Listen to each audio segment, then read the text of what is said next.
Well, hi there. It's been so long since we've last seen you. We're so glad that you could join us on this Twitch stream that, you may not have seen for a very long time. So I'll be sure to let you know this is the King of Battles International Championship. We've now moved in to the EU portion of our event. Of course, my name is Rushy, and I'm joined here with the man, the myth, the legend himself, Kozan. How was your little food break? Did you get a chance to sneak in a little snack before we start casting once again? Yeah, I managed to get some food.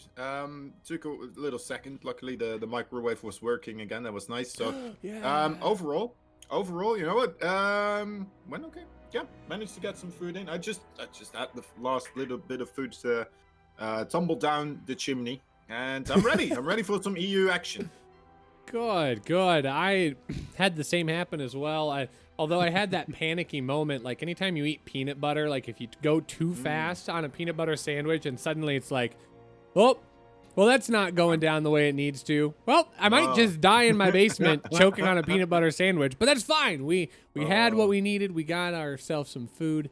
And we get to keep casting more StarCraft too, which is going to be an outstanding way to continue our Sunday. And of course, we're so glad that you guys are able to join us for this portion. We're about halfway there. I'm looking at the clock. It's 6.5 hours in, and I think with this EU bracket, it is very possible that we could see another 6 hours. Kozan, have you had a chance to take a peek at the bracket as of yet? Nope, not really. Okay. I have not quite. I could if I wanted to, but do I really want? Yeah, I guess so. Do you want? Absolutely. Yeah. I'm looking at the bracket depth. Oh, jeez, There are Louise. a lot of players. That's a ton of players. Yeah. Oh my dear lord. Yeah, and we remember that this is a double elimination bracket. 58 players have currently signed in. Of course, there will be some walkovers. There will be some very quick matches that happen. But it's very, very, very exciting to see this many players. But I have to say, we're going to have to buckle in here, Kozan. We might have another long one. It very well could be. I mean, if we start following Bly and everybody else, follows along the lines of Bly, maybe things will be okay. But, oh my dear lord, that's a lot of people. Okay, well, I mean, nothing to complain about, right? Just some great StarCraft 2 overall. Let's see. Any names that you are particularly keen on seeing right now? See what kind of performance they will have? Well, of course, I think seeing our mainstays in Special, Neeb, UThermal, Clem, Hero Marine joining us today. Making it through there. Of course, it's always fun to see those players added into the mix. Really, Hero Marine's about the only name that I didn't see yesterday that I do see today. So it's nice to see him joining us. That'll be another potential Terran making it all the way through. And of course, some of our mainstays from yesterday from the North American scene going to try and make another run. Of course, Keliger and Neeb and Special. So we might still have a chance at a North American qualifier yet. Yeah, maybe. Like we talked about this, right? Yesterday, it was yesterday, right? Oh my dear lord, You're right. Anyway. Yesterday we had the NA qualifiers, but the NA qualifiers, only some, two Europeans and a Taiwanese player making it through. It would be kind of funny if we see two NA players this time making it through, right? So whether it be Special and Neeb, perhaps, that could be fun, in my opinion. At least probably not for the Europeans people that are participating as well. But, yeah. You know what? I say go for it. Sign me up. Yeah, I mean, we're going to have a lot of great games to cover here. And, of course, we're not going to be alone in covering it. We do have our community streamers back in action. So if you type in !B or !bracket in the chat, you will get an opportunity to see all of those wonderful people. Click that Liquipedia link and you'll get a good look at all of the fantastic people that are helping us out. So if I look at the qualifiers here, we've got Beowulf, we've got Creighton, we've got Steadfast, and then there's that Kozin and Rushi? Is it? Do you recognize those names? Rushi. Oh wait. I only know really, Kosen. That's the only one I know. But, Oh, that's true. That's true. I wish. Oh shoot. My bad. My bad. I told Vitamin to wait for me, and then I never told him that we were ready to go. So sorry. He asked me, so I told him we are ready. Okay. Phew. Good. I hope. Vitamin's probably good. At some point, I'm sure he probably was just like, yeah, whatever. Let's rock and roll, baby. So, it's like we need to get some sleep as well tonight. Let's get it on. Yeah, we're super appreciative. Again, we've got so many amazing admin working behind the scenes, helping make everything pass as positively as possible. And frankly, we're very fortunate to have a rather professional outlook on it as well. So they're doing a great job taking care of us, taking care of the players, making sure that the audience is taken care of. Because if you guys noticed, in the last 6.5 hours, how much of that has actually not been in a StarCraft match? Not much. I bet it's less than 1 hour total. So we're very grateful for all of them making sure that this runs as smoothly as possible. So we hope that you enjoy today's continuing broadcast coverage of the King of Battles International Championship EU Qualifier. We're going to be jumping into our first match here, Kozan. It's going to be a PvP. Hearthstone versus Strange. One of those names jumps out. The other one maybe is a future name to jump out. Yeah, we'll have to wait and see. Hearthstone, a Dutchman, of course, so we know who is going to win this one. Of course, it's always the Dutchman. Always the Dutchman. All right, anyway. Let's wait and see. Let's wait and see what's going to happen here. Alrighty, well, let's go ahead and jump on into Pillars of Gold. Spawning in the bottom left, our blue Protoss player. Make some noise for Strange. Actually don't have the live feed, so you're gonna have to do the other introduction as well. Absolutely. Spawning in the top right, our red Terran player play for Team Liquid. Give it up for Hearthstone. Do you need me to send you that link, good sir? I would like it. Yeah, I didn't realize we were switching here. It was sent to me. I guess I assumed it was also sent to you. That's my bad. Well, it probably should have. It probably should have. No, it's all good. We'll go ahead and get you in here. The good news is there aren't like cannons being built on either side of the map, so we don't have anything that's too terribly pressing that is coming here. Did I say red Terran? Oh, that's fine. Not bad. It's a Protoss, and I'm glad that all of us were aware that it's actually a Protoss player. So, but in more Bjorn games, no, I'm sorry. I had to cash out all my money to pay Borsty, and I unfortunately had to sell my house. And right now my computer's on lease. So right at the end of this stream today, I'm actually going to lose my computer. But no, Bjorn is unfortunately done for the day, as we have moved on to the EU portion of our qualifier. So, but yeah, I think we're going to have a good time here. The EU scene has been providing us with so many great matchups and great players, Kozan. I mean, the EU just seems to do it right. Yeah, I hope so. I mean, we're going to have to wait and see, of course, how exactly right they're going to be able to get this done. The PvP, Strange. How much do you know about Strange? Have you casted him before? Or? I have not. This is the first time. I was actually kind of peeking around Liquipedia right before I had to announce the red Terran in the top right-hand corner. But Strange appears to be a Russian Protoss. Russian Protoss, yeah. Let's see. He went up 2-1 versus Kung Fu, so that already is quite impressive. He lost against Art. Looks like he's been in the scene for a while, placing some first and second place finishes in like 2015 and 2018, but it appears to be mostly Russian team leagues, which there's nothing wrong with that, but I think it's been a while since Strange has been up top the ladder. Looks like he qualified for WCS Summer Europe in 2019. Losing. I like how one of the tournaments he won is called Premier League, and it's in the minor and monthly tournaments tab. It's just called the Premier League, you know. It's kind of fun. Anyway, what's happening here? That is an interesting place for buildings to be placed for Mr. Strange, right in front of Hearthstone space. Hearthstone did lose a single pro, but you know what, is it's gonna still be okay, I think, here, right? As the shield batteries knows about what's going on here. Is that actually a Twilight Council being constructed there? I can't tell at this point. No, it is a gateway. Oh, okay. So it's not like what is going on. So the gateway proxy is going to be really good for fast warp-ins if we're not comfortable with the Protoss lore. If you have a pylon right next to that gateway, it makes it super fast. So warp gate is now actually going to be finished research.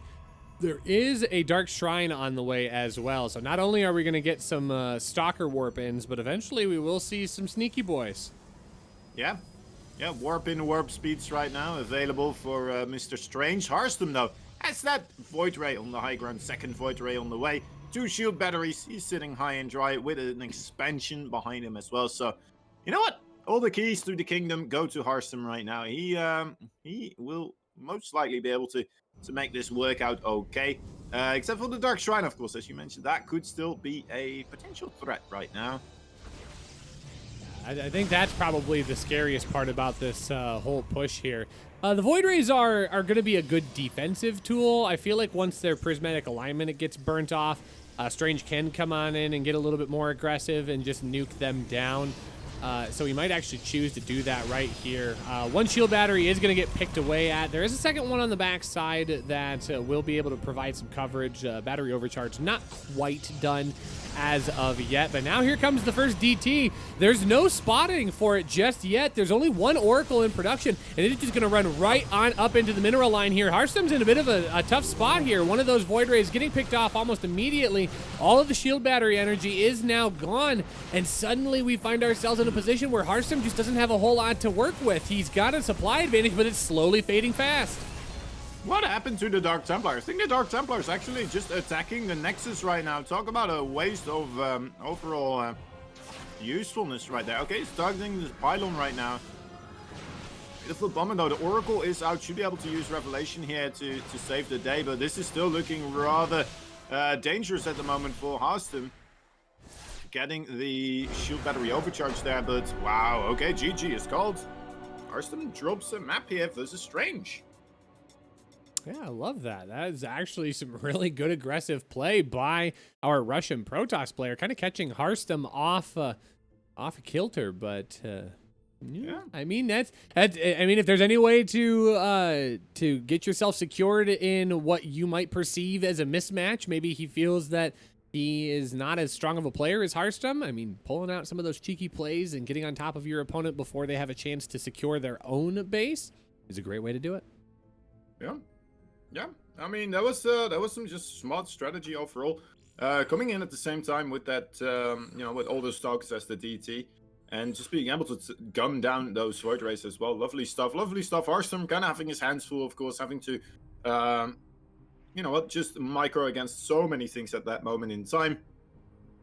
But great stuff from Strange. Strange, is he actually going to be able to beat Hearthstone into the loser bracket right here in the first match of today? Already an upset. Well, I say today is of the EU qualifiers, of course. You know what I mean, Rushy. I know what you mean. I think it's entirely possible here if Strange can pull out a similar style build here on Oxide. It certainly is a good position for him to be in. And even if he can't do it in game number 2, he's at least got a couple of games to work with. So making his opponent sweat. But we are going to be jumping in to Oxide. Down here in the bottom left, our blue Russian Protoss. Will he have another cheeky proxy, or is he going to play this one more standard? Give it up for Strange. Strange. And his opponents. In the red color, top right side, he is, of course, Team Liquid's Dutchman, Hearthstone.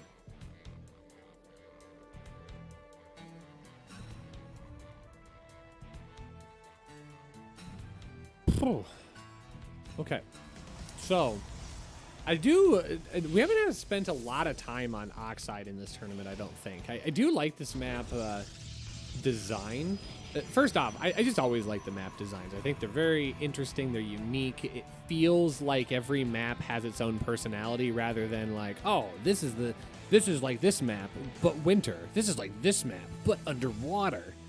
I mean, these are all really uniquely designed maps, so a shout out to all of the map makers that do great work putting these together and spending time And of course, to all of the communities that kind of go out of their way to make this their thing, to encourage people to make compelling maps, even just making it creative in the sense of, like, I think, is it Jagannatha that, if I read the map notes correctly, it was actually designed with help by Twitch chat. Really interesting. Yeah, so I was actually really surprised when I looked at the map. It's like, okay, there's no 420s, there's no Pog, there's no Monka S. Like, what Twitch chat actually helped with something? That just doesn't seem like the thing. Yeah, it's you guys. You helped make that map. We're gonna give you full credit when we play Jagannatha next on stream. But I think that was really, I just think that's really neat. It's a neat way to keep, again, just another way to keep the scene fresh and growing and improving and making really neat stuff. This is quite a big block here from Strange. Putting down a cybernetic score as well next to the pylon. And is there anything else about Oxide then? Is that also made by, like, I don't know, Twitch chat, Trovo chat perhaps? Trovo chat. No, I think it is just, I think it was just the one map that was the specific piece of information about it. I could actually look it up, but... Someone in chat is right now that's saying, I made this, I represent Twitch chat, Kappa. I mean, I believe it. I mean, I just read the notes and it said Twitch chat, so I just assume anybody in Twitch chat right now is responsible for that map. But I would say if any of the pros come complaining, I think you guys need to answer. Gotta take responsibility. Finally gets that Nexus down. That's took him a while though, of course, and it's Strange. I mean, I guess, okay, yeah, still is gonna get himself that Nexus up as well. Good block there by Hearthstone, but is going to leave this Stalker a little bit stranded for the moment. He's going to have to run away.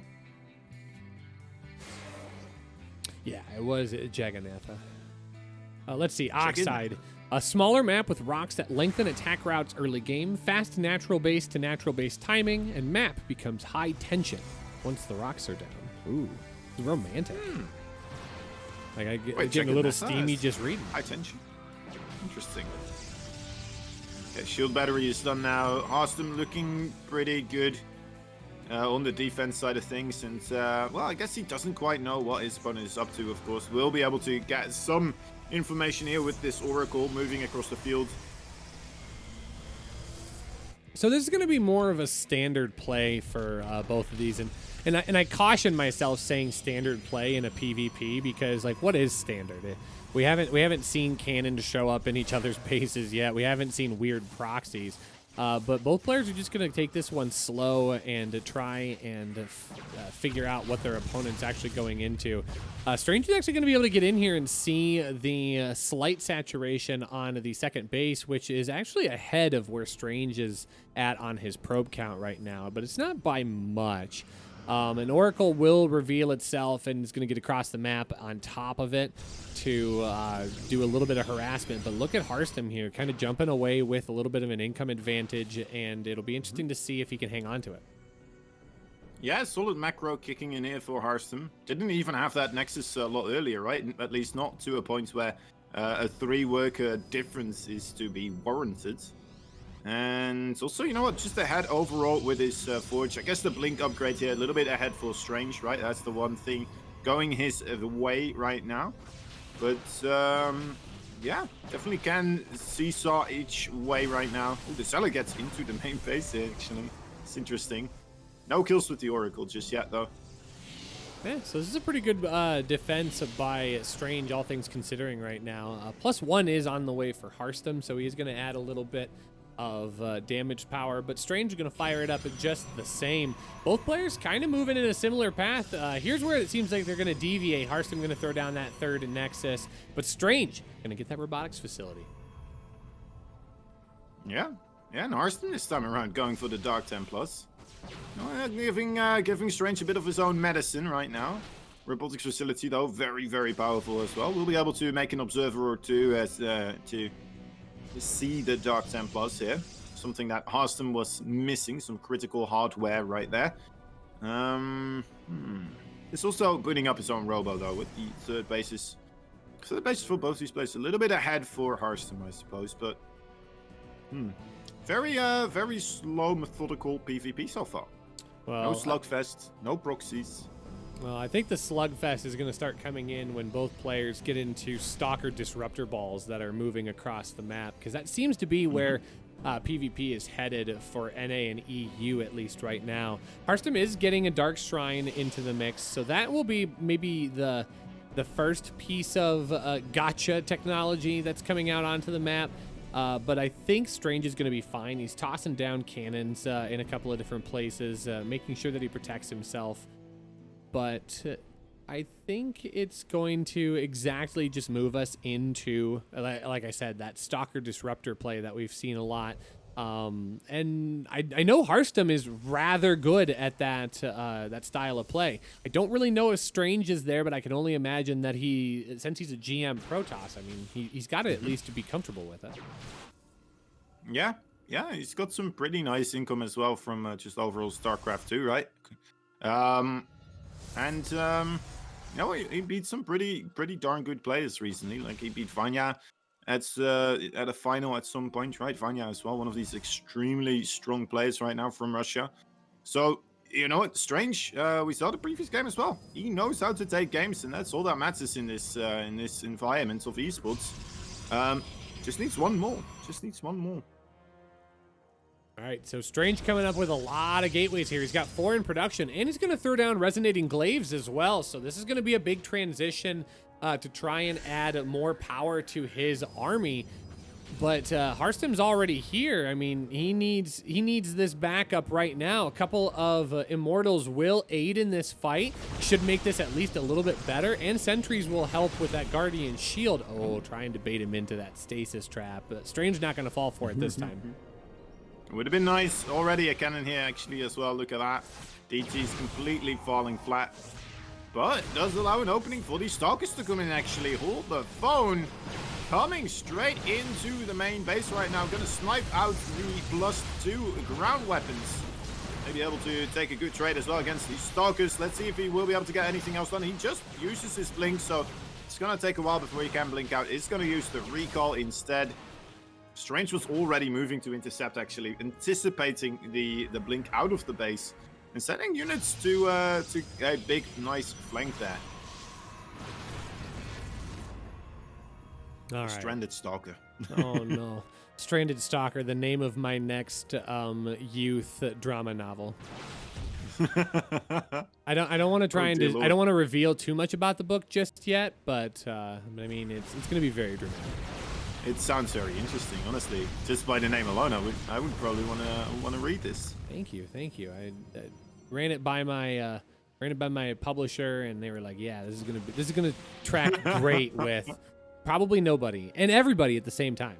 So if they read Stranded Stalker and they're like, "Yeah, okay, you can write this," and then you just write about a stalker that was in the main base of another opponent and all alone, like Chapter 1. Probably some confusion. Chapter 1. They always told me the void was cold, but I didn't know it was this cold. I came from the gateway. I came from the gateway and was banished by the gateway as well. But I love this Colossus hallucination here, giving Hearthstone a little bit of a fit here. He doesn't want to just toss away units, but at some point he's going to go, wait a minute. That's not actually real, but look at these amazing force fields here. Finally forcing a blink forward. Both players just going to blink on top of each other. Strange has the army advantage right now, 96-59, and things are going very, very well in his favor. He's able to pick off a couple of buildings. Another big blink forward here, but those Adepts are not in the fight right now. It's just Stalker v Stalker, and I feel like Strange needs to have all of his units in this fight if he wants to tap this out and get on to the next game, but that would be a big upset here, I think. Hearthstone really struggling right now. Yeah. I think, Strange, he's doing it right. 16 probe kills right now. He still has those 2 Immortals just shooting away, happily going about their business. And only what's left here for Hearthstone is those Stalkers he's desperately trying to hold on here. Of course, he does have that full base that is still mining. So as long as he manages to beat back this force, he may still end up okay. But it's just too rough. Hearthstone goes down 0-2 versus the Russian player this time around. All right. So I will say I'm pleasantly surprised here. I think I think anyone would have felt confident being in Hearthstone's camp in this engagement, but Strange making his place known. He's going to move on 2-0 in this bracket. He's going to send Hearthstone straight down. Right down to the bottom first side. match. It's not what you would expect, right? Already a bit of an upset here, perhaps. But man, Strange making some great maneuvers there in the PvP matchup. And you know what that is? One of these matchups where a lot of stuff can happen. And sometimes it kind of comes down to just a wrong toss on the dice. And suddenly, you know what? You find yourself in a loser bracket.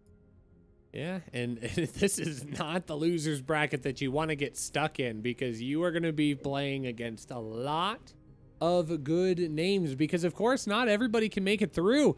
In every match, someone's got to win and someone's got to lose. So that means Hearthstone's going to have a lot of work cut out for him as he navigates the bottom side of the bracket. But it'll be strange moving forward. Oh, his prize is to play Goblin in the next round. So he's got his work cut out for him for sure. We're going to see who is going to be our next matchup here. But as we wait for that, we got some bills to pay here, Kozan.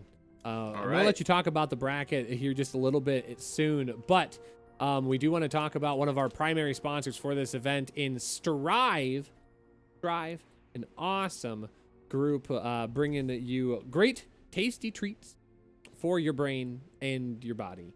And I'm trying to find that pin. There it is. Strive, Biltong, and Matcherino are partnering to create a special opportunity for fans of this tournament. They're offering 20% off all products on Strive's website using the code AlphaX20. For every 5 purchases with the code, Matcherino will donate $25 directly to the prize pool. And at 30 orders, they'll kick in an extra $100 total. You must use that code at checkout for that to work out. But it gets even better. 2 lucky buyers will also stand a chance to win an Alpha X jersey, hoodie, or jacket, just like the ones that you can see on screen right now. So thank you, Strive and Matcherino, for sponsoring us, and check out some delicious and healthy Biltong meat snacks brought to you by our good friends over at Strive. I clicked the wrong button 3 times, but we figured it out. And I've got my Strive right here. At some point, I'm going to crack this puppy out. It's actually really tasty here. You can kind of see the backside. It's beef jerky, but I think a little bit healthier for you. It's got a nice calorie count. Looks like they're very tasty. I've already had 1 bag myself. But if you enjoy beef jerky and you like tasty meat snacks, definitely encourage you to check out Strive's website and not only support your belly, but support Matcherino and Alpha X as well. That's right. That's right. Not just healthy, tasty, and also supporting StarCraft 2. What more do you want? What more do you want out of a snack? I don't know. It seems like the golden goose of snacking, you know? Yeah, the camera's mirrored. The jig's up, chat. I'm sorry. Now we all know. Oh, we know. All right. We've got a little bit of time here. We're going to be building up towards Aquaron versus Petite Drogo is going to be our next matchup here. But I think it's going to be short enough time that we don't need to run to a break. So, Kozan, you've had a chance to take a look at the bracket here. What matchups are you really excited for today? Any that jump out at you? I see a Laser versus Max Specs already taking place. I'm looking forward to see how far Gerald as well can get in this one, right? Didn't have a great run the previous time. He had an okay run overall, but ultimately going down against Bly. Once again, Bly really is his just his nemesis. Honestly, if you believe illegal lag, it's quite disturbing. Anyway, Special as well. I'm wondering if Special is actually going to be making an appearance this time around. I don't know. Special is a bit of a unique case in some situations. You know, he can just suddenly disappear and be like, you know what? I don't want to play StarCraft 2 today. I don't want to try and win a tournament. So I'm just going to do something else at the moment. And yeah, it's a typical Special, but who knows? Maybe this time around he will be going up. He's gonna have to beat Christian. Christian. Am I saying that right? I hope I am. Anyway, I think so. He's well, yeah, sure. Yeah. He's gonna have to go up against him first and foremost, and then maybe versus Denver or Sorov. So that could be a really cool match as well if that takes place. A nice TVZ right there. Sorry. And we have Clem. Didn't we have Clem versus B the previous day as well, actually? Let me see. Is that not something that happens already? Yeah, that's possible because I It's a imagine Clem is probably not changed very much in the seeding for this event, and B is probably in about the same spot as well. So would not be surprised to see a couple of rematches from the previous day worth of StarCraft, but I think that's okay. There's nothing wrong with that. Yeah, no, it was Massa. It was Massa. Oh, okay. We played against Massa. I've looked it up. But yeah, definitely some interesting stuff here overall. Hero Marine sitting high and mighty, waiting for probably Netix to jump into the field. That's going to be a rough one for the Zerg player right there. And yeah, overall, you know what? Looking pretty smooth. Looking pretty smooth. All right, Kozan, I hate to do this to you because Right. I just need to. I have to appease Twitch chat here because at the beginning of today, I figured out a way to get the cursor to never show up on your face, unless if I do this. That's the only one. That's all you get, Twitch chat. That's all you get. You've been satiated. Okay, yeah. Wipe it off. Thank you. Oh man, I need to find a way to find the meme that you showed me earlier that was sent to you on Twitter. That was just really funny. Yeah, that's a good one. Oh my gosh, it just cracked me up, and I'll be able to put it in Twitch chat if we want to. Oh, I think you absolutely should. I'll let you do that since it was sent to you.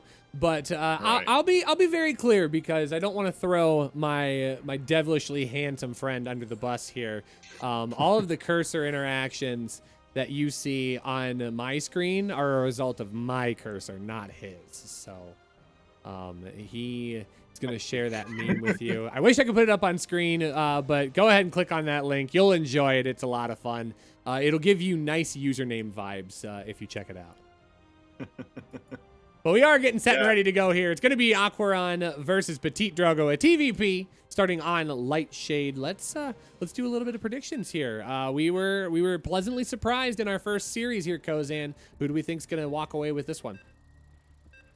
Well, honestly, I'm not quite sure. Petite Drogo has been known to sometimes just get some amazing stuff done in tournaments, and same goes for Aquaron, right? He is an up and comer, a little bit more so, but he's been picked up by Team Rotti for a reason. And every time I watch him play, I'm just sitting there thinking to myself, you know what, this is a great 10 play that should be able to get some more done. Anyway, introducing in the top right side, there is the top left side, there's a blue Brodos fighting for Raise Your Edge Gamers. He is the Frenchman, Petite Drogo. And brought to you by the Red Terran and Team Roddy in the bottom right-hand corner. It is Aquaron.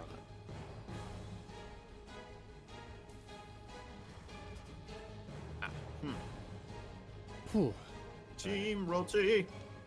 Dude, I think it. So this is just kind of funny to me. Like, there's nothing wrong with this, but I do think it's funny that Team Roddy exists, but also Roddy is still a member of Clash Gaming. So does that mean Team Roddy is actually a subsidiary of Clash Gaming? I don't know. Maybe. Yeah, sure. Let's say that it is. I think so. I just I don't know, that I lay awake at night sometimes and I just think about that.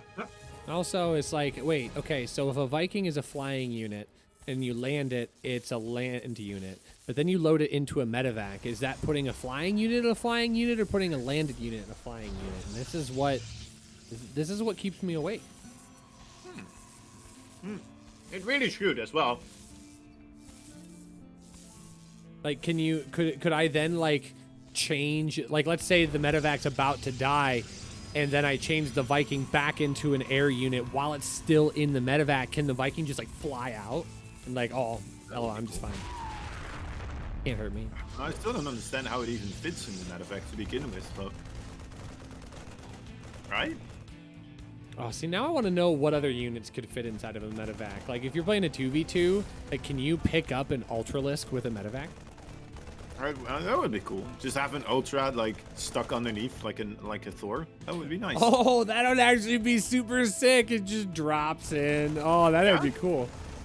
And then, like, imagine even if you can't do it in a 2v2, what if you neural parasite a SCV, then build yourself a medevac, right? And then you should, like, theoretically, right? You should be able to put units into medevac. Gosh, that would just be amazing. I would love that. Please, somebody needs to help us out and create this opportunity for us. Nice username. Where are you at? This is a YouTube video that'll get you some views. You're welcome. We'll just let you have it. But we have a proxy on the top side of the map here. Kozan, I can't tell. Is that a Stargate? Is that a starport? Yeah, looks like it. We're having Hellions on the way as well, so it makes a lot of sense for it to be that starport indeed. Yeah, and of course with that base, well, the second base for Petite Drogo being quite delayed because of the engineering bay. Well, actually not too much delay, right, in comparison to Aquaron. I think it is also because he is trying to get himself that,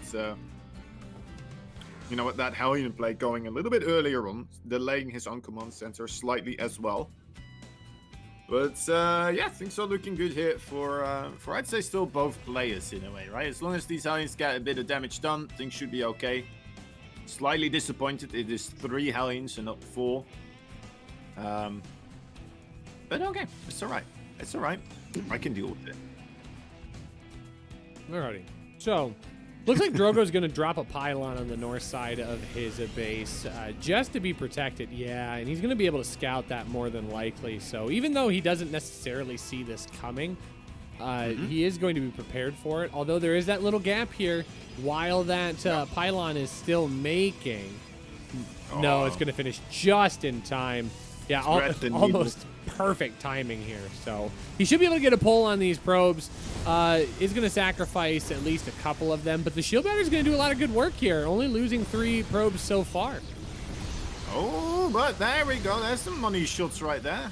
Okay, needs to get a couple more perhaps. There it is. 6 workers just like that. Coming down to the low ground right now. It's going all right here for Mr. Aquaron. He's doing some okay damage. Would like to see maybe 1, 2 more. Yeah, 1 more shot. There we go. 12 workers. That's a lot of workers, Rushy. That is a good amount of damage. That definitely makes it worth sending in those 3 Hellions. A bit of a shame that the medevac did go down, but ultimately, yeah, Petite Drogo is going to be a little bit pressed right now to make some moves to get himself out of this hole. Yeah, and I actually think that that's a good exchange here for Aquaron. More than anything, he's keeping Petite Drogo back at home. These Blink Stalkers are now going to be able to move across the map. He has confirmed that the tech is there. He had a chance to see that Twilight Council as it was working on the research. So Aquaron's got the bunker. He's got a tank back at home. He's ready to defend against this. And now the starport has already made it back as well. A Raven's on the way. I mean, this is a really nice surgical timing here by Aquaron. Drogo's going to have to get a little more creative if he wants to get on top of his opponent. Yeah, exactly. And maybe with that War Prism, right, he may be able to get some work done, wait for Aquaron to move out. It does look like Aquaron... I mean, he's getting a Raven. I'm not seeing that 3rd base just quite yet, so I'm anticipating him trying to do something off of the 2 base right now. Still move across the field. Try to capitalize on the fact that he severely crippled Petite Drogo here at the initial part of this game. Well, here's the scoop. It's going to be a big blink forward into a tank.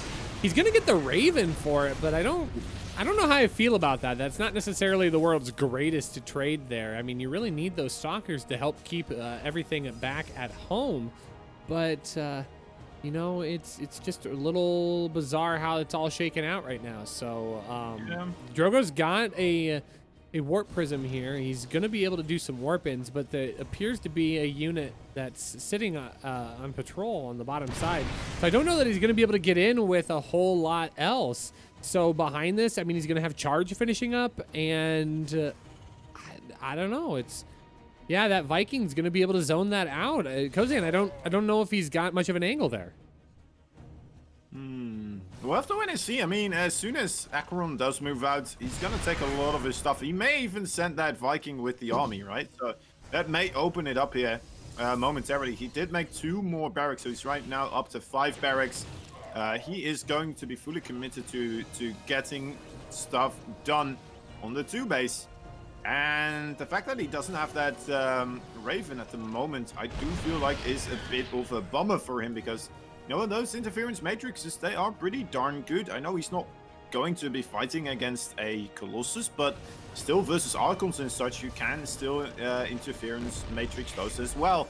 All right, in come the SCVs. The Viking is also being pulled, so there is this opening now for Petite Drogo. This is I don't know that Drogo's got a lot to deal with this. The army count tell the tale, 83 to 55. Drogo's finally going to be able to come in here with some zealots, so he's going to get work done, but it's a matter of whether or not he can stop this on the return towards his base.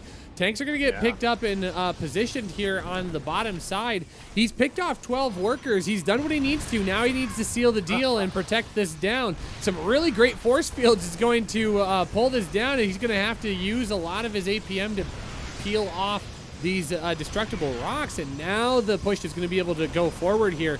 Those tanks are going to start leapfrogging forward. Here comes Drogo on the back side of this. He's going to bring in the zealots as well. All of these Marines are going to get under fire here. The workers have been killed off, so now the fodder is only left with army, but all of the Archons do get picked off, and there's so many Marines left. They do still have at least 1 or 2 stims left in them as well, and there's no units to be found for Drogo. Oh, this is actually disgusting. GG is called, and Aquaron takes a game number 1. Oh no, tilt his opponent a little bit. Huh. Wait, what did he type? This is actually disgusting. Oh no. Oh, that's a frustrating loss for our blue Protoss players. So, so game number 2 is gonna have to secure the deal for him if he wants to continue moving on the top side of the bracket. Pillars of Gold is gonna be the destination for our next match, and it'll be interesting to see how he adjusts, because I feel like Aquaron did everything he needed to. He had a really nice timing. He did some great scouting. He denied a lot of harassment and just pushed across with a great army. No, Chad, I wouldn't call that BM. Think about it this way. BM is something directed at a person. A build order is not a person. So if I say that a build order is OP, I'm not calling the person OP. I'm calling the build order OP. But anyways, that's why we have admin. We'll let them take care of it. We're jumping into Pillars of Gold here for game number 2. Spawning in the bottom right. Needs to dial up a different plan for Razor Edge Gaming. Give it up for Petite Drogo. In the bottom left side, Team Rotis, Terran player from Spain. He is, of course, in the red right now. Aquaron. Gotta love that Team Roti logo, man. That is so nice. I know if I ask for some pew-pews in the chat, I know I'll get them. So, where are my Roddy fans at? Where are those pew-pews? We're just gonna look at the chat right now until it happens, right? Yeah, I feel, well, at some point I'm going to need to say Cyril and Raynor and see what happens. But there it is. What? Junction wants to be acknowledged. That's interesting. Wait. Well, who's in Junction? I don't even know who that is. I'm not quite sure. But I've acknowledged him. Have you? What? You're such a nice guy. Thank you. No, now, I'm a little disappointed in myself here. I've said Cyril and Raynor, but I don't know what's happening, so I just... What, you said Cyril and Raynor? I think I said Cyril and Raynor.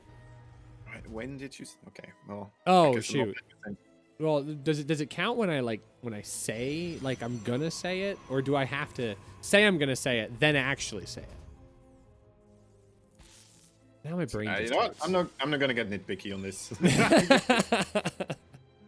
You can do what you feel like, Rushy. I'm not gonna be bothered. Okay. I know it's all within good intention. Again, a nice engineering blade block here, by the way. Petite Drogo, okay. He's just like, all right, screw it. I'll just build my base over here.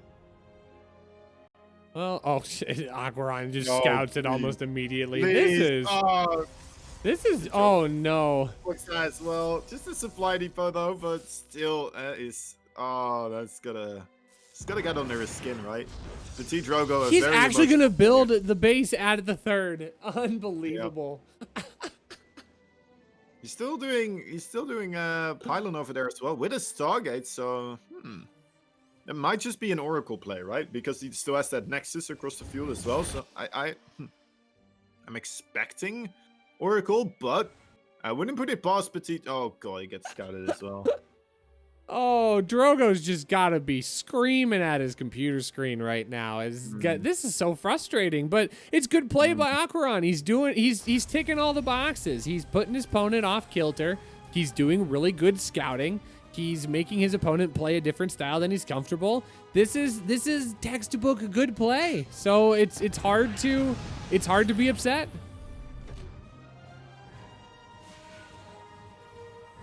Apparently I got the injunction timed out.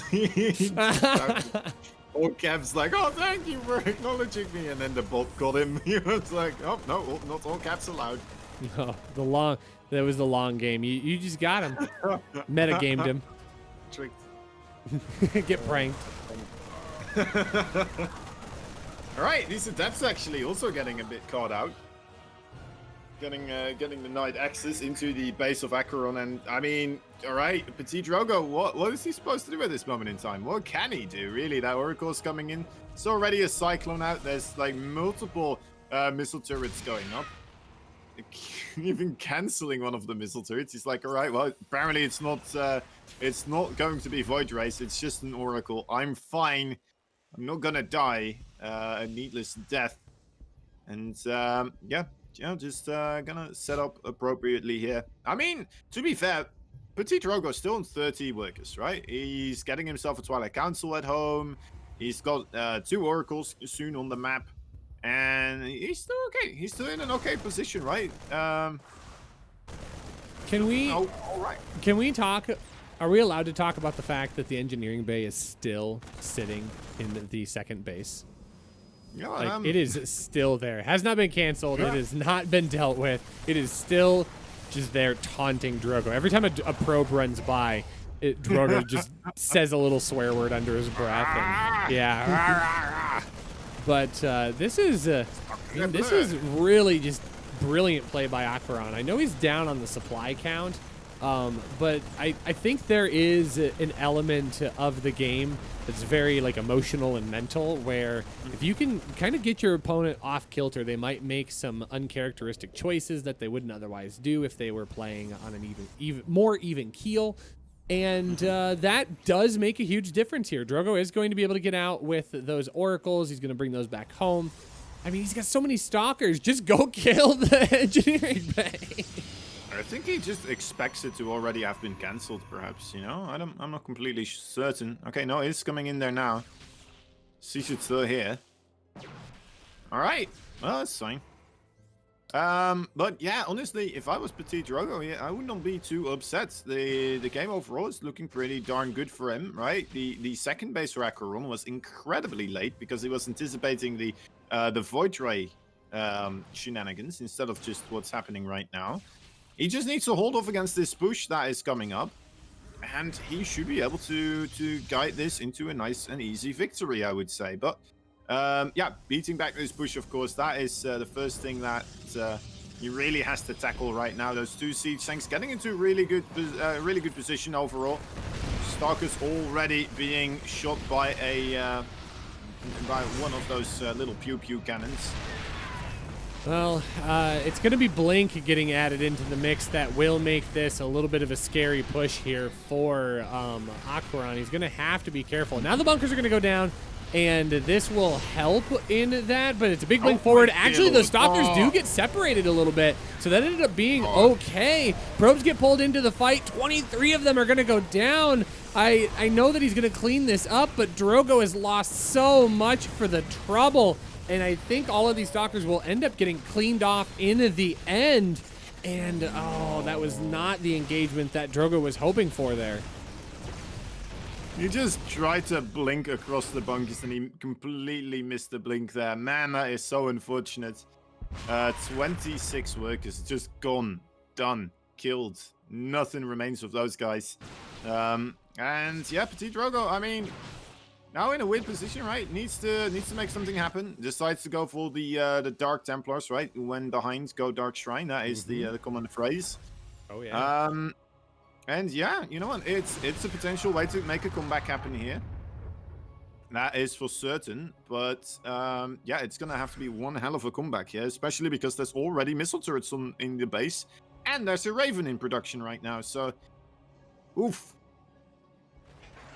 Well, and the Dark Shrine is getting scouted. Is it? Can he actually see it, though, is the question. Oh, yeah, now he did for sure.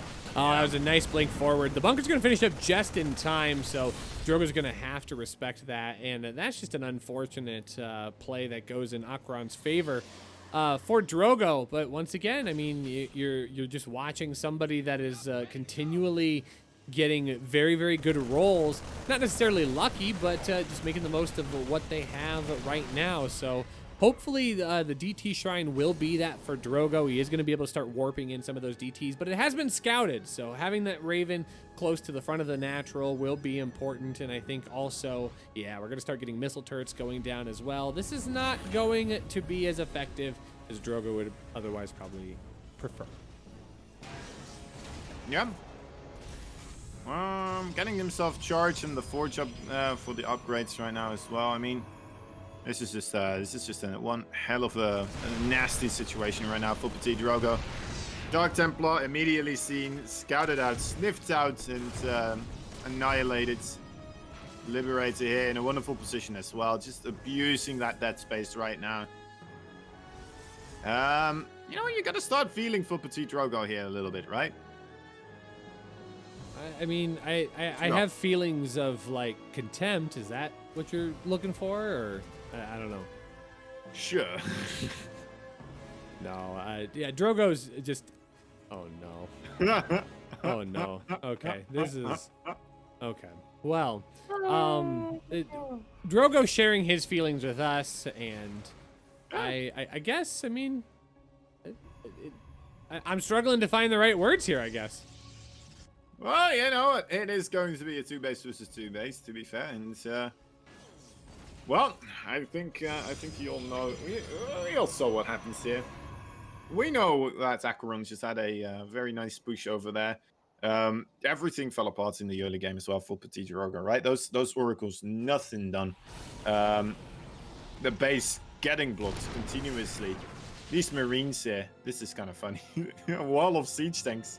You don't see that every day, do you? Does that block adept shades as well? Actually, that could be fun.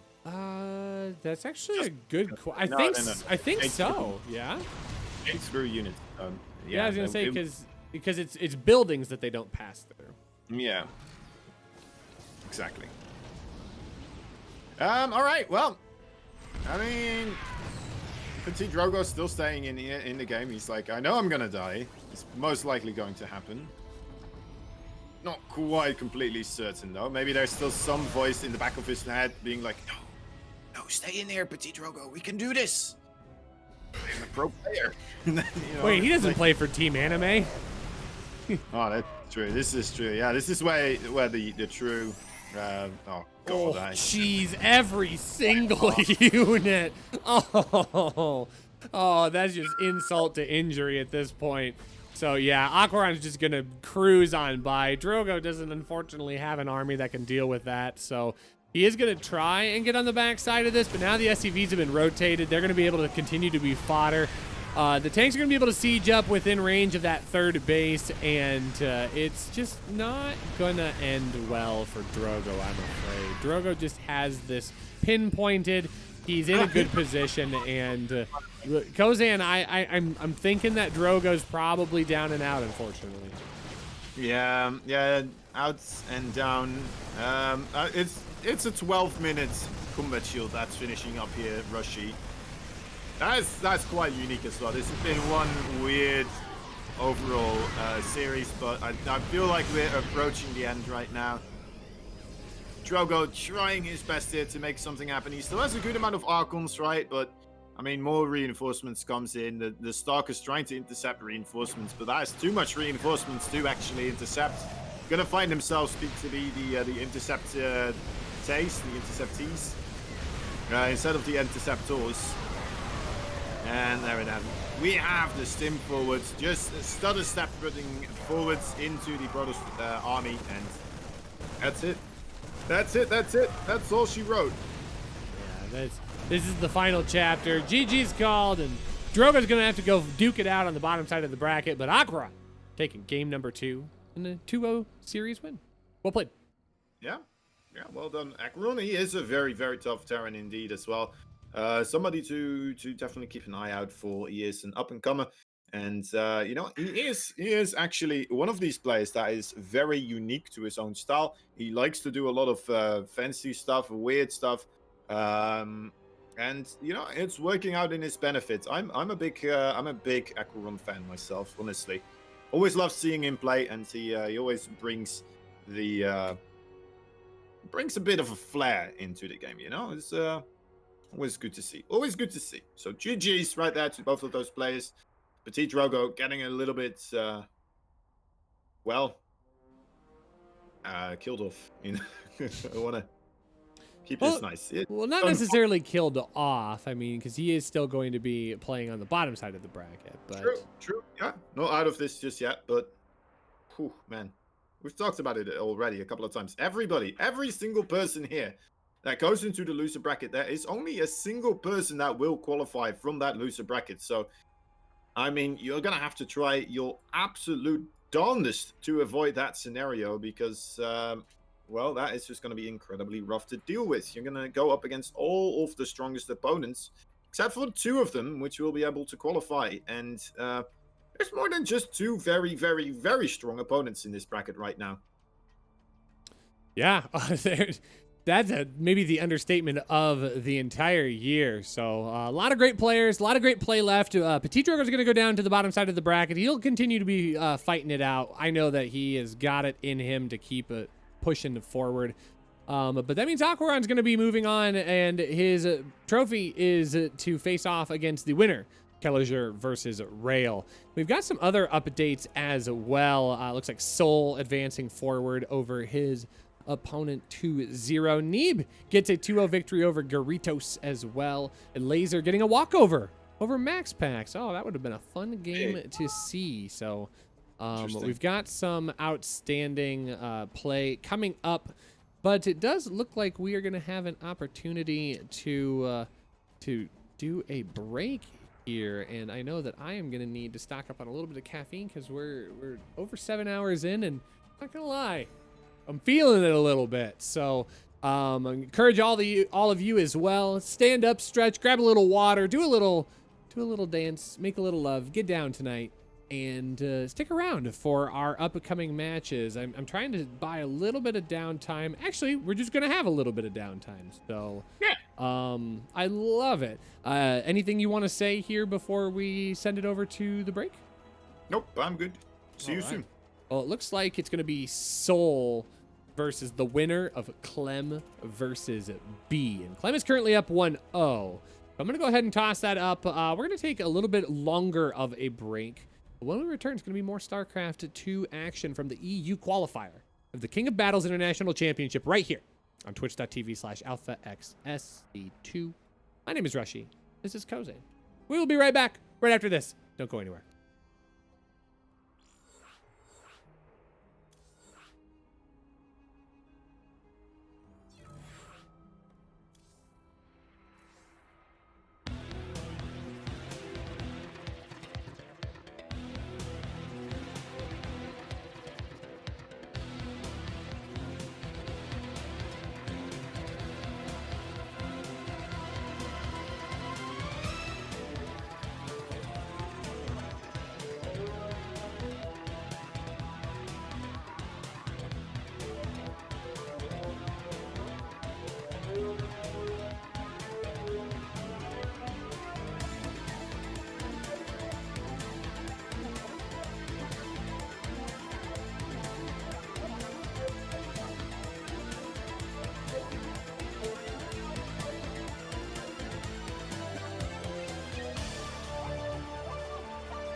Welcome back, everyone, to the King of Battles International Championship EU Qualifier. It's our final qualifying event for our main event that will be starting next weekend right here on twitch.tv/alphaxsc2. My name is Rushy. I am here with Kozan. Kozan, we've been kind of at this for a while here. Lots of great StarCraft action, and we've got more to come. Yeah. Yeah, man. I'm sorry. I'm being a little bit distracted here with whatever is happening over there. It's quite something. It's quite something. Injunction has had quite a life, apparently. Anyway, yeah, we're going up with Soul versus Clem here in a little bit. Should be a amazing TvT overall.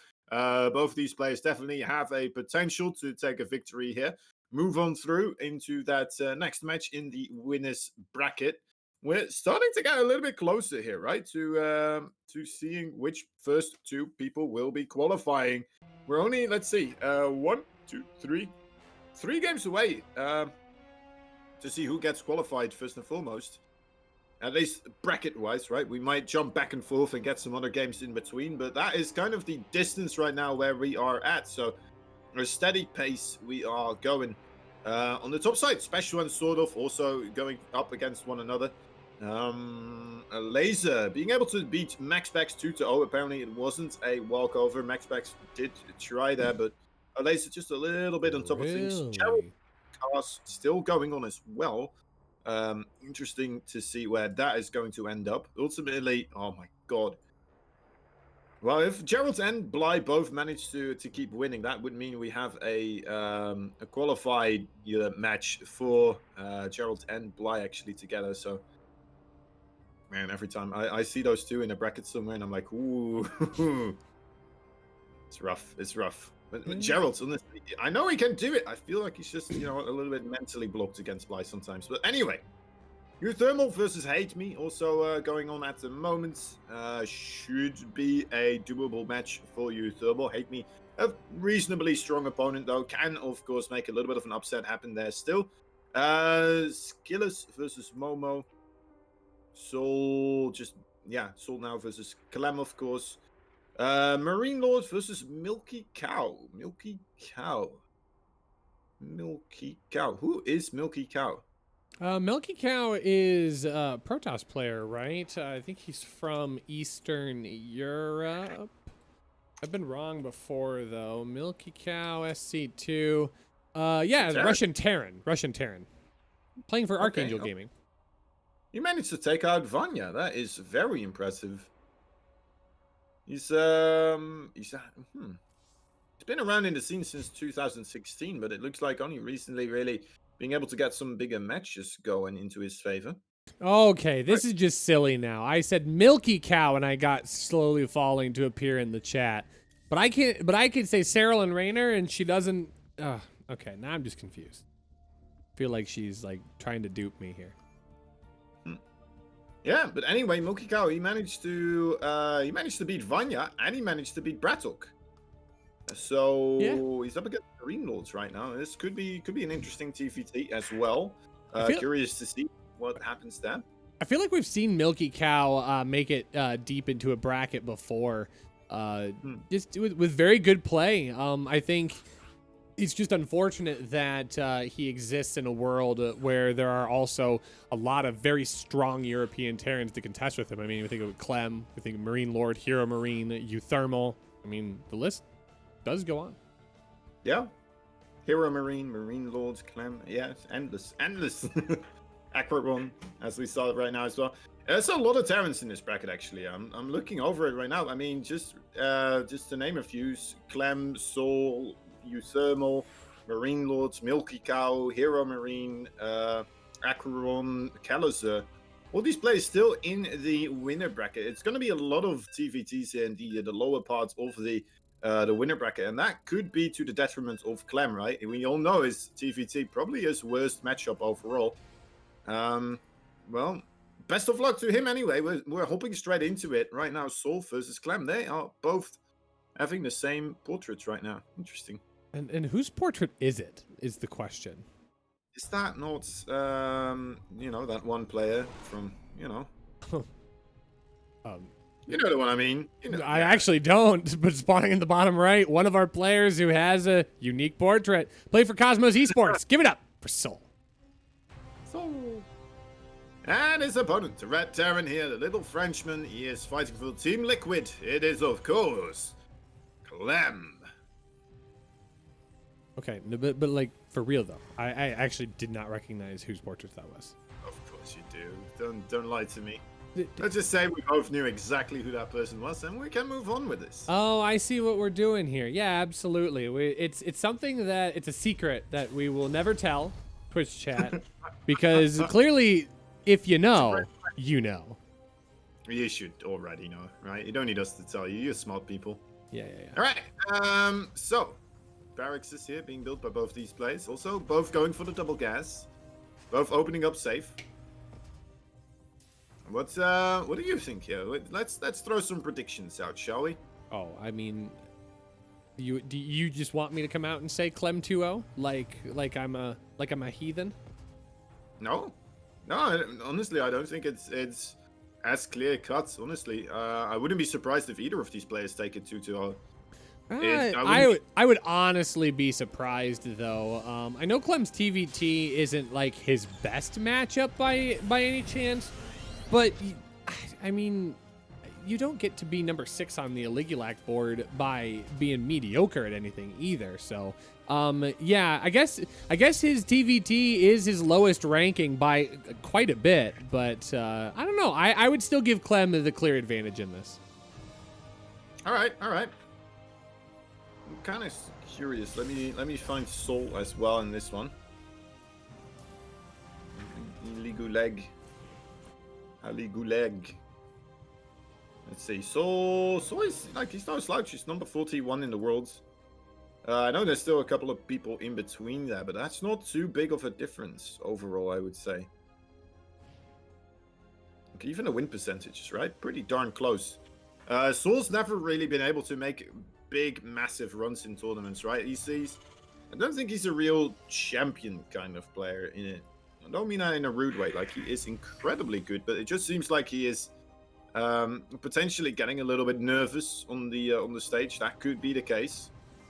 But yeah, what I think Matisse said something about along the lines that Soul, he's a very good player overall to practice with because he's very regular. He likes to do the standard stuff, but then he doesn't quite transition or adjust mid-series against something that his opponent is doing, right? He doesn't quite know how to quickly make a turn with something in order to adjust for something that happened in a previous game. So as long as he is capable of beating his opponent straight up, he's going to do okay. But then as soon as things kind of take a turn, sometimes he has a bit of trouble steering along with the turn that is being made. I'm sitting here trying to concoct in my mind what we're gonna see coming out of these two players, because I will. You got me thinking here with my prediction of 2-0 out of Clem, because I can't say that I've seen Clem play a whole lot of TvT lately. I'm sure he has. I mean, that's neither here nor there. I just haven't personally seen it. So I'm thinking if Clem's going to play more of a standard style opening, or if he's going to get a little creative here. And Clem is going to move out with 3 Marines and a tank and a medevac, and it looks like he's walking some other units across the map as well. Going to have a couple of those Reapers and a Hellion moving across. So Clem's at least wanting to get aggressive here. I mean, it should be interesting at bare minimum. Yeah. Alright, go. A bit distracted. Okay, well, this is actually an interesting maneuver here from Clem, but not quite working out, is it?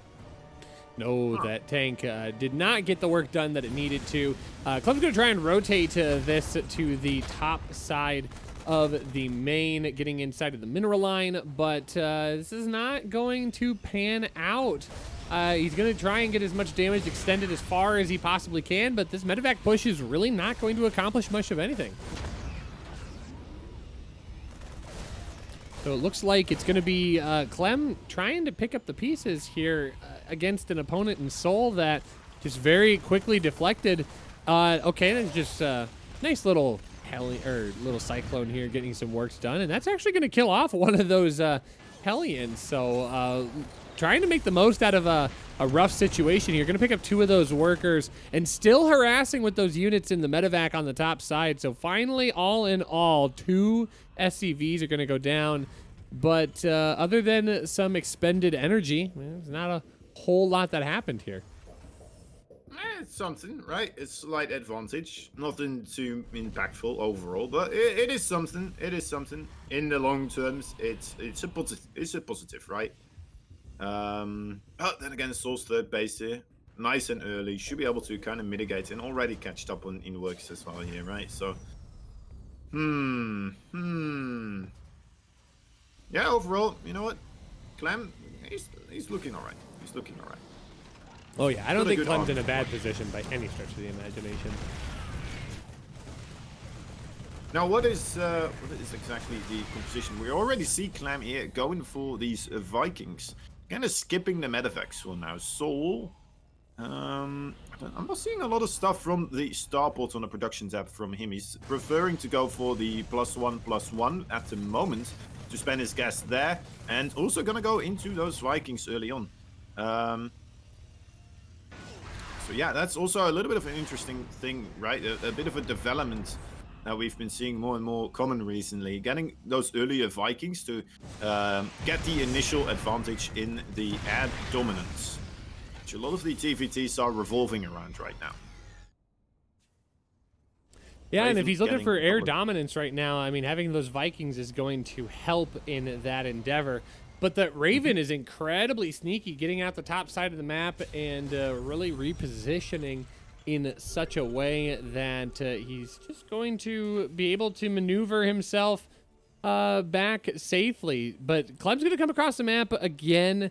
He's going to have a bigger push this time. It's going to be 3 base as well. Ravens and Vikings and tanks. Oh my. Oh my, indeed. Yeah, moving in here once more. There is that sensor tower, of course, making life a little bit more difficult. And Soul is already set up in a good position here. I think there's a slight advantage for the army count overall in terms of siege tanks here for Clem, which is a big deal in these types of situations, especially if he's also taking the air dominance at the moment. Yeah, marvelous trade there for Clem. Does manage to get himself in a good position here, right on top of that command center. Soul's gonna have to evacuate this location. Nothing else to do about it. Does still need to save that command center, of course. Yeah, the problem here for Soul is that now he's going to have to forfeit that 3rd base, and suddenly that shift in economic advantage is going to go crazy in the direction of Clem. I don't know why he thought that was a good idea. Those tanks just going to take out a couple of those Vikings for free. And yeah, it's going to put Soul into a position where he's going to feel compelled that he needs to try and push, but Clem isn't done with his push yet. He's still here with all these tanks and all these Marines. Yeah, Soul setting up for a bit of a surround here, wanting to come in from 2 angles. Definitely helps out a ton against these siege tank lines. Also, a little bit on the top side, tanking some of that siege tank fire. It will get cleaned up. There is still that 1 single drop of Marines, so right on top of the SCV line, and that's doing an enormous amount of damage right now. Oh my god, it's not ending. That is a lot of SCVs, and that is on its own very much worth it now because of this. Even though he lost a massive portion of his army, he already has a reasonable amount of stuff back at home, right? And if Soul does decide to push out right now, Clem has enough time to reacquire the overall army difference that is available right now for Soul. And Soul's not even pushing out at the moment, so interesting stuff overall. I was anticipating him to be a little bit more aggressive at this moment in time, but just sticking back for now. Oh, I mean, Clem's making the most of this right now, but both players still hanging pretty tight against each other. 67 to 58 workers for Clem an advantage, and Soul having that army advantage now. But I think that's going to slowly swing here in just a moment. But Soul is actually getting out across the map. He's going to have a Reaper that spots all of Soul's units on the way. So Clem should be able to position himself in a good spot to deal with this, but this is getting a little dicey, I'm afraid. One of those tanks not going to be able to siege up. But here comes the Doom Drop on the top side of the natural, and that one tank scares Soul away. So now Soul is kind of giving up the goose that he is trying to engage here, and that's going to provoke Clem to at least be aggressive. He's got the sensor tower on the bottom hand side. He's able to get up to the top right to see when those medevacs might be coming in, and Soul not really getting anything accomplished, is just going to have to go back and rethink this one, but Clem is already on his way. Yeah, Clem also getting the +1/+1 right now. I believe, yeah, Soul already has these available. Only getting +2 attack at the moment. So yeah, not really having any real advantage at that in that department either. Honestly, I think Clem, I always prefer the player in TvTs that is the more aggressive player overall. It allows you to pick and choose your battles. You're the one that's kind of in charge of dictating the pace. And you know what? If you screw up, you're going to lose a couple of army units, but you're not immediately going to be punished on your production or your overall economy. And if you're the defending player, right? If you screw up a little bit, not only are you going to potentially lose quite a bit of army, you're also going to lose immediately, well, your means to production or your overall... Oh, big pickup there. Okay. Your overall economy, right? Yeah, and this is kind of a rough situation here for Soul. I guess it's kind of all evening out here, a little by little. Now those Liberators do need to be careful. Oh, a great anti-armor missile going on top of all of these Marines. Oh, he just coats that army. He just hemorrhages 25 supply in a matter of seconds. So this is going to be difficult for Soul to try and recover from. Clem suddenly taking a 35 supply lead. Yeah, Clem just healing up a little bit here. Wants to try and get as many of those Marines into the situation where they may be able to get 2 shots off on it from a tank and then be able to go forward. But in fact, no, moves backwards. I thought for sure that he was going to try and make something happen there. Instead, just pushes along the the right side. There is a planetary there, so he's going to have to back up. I'm very surprised that he didn't try to move in here as he was making Soul pull away forces on that right side. Wow, I'm just kind of shocked at how well that went, but Clem is kind of giving a little bit of it back here. He's tossing away a lot of these Marines and putting himself in a position where this is he's not going to be able to capitalize on the lead that he got for himself. But now this is a really heavily stimmed army as well. A lot of orange Marines that are going to take one-shot damage from those tanks. And that is not a position he wants to put himself in as well. But a little bit of a drop here on the north side will be able to possibly take out that armory. That's a nice little snipe if he gets it. Yeah, unfortunately that +1 weapons for the vehicles did already finish up, so a bit of a bummer. Getting in there a little bit too late, but still now getting on top of those SCVs as well. There's a siege tank though. Still manages to stabilize rather nicely.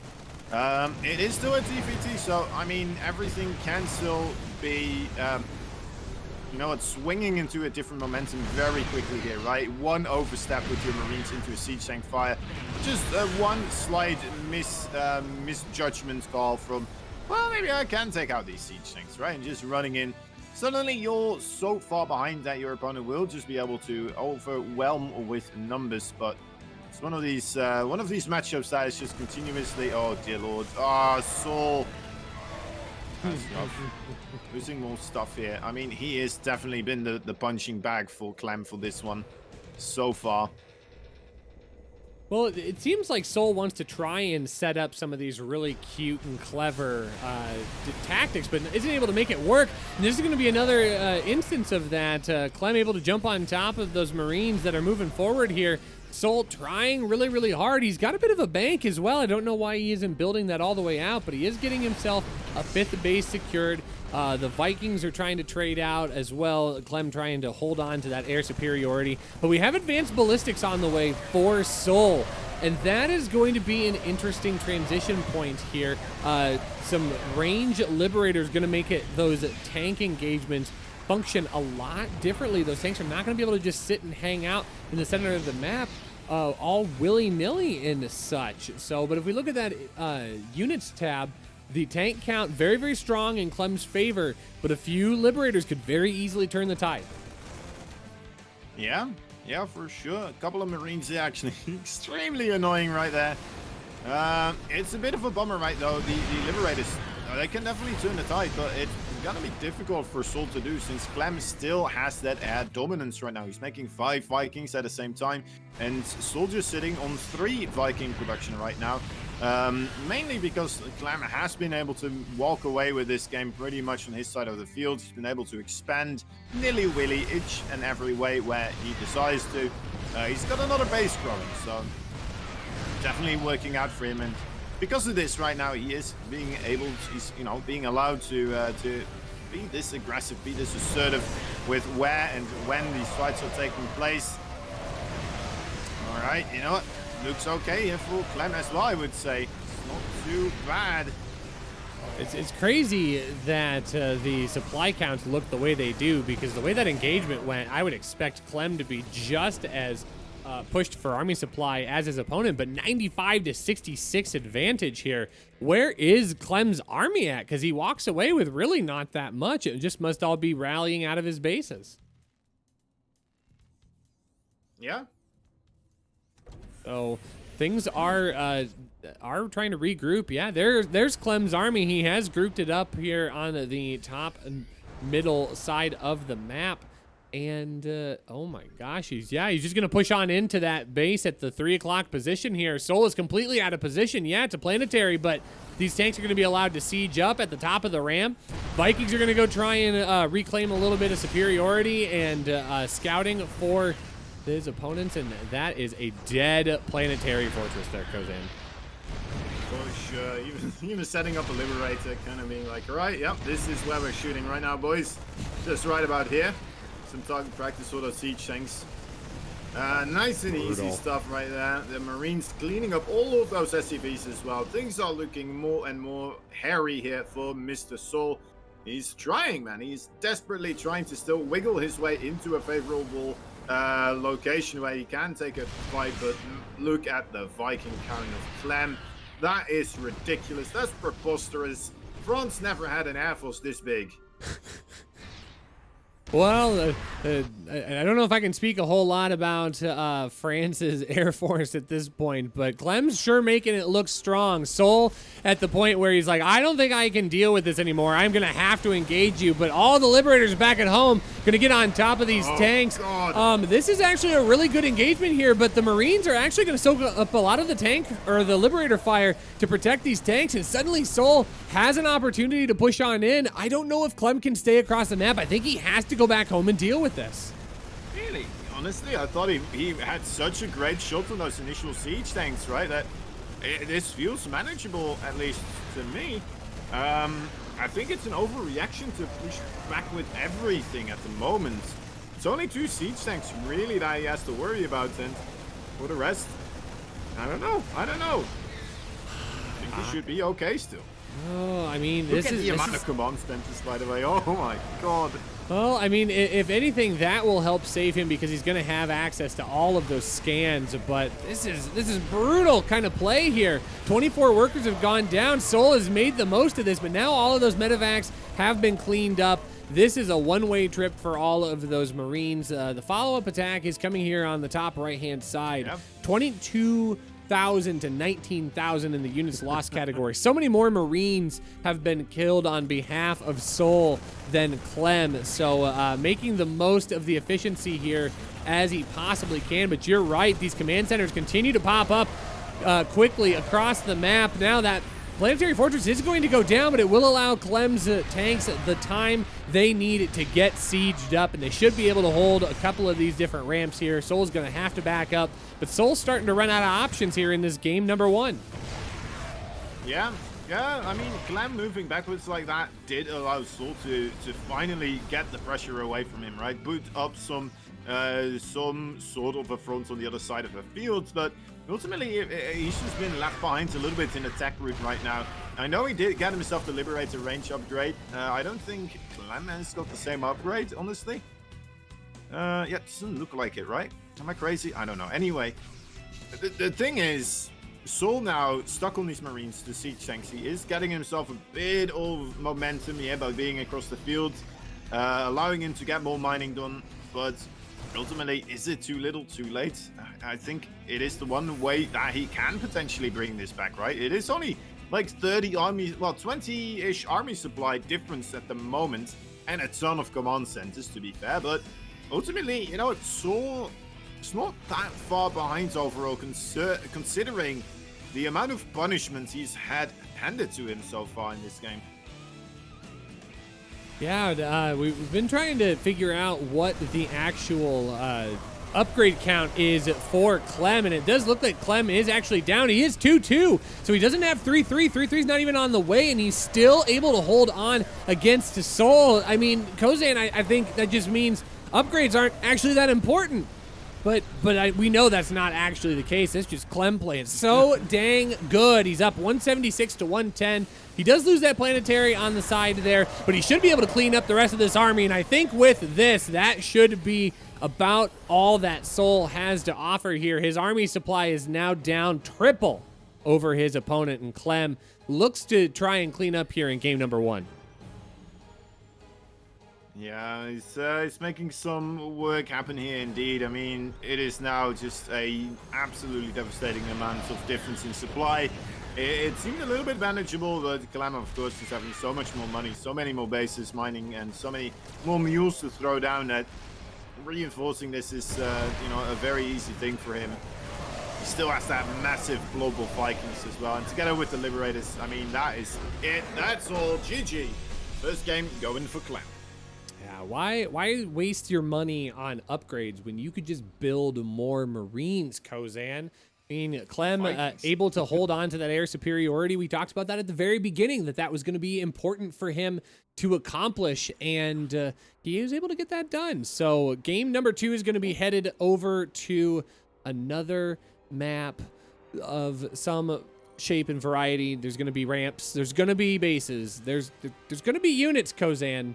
I was hoping the map would show up before now, and it hasn't. Who isn't accepting it? Come on, they're making me look silly now. Is it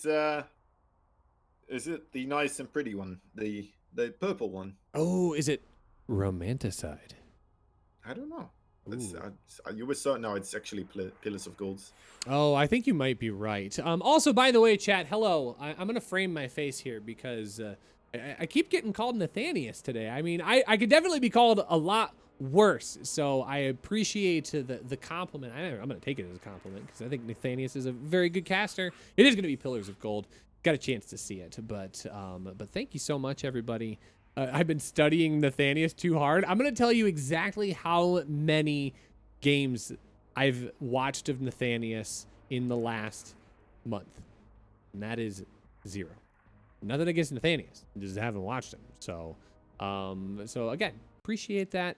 But you know, I wish I could be just called a handsome devil like you. I think you could. Well, I'm not. You know. Oh, nothing in particular.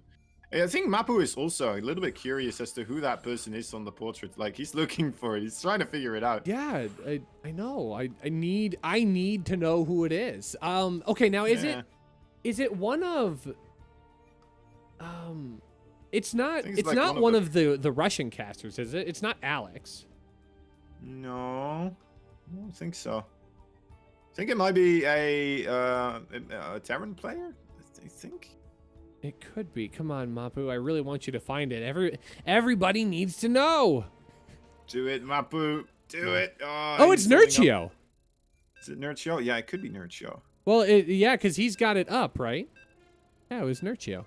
Okay. Dang. Okay. Good for Nurchio. I just didn't recognize the face. So, folks, we're going to be jumping into map number 2 here. It's going to be on Pillars of Gold. No, it's not Nurchio. Yeah, definitely Nurchio. Definitely. Because he had it all figured out. But that's okay. Not important anymore. We're going to keep moving forward. Folks, thank you so much for chatting in English in this chat. You do not need to make Slowly Falling's job any more difficult. But spawning in the bottom right, top right, are Blue Terran. Playing for Cosmos Esports. Down 0-1. Give it up for Soul.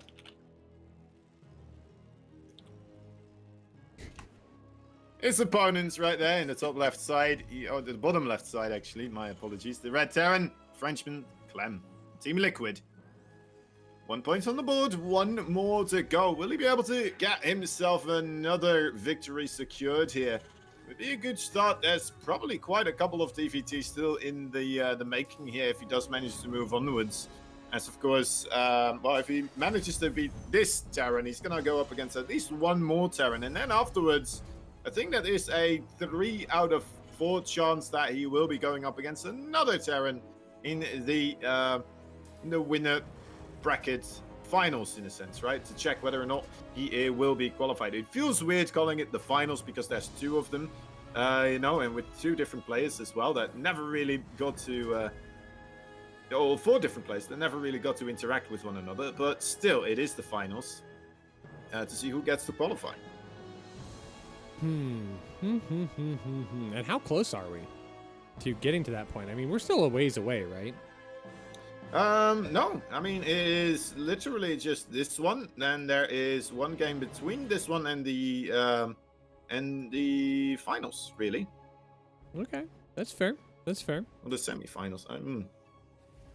Well, time and space itself is just like really slowing down for me here as we cross into the 8-hour mark of this event, which is just a thrill to be here. But I can feel like the caffeine just like push me through, Rushy. Come on, you can do it. Caffeine will take you there.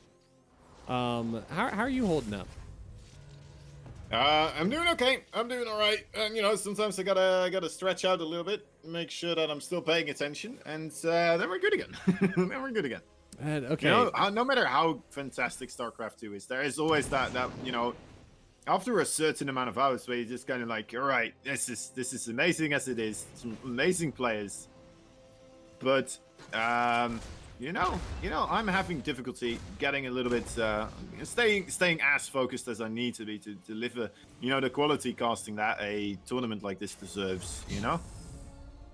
Yeah, you know, and I think that is a nice vulnerable moment that we're sharing with the people of the world, because sometimes it's easy to remember, or it's easy to forget that we're not like robots on the opposite side of your computer screen. Like, yes, cast more StarCraft for us. Bring me more StarCraft. But in fact, we are human beings that sometimes like need to eat food and drink water and use the facilities. But it's okay, because we know that our audience is all the same, and we're so glad that everybody here is a part of this event. And let's see. Oh, I don't get it. I think it's for the add-on. Oh, it could be. All right. Sanius and Rushy can rotate one another. Yeah, you can just rotate. Nobody will notice. I mean, at this point, someone want to just hit him up on Twitter. Maybe we can try like subbing him out and see if you guys could even tell. Suddenly, midstream, like I'm not even gonna be aware what's happening. Yo, like, that would actually maybe be hilarious. So yeah, I'm just saying. And then we switch back to the cameras. Suddenly Nathanius is sitting there. Do you think we could get Nathanius to shave the beard though? Because Lord knows I couldn't grow one. Oh, well, we can draw one on you, right? That should be cool. I'll get my biggest Sharpie that I can find. Oh, good enough. Good enough. All right, what is happening here in this game so far? Clem and Soul. First little bit of aggression here coming out of Soul this time around, right? Well, we saw this very similar thing from Clem the previous time in the game number 1. Didn't quite manage to work out for him.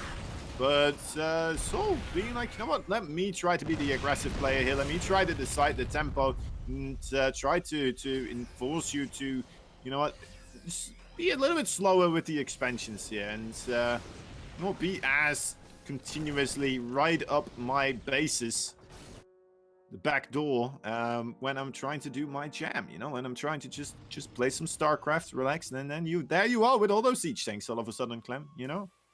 So music for StarCraft, could we call that a space jam? Space jam. Come on and slam. Okay, sorry, that's all I can do.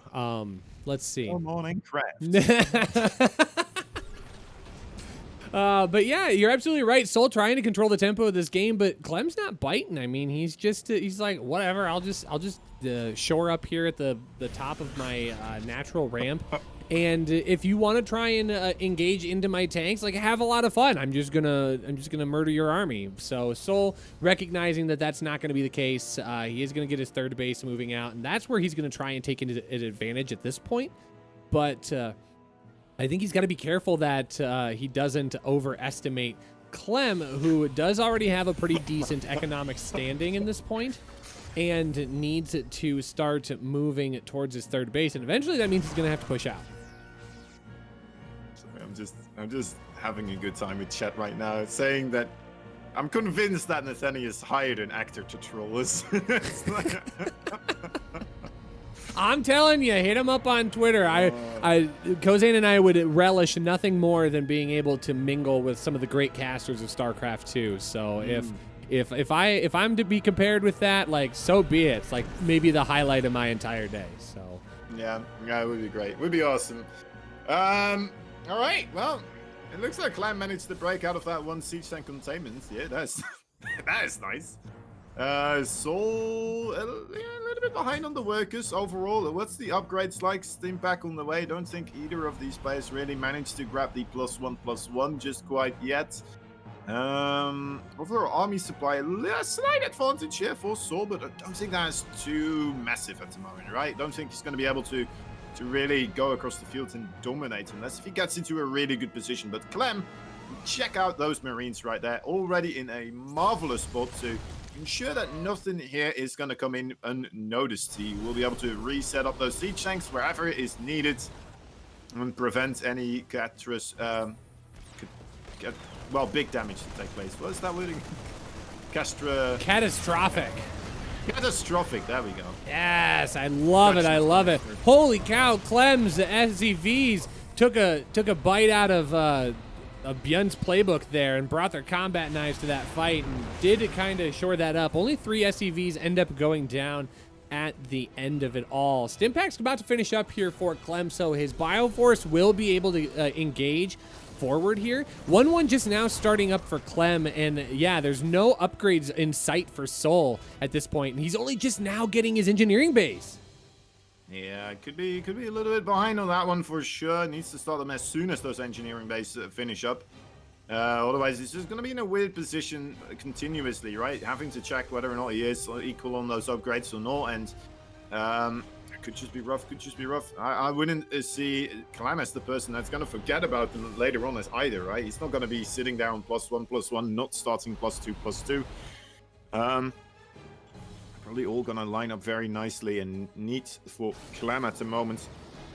Now, I'm loving these two players actually continuously putting those Marines out on the map, right? Look at both of them just trying to get that map awareness. This is an incredibly important part for the TvT matchup, and you need to do this. There's like no way around it. Otherwise, you're just playing it blind, and you're just trying to shoot some hoops in the dark or something. If this was comparable to basketball, I don't even know how that would compare. We've seen you throw it in, but hey. I think we've seen way too many movies though where the basketball player gets blindfolded and it just works out too well, and that seems to be what's going to be happening here. Clem does kind of stumble upon this army, but a couple of interference matrices do go down on these tanks, and they're not going to be available for the fight. But those Vikings of Soul going to own that airspace once again, but then there's nothing to get on top of these tanks. So the tanks should be able to get away. A couple of scans just to make sure that nothing's going to be flanking them. And here comes some Marines to deal a little bit of counter damage, but a tank already in the natural, that's not going to get any work done. Doing a good job so far, and well, I mean, that 4th base for Clem is still ticking away, right? We'll be able to start taking that economic advantage here over Soul. Soul getting that armory right now, but I mean, look at that, +2/+2 already on the way for Clem. This upgrade advantage is not gonna grow any smaller at this moment in time. Well, it's nice that Soul's 1-1 is now finally just finishing up, so he will be able to even out the score there. But you're absolutely right. Clem's already into his 2-2 timing. He's picking up that +1 for all of his mechanical units, and he's just starting to double down on his base production. He's getting that sensor tower. It's going to be down on the bottom right-hand side. So his 4th base will be rather secure, and I wouldn't be surprised to see Clem start moving into that 5th base sooner rather than later, as he wants to continue trying to get that advantage over his opponent. He knows that he's going to have that upgrade advantage at least for a brief amount of time, and if he can start getting his production of Marines a little bit stronger, that's only going to help him in the end run. Yeah, for sure, for sure. Both these players are playing a little bit defensively right now, aren't they? Like, neither of them willing to push across the map. It is a stark contrast to what we saw the previous game, right? Where Clem continuously across the map, continuously trying to strangle hold his opponent, putting him into awkward positions, and almost forcing fights continuously. Instead, right now, what we're seeing is both these players trying to just... it's a fight for map awareness, in a sense, right? The player that is least map aware right now is going to be the one blindsided and potentially just gonna get his legs swept out from under him. All right, Soul trying to get a little bit of footing here, but Clem is going to start charging up the left-hand side of the map. He's not going to be able to slow this down. There's too many tanks and too many Marines to deal with here, and we're about to have a mismatch once again. Tanks now have +1 here for Clem. That 2-2 is just about complete, and I don't know that Soul realizes this is going to be the case, and Clem's just going to charge right up the gut here. These tanks are going to get great cover fire if they're able to just sit right in between the 2nd and the 3rd base. There's not going to be much to stop him. So now all the boys have to get pulled off of the line here for the 2nd base. It's going to buy a little bit of time for that tank, but now Clem controls all of the traffic here outside of the natural of Soul. But meanwhile, Clem having to deal with Soul's units on his 3rd base as well. One planetary fortress will be able to keep the Marines at bay, but there's not enough to deal with the tanks, and this is just chaos on both sides of the map. I like the position for Clem here. A little bit better. Soul losing a couple of those siege tanks unnecessarily on the right side. Great control though overall from Clem, being able to pick those off. The main base for Soul definitely looking a lot more hurt than the one for Clem here. Clem still sitting rather comfortably, letting his reinforcements come in and slowly starting to siege up more and more on top of that ramp area. Although, you know what, Soul does clean this up ultimately, and Clem is also going to clean this up. Yeah, looks okay. Look at the spread on those Marines. Just take a second. Did you see how spread out those Marines were? My dear God, that was absolutely amazing. That was very stellar play there from Clem as well. How he came in there. Very impressed. I am just like constantly impressed by both of these players. I'll give you some credit because you had told me that I shouldn't sleep on Soul, and I'm definitely regretting having done exactly that, because Soul is showing that just as Clem winds up to give a haymaker, I mean, Soul's putting a leg square between on Clem. So, I mean, both of them are just hitting each other as hard as they possibly can. And now it's going to be another big engagement here, but the Vikings are going to be able to control the air here for Clem. And once again, that's kind of the story, is that air superiority. And right now, Clem is able to hang on. He secures himself a little bit of a supply advantage, 143 to 129. And Soul is desperately trying to find at least a little bit of counterattack, but he runs some Marines in and there's nothing there. Yeah, and ever since the big fights that did occur across the fields, neither of these players really on top of their scouting game anymore. I guess Clem a little bit better, still has a couple of those Marines out to scout. And yeah, this is allowing these situations to take place, right? Where suddenly you see these big base raid scenarios. Soul once again starting to gear up to try and make that same move once more, putting everything in the medevacs. Coming on in. Liberator's already sieging up right now. The siege tanks have to be put further away. That's a nasty situation because, I mean, he doesn't have Vikings here. He's gonna have to immediately evacuate that place again. Yeah. For a moment, I thought he was gonna come in from the backside on those units on the left. So I thought that would be amazing. Just kind of set up some sort of a ambush right there, right? Set up the siege tanks behind them. Don't let them escape, and then slowly just pinch off that part of the army there for Clem. But instead, trying to go for the economy, not quite working out for Soul. Well, I think he needs to just be careful that he doesn't overcommit into any one direction. I think that's the biggest fear that he has to deal with right now. Because both of these players, again, we've talked about how they're playing very, very crafty. They are being very resourceful here. 3-3 just now on the way for Clem. It looks like he's going to have his +3 attack before he has his +3 armor, but nothing in sight for Soul. And I don't know if Soul can afford to forget this. Remember, last game in game number 1, Clem actually won from an upgraded disadvantage, 3-3 against 2-2. So Clem having an upgraded advantage? I don't know if he wants to mess with that, but this is a really nice drop here on the left side. That's going to clean up a few of these SCVs. It might actually get the orbital as well, but it's going to be the engagement on the right-hand side that keeps this game interesting, as both players, again, just drilling punch after punch at their opponent. I think that was a very important pickup, though, on that base. That equalizes the base count overall. The worker count equalizes now as well. I guess Soul is not mining off of that 4th or 3rd base, whatever you want to call it. Okay, does manage to reacquire the mining there. The Liberator did get picked off. There's still this one Marine here. My dear Lord, that Marine has been quite a valuable asset to the army of Clem. Yeah, this is just wild punching men. Like, you know those bar fights when there's like 2 drunk guys just kind of wailing their arms at one another? This is what it feels like, you know, in a sense. It's just continuously 2 guys trying to get these punches in, frantically wailing their arms at one another. Oh, yeah. And I would 100% agree with that analogy, too, because it feels exactly that. Everything is scrappy. Nothing looks entirely clean. And I feel like both of them come out the worst in every engagement here. So it's going to be another base that has to try and clean up. I don't know if he can afford to lose that orbital command, but he is going to get a repair off on it just in the last second. That tank is going to have to zip over to help defend. But this is just outstanding play by both players. We're 17 minutes in, and once again, I feel like there isn't a clear advantage. Both players have a similar bank on hand. The worker count is in Soul's favor, but that army count is almost dead even. It really is, yeah. I mean, neither of these players managed to get a significant advantage at all during all of this, and I mean, we're going to have to get to some sort of a point where it is becoming more and more difficult, of course, the way these armies of Terran work, right? They want to be together, they want to be pre-set up, and the more bases you take, the more difficult that is to do. So, I mean, we're starting to get to that point where these players, they have to decide, are they just going to go for a big straight-up fight, or are they going to try to get those expansions going? It looks like Soul's just going to push straight in here, gets another base killed off just like that. The siege tanks for Clem, not in position, even trying to snipe some of those out.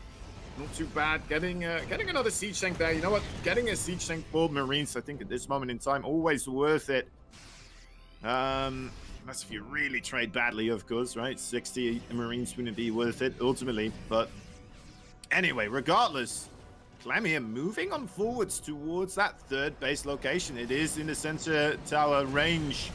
And Soul trying to respond in kind here. Rushy, once again, these guys, they're wailing, man. They are wailing. Yeah, this continuing onwards. Oh, this is terrifying.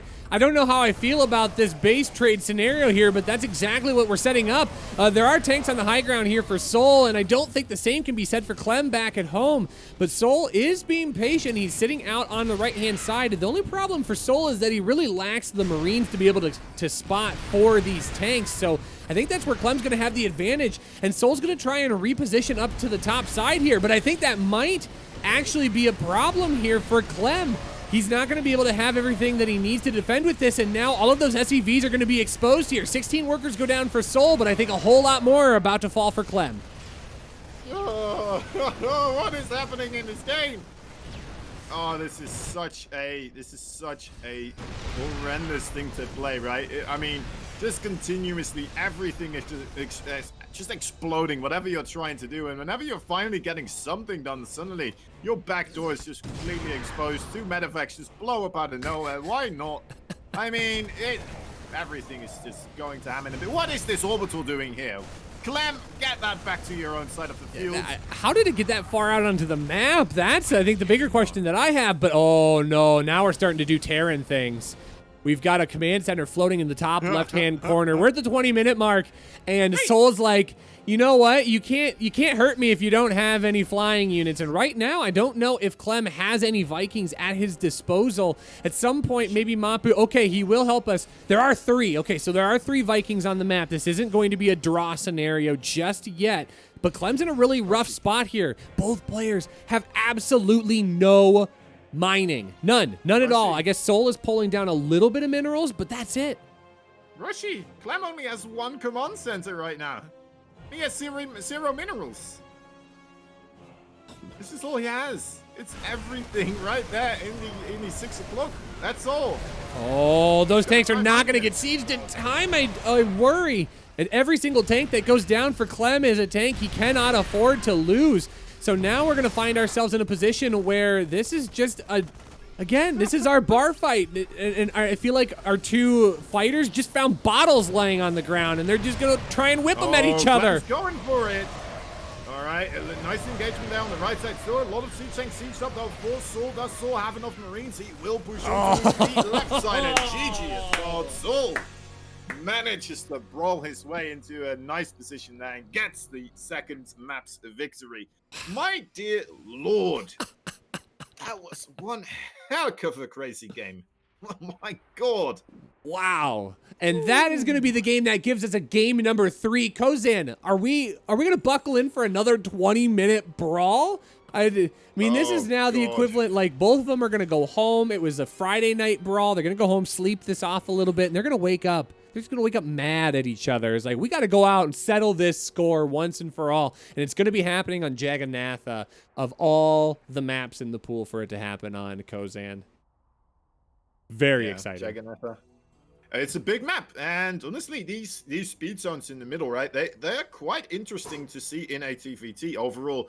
These engagements that we continuously saw with the Marines trying to push into the siege tanks, right? Just add an enormous, big, massive speed zone somewhere in the middle of that fight, and these fights can turn out incredibly differently all of a sudden, you know? Mapu's back. He needs to know.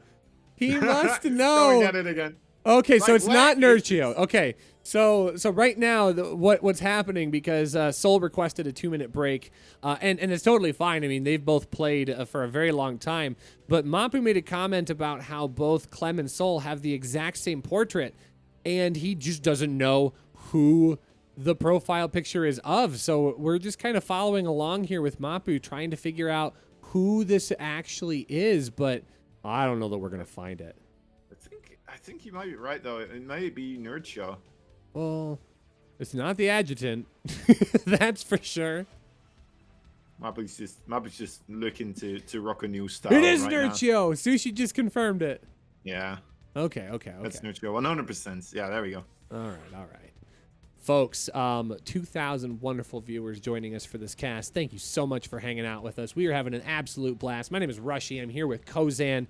Folks, if you haven't hit that follow button yet, I encourage you, slam it right now. You are not going to want to miss all of the action that's going to be coming down the pipe over the next couple of weeks. If you think this is good, it's only going to get better from here. So make sure you hit that follow button.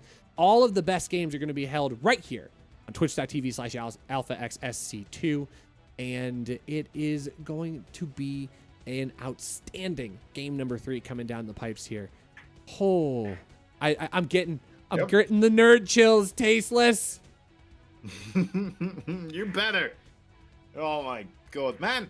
Yeah, can't wait to see what these guys will be able to pull out of the hat in game number 3. The first game, I mean, I'll admit it, Clem definitely looked a lot more overall just dominating, right? It looked like he made Soul look a little bit silly. Second game, Soul deciding, you know what, I'm gonna be a little bit more proactive at the start of this game. I'm gonna be on top of my Marine scouting, make sure that I do see Clem come in, not allow him to gain the early upper hand, and ultimately, you know what, making it through the enormous gauntlet of explosions absolutely everywhere and getting himself that well-deserved victory in game number 2. He's gonna have to do it one more time though. And that wasn't a easy victory there at all whatsoever. We'll have to wait and see.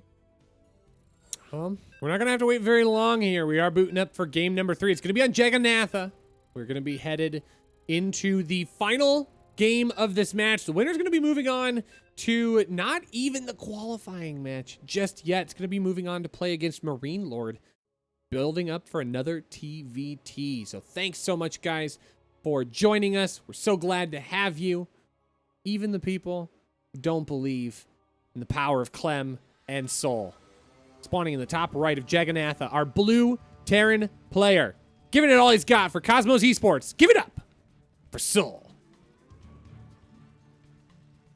His opponent's in the red. He's the Frenchman. He's from Team Liquid. It's, of course, Clem.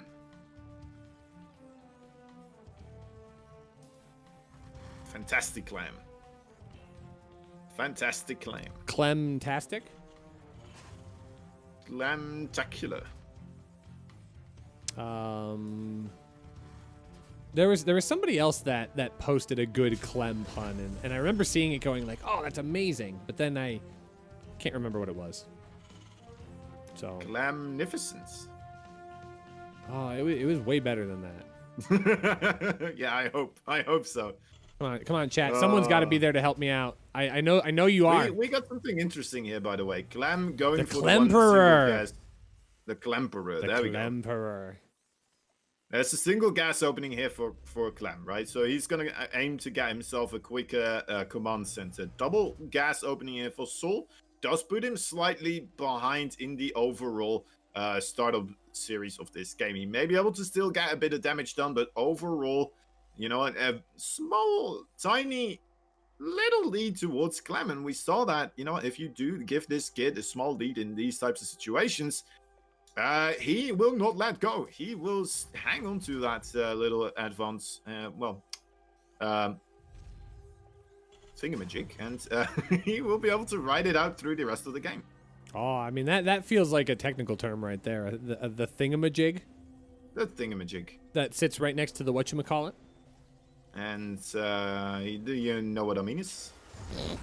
That one I've never heard of before. All right, so yep, as you said, Clem going for that early command center right there, going to try and secure that economic advantage. Soul is going to come across the map and he's going to see that, but how is he going to react? Is he going to try and stay aggressive on top of this?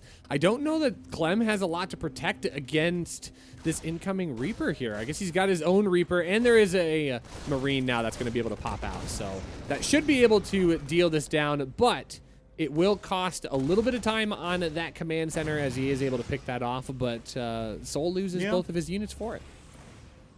Yeah, it's okay for Clem, I would say, right? Still ahead with that command center. We'll be able to, you know, get 1-2 extra SCVs out on the boards. And most importantly, probably get himself that mule a little bit earlier, right? And that's really going to advance you into that better overall economic state. What else are we seeing from these players? We're seeing just regular startup units coming out of these production facilities. And yeah, I'm you know, curious to see if one of these players will decide to go for mech, because so far both of them seem to be completely willing to just stick to the Marines, the siege tanks, and the Vikings kind of composition, right? None of them really adding in Cyclones, which is something we're seeing a bit more, I suppose, from the Korean side of things. But yeah, just sticking to the straight up bio play. And I think that is probably the right call, honestly, because both of these players seem to play pretty strong in that element. So it's a classic moment of if it ain't broke, why fix it, right?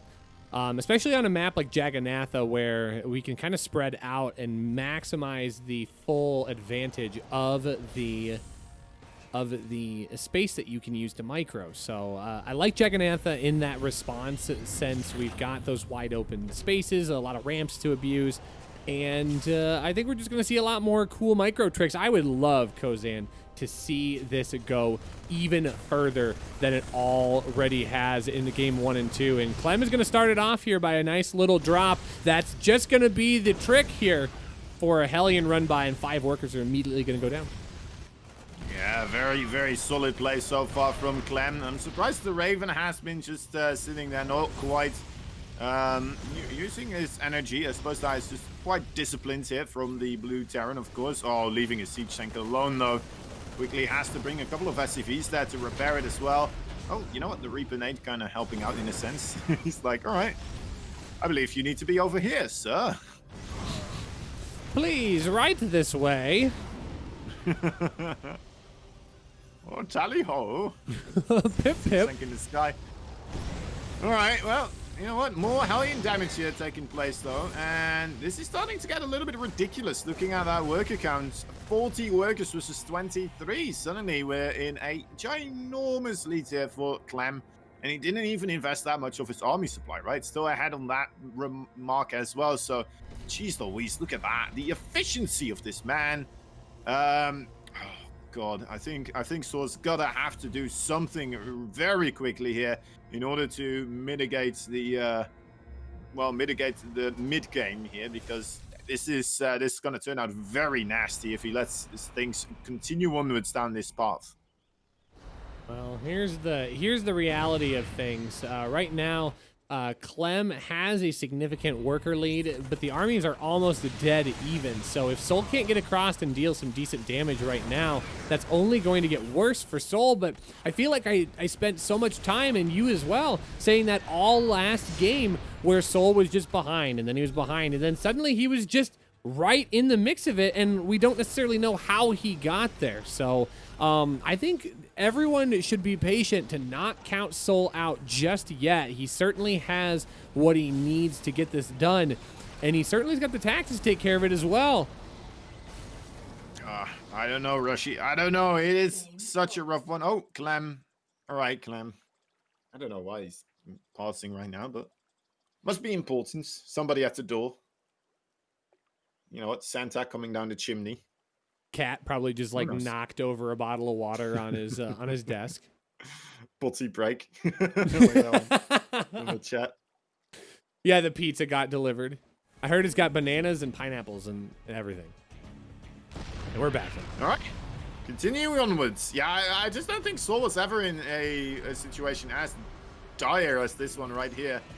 I mean, it's only 7 minutes in and there's already a 20 worker deficit. That is irredeemable. He's going to fall behind on so many aspects of the game if he does not make somewhat of a move right here, right now.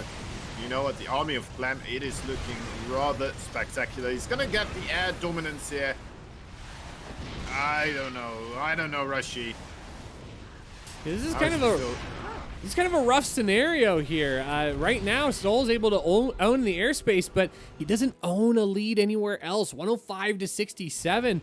His army count is slowly slipping, and I worry for Soul long term here. I don't think that he has got what he needs right now. But those Vikings are getting a lot of work done, and that is buying him at least a little bit of positional advantage. Yeah. I'm sorry, I'm such a child. I'm still just giggling inside with the idea of somebody, you know, in a tournament being like, I gotta go to the toilet mid-game, just passing. And then just being really upset about, what do you mean I can't go? Wait a minute, they put a pause feature into the game. You mean I can't use it? Oh, this is a big engagement coming up here. But the tanks are going to be able to push this back off. And Soul, not enough steam in the tank to push Clem out. And Clem going to walk away with a 2-1 victory over his opponent. GG. One singular G. One singular one. Oh, the other one. It's okay. Clem played that very nicely. Great bit of harassment right into Soul's place where it hurts most. Losing so many of those SCVs with, you know what, maybe a little bit better micro overall. You know, I think he's probably kicking himself, realizing I kept moving back and forth between those two locations and I kept losing more and more stuff against this absolute wonderful micro from this Frenchman. And yeah, has to tap out. Anyway, there it is, guys. A victory for Clem. The first to come, hopefully, for him, as we potentially have another TvT. I'm not quite sure if we're gonna go into that one or if we have something else that is still waiting for us. We do We have have Special versus Gerald in the top side there. I've seen the future. I've peered beyond the gate, and I've seen the future of our stream, and it's going to be UThermal coming onto our stream next. You know him, you love him. He's a fellow Dutchman for Kozan, but we are waiting for the results of Bly versus Neeb at this point. So we are going to have a little bit of show time and downtime. The show time is for one of our main sponsors in Strive beef biltong, everyone. Strive, one of our wonderful sponsors here for Alpha X in the month of September and October. And Strive Biltong and Matcherino are partnering to create a special opportunity for fans of this tournament. They're offering 20% off all products on Strive's website using the code AlphaX20. For every 5 purchases with the code, Matcherino will donate $25 directly to the prize pool. And at 30 orders completed, Matcherino is going to toss an extra $100. You must use that code at checkout for that to take place. And if you do, 2 lucky buyers will also stand a chance to win an Alpha X jersey, hoodie, or jacket like the ones you see on screen right now. So thank you to Strive and Matcherino for sponsoring us, and check out some delicious and healthy biltong meat snacks brought to you by our friends at Strive. And now you're going to see that my camera is actually flipped. But again, it's beautiful packaging here. You can get a chance to see a little bit of the product. I had a chance to already eat a bag. It's really tasty. I mean, very good, pretty good for you. I mean, like this whole bag is like 200 calories. So if you're a big fan of beef jerky snacks or meat snacks, consider checking out Strive, because not only will you find something that's tasty for your belly, but you're going to find a way to support esports and StarCraft 2 at the exact same time. And I know Kozan sitting here is like, oh man, this guy can like run the same ad over and over and over again. What's wrong with him? Who hurt him? What? But, What? No. What? No. I'd never think that. That's fair. That's fair. I'm just, zoning you out. I'm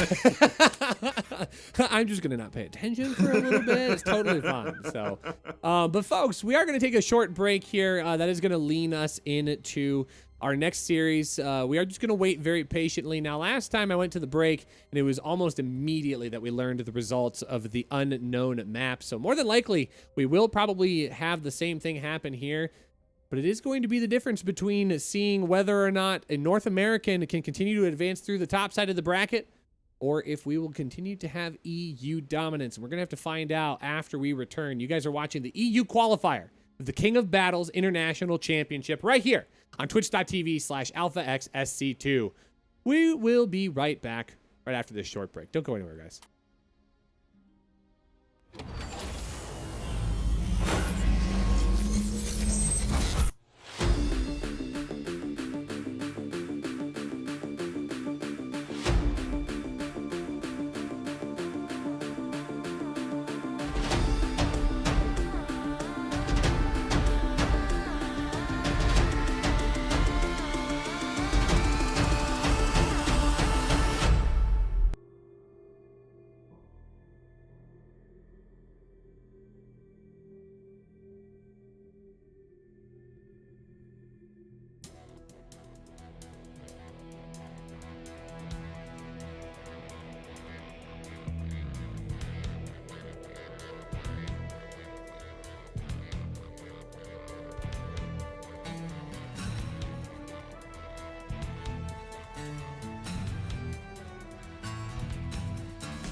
Welcome back, everyone, to the King of Battles International Championship EU Qualifier, our final qualifying event for this $30,000 prize pool main event taking place next weekend, starting on twitch.tv/alphaxsc2. My name is Rushy. I'm here with Kozan.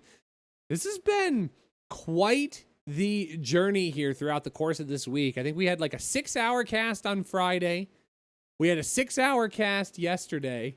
And we're 8 hours and 42 minutes into today's cast. There's so much StarCraft, but it just fills me to the top with energy, Kozan.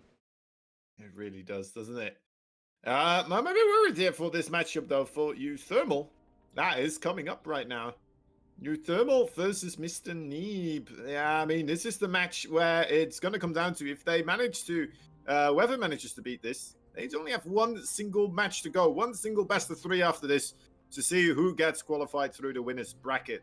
And that is going to be one nice thing overall to have happen, of course, because if you do drop down into the loser bracket, oh, Rushy, you want to know who you're going to have to be facing? Like, what kind of big names are still down there? Oh, be gentle. Skillus, Bly, Laser, Sword of Keliger, Goblin, Soul. I mean, Denver is there as well. It is just an absolute mess. Max Pax or Cass might actually also go there still. Milky Cow, Vanya. It's a dangerous place to be right now. You do not want to go down to the loser bracket because that is gonna be as much danger as your StarCraft 2 career in this tournament in particular, I suppose, is going to be in. That's a danger town right there. Well, and the scary part about that as well is not only do you have to try and wade your way through all of the talent that is down there, but more than likely, one of those people is somebody that you sent down there to begin with. So they're going to be looking for that revenge. And that means they're going to be fighting that much harder to continue moving forward. True. Because as you remember, there's only one person that advances from the bottom side of the bracket. So unfortunately, most of them will have to fall eventually. But we haven't even reached our final destination here on the top side of the bracket, but we are getting close. Of course, that bracket is starting to fill out on the top side here, and we are getting close to seeing who is going to be competing in the qualifying matches here on the top side. Right now, Special and Gerald currently mid-series 1-1. The winner of that will be our first competitor to make it in. And it's going to be the winner of our next match, Neeb versus UThermal, that will go on to face them as the second people to be a part of it. So Clem Marine Lord down as well, and Hero Marine and Aquaron. So it's a lot of Terran and Protoss. Once again, the Zerg players are being sent down to the bottom side of the bracket, and it is a Terran Protoss party all the way on top. Hell yeah. It's looking pretty darn good. I would love to have a, it's hard to say actually what I would like to have in that situation. We'll have to wait and see. To be fair though, we have just 4 Terrans on that bottom side. That's just a TvT Fiesta. So, you know what? Maybe having a PvP Fiesta on the top side, that would be pretty cool too, right? Getting Neeb and Gerald both up against one another. I would be pretty down for that one. But then again, I mean, Special, UThermal, my dear God, are they 2 Terran playstyle that are near and dear to my heart as well. I would love to see them also making some plays right now. Well, we're going to have to see if revenge can be exacted here, because this is a rematch from yesterday, isn't it, Kozan? It really is. Yeah, UThermal wasn't doing all that well against the Protoss yesterday, but maybe he's going to be able to turn it around this time. Well, we're going to have to find out exactly what happens here. We're going to be jumping into Lightshade for our first game of the series. Spawning in the top left, our blue American Protoss. Playing for Ting. Give it up for Neeb. And his opponents in the bottom right side, the red Terran fighting for Team Liquid. It's the Dutchman. He is UThermal. UThermal. Little Mark. And Ben. Big Ben. Wait, that's a place. No, hold on. Gotta be careful in these EU qualifiers. Suddenly, things have different meanings all of a sudden. Well, I mean, do we want to talk about words that have different meanings? I mean, I've got. Oh. You're making me it up. too easy. Oh, okay. No, of course not. Doesn't say we can lying talk to about you. Purple Rain some more, but. Oh dear. Here we go. Here's a question for you. Do you know what uwu means? I just don't understand. Maybe I need someone to I think explain it's it a to me. face, isn't it? Oh, that could be. I mean, if it's not a face, I just don't understand either myself. Also, yeah, I think you need to capitalize the use. So, like, when you do a non-capitalized use, it looks silly because, like, the eyes will have like a little weird line on the side, which just doesn't make sense to me. You know, doesn't make sense. What's going on? Well, I mean, I got what I wanted, which was answers, but I don't know if they were the answers I wanted. So, but you know, we learned a little bit here, and we're all about education here on twitch.tv/alphaxsc2. So, I think I'm not quite sure if. Oh, okay. No, Sushi is he just loves that emote apparently. I was thinking he was getting a little bit upset with the way we were holding this conversation so closely to anime related subjects and the urus and such. Wait, that is from anime, right? Is it not? oh, I have no clue. But wait, Team Anime is back? Who's playing for Team Anime? Oh, Rexter said actually he's like texting emoticon used to show cuteness. Oh, I see. So I thought it always. Oh well. Anyway. Oh. Doesn't matter. I hear everything you read on the internet is true. And I think Oh, this is Abraham true. Lincoln actually made that quote. So You just said that on the internet, and everything you hear being said on the internet is even more true than something you read on the internet. So ooh, interesting. there you go. All right, so Neeb is going to try and get across here and do a little bit of scouting. He is going to see a little bit of Bully Town right there. Going to get shot down by those two Reapers and a Hellion. But Hellion is going to be rather weak now, so it's not going to be able to come in and roast as many probes as it normally would. But that's going to just put more pressure on Neeb to make sure that he doesn't lose any of this defense. Oh, literally seconds before that shield battery is allowed to finish. But the good news is that shield battery will be able to protect the probes into that line. So I think for right now, things should be okay for Neeb. He should be able to protect himself in this particular situation. But one of those Hellions will go down. Going for another one of those adapt kills. Will not be able to get it, of course. Gets a good scout on that Oracle immediately. Wow, how did he do that? Every which way his units could go, he sent the units. That was impressive. You see that? Like one Reaper went left, another Reaper went right, the other one went off. Like they all went off screen as well. That was the impressive part for me. Yeah, You know, just making units move 3 directions. I can see how that happens, but then also like just quite far and off screen. Yeah, very good control for sure. Neeb has always been very well known for his good micro tactics as well. So both players are going to bring out all the stops for this particular match. UThermal right now trying to get into a Banshee. I don't think Cloak is on the way. It doesn't appear like he's going to try and research that as well. So probably just going to play with the positional advantage of having that Banshee. And it just feels a little eclectic what he's building into right now. He is grabbing a few more of those Marines, getting one tank as well. I don't know. It just, again, kind of feels a little eclectic and distracted, but UThermal's probably dialing up exactly what he needs here. Yeah. I mean, the previous time yesterday when we did see UThermal play, it did seem like he was struggling a little bit with this matchup, right? He was doing amazing in TvT, beating Clem. He did amazing in TvZ as well. We all know his TvZ is pretty darn impressive. But his TvP, it just, I don't know, maybe it's just a mental thing, but it just always seems like he goes for these big pushes across the map on 2 bases. When it doesn't quite work out, he doesn't really have a follow-up. He's very quick then to just kind of throw in the towel and be like, all right, well, never mind. On to the next one. And I don't know if he's, blaming the race in that situation or if it's just that he just doesn't like to play this matchup in a sense, which I believe is a different thing. Distinct difference right there. Well, UThermal's kind of letting his main base go to wreck here because he's focused on this push. I mean, there's nowhere for any of these units to go, so he's going to just lose an entire mineral line worth of workers. But right now, the tanks are going to be able to siege up here.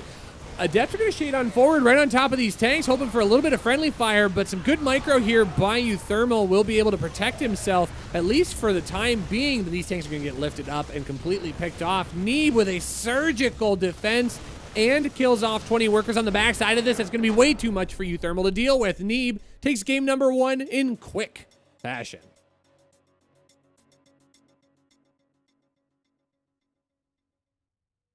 All right. I was like, any thoughts there, Kozan? Let us know how you're feeling.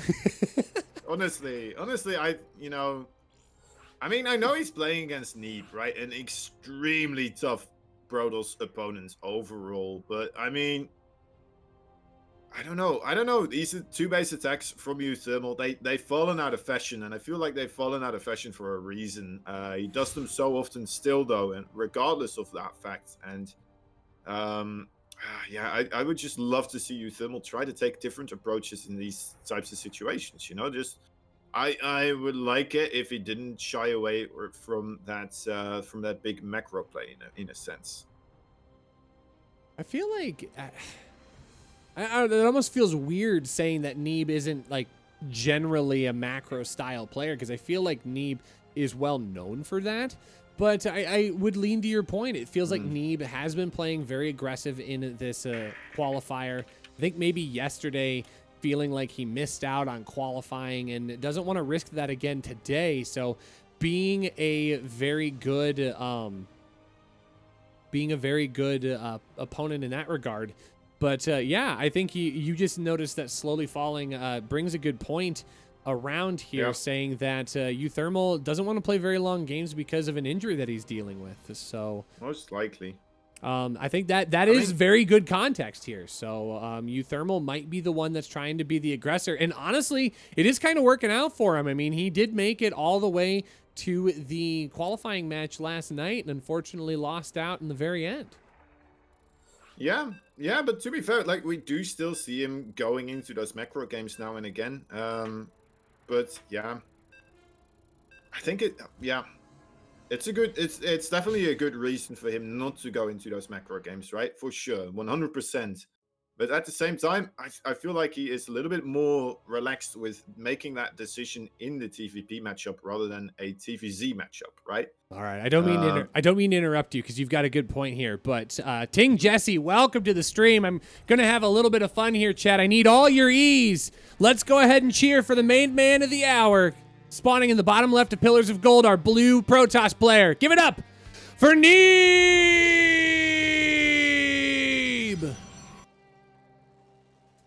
UThermal! The Team Liquid's Dutchman. There he is.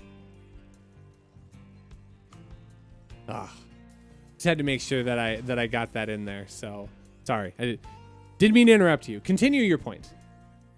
Where was I? Yeah, so, in DreamHack, we saw UThermal still making one hell of a wave in some of these TVC matches, right? Not going away from having that injury, just still fully committing. Only UThermal really knows how much it's bothering him and how it's influencing his play, right? Only he really knows, so it's hard to really make any type of a call about that, because I have no idea in general about that exact situation. So but yeah, it's a bit of a bummer, as a UThermal fan, as a Dutchman myself, it's just, yeah, oh well. It's still, very strong 2-base timings that he's doing, and I wouldn't be surprised if it does manage to, get a couple of games here and there as well, right? Ooh, Neeb being aggressive this time. Yeah, we've seen this a lot on Pillars of Gold, though, where we'll get this proxy, and it's so much that, look, UThermal's out spotting for it. He is not moving the right direction, unfortunately. We'll get that Reaper out relatively soon. It's going to need to check this location. I mean, this is the map where we see this the most of the time, right? It is such a good map for this.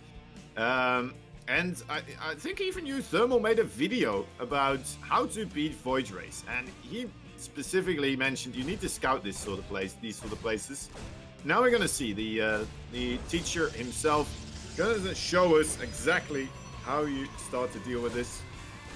Let's take a look. So he's starting to focus on the pylon right now, trying to get the probe whenever he gets the chance. There we go. That is a second shield battery that does come down. All the SCVs are being pulled right now as well.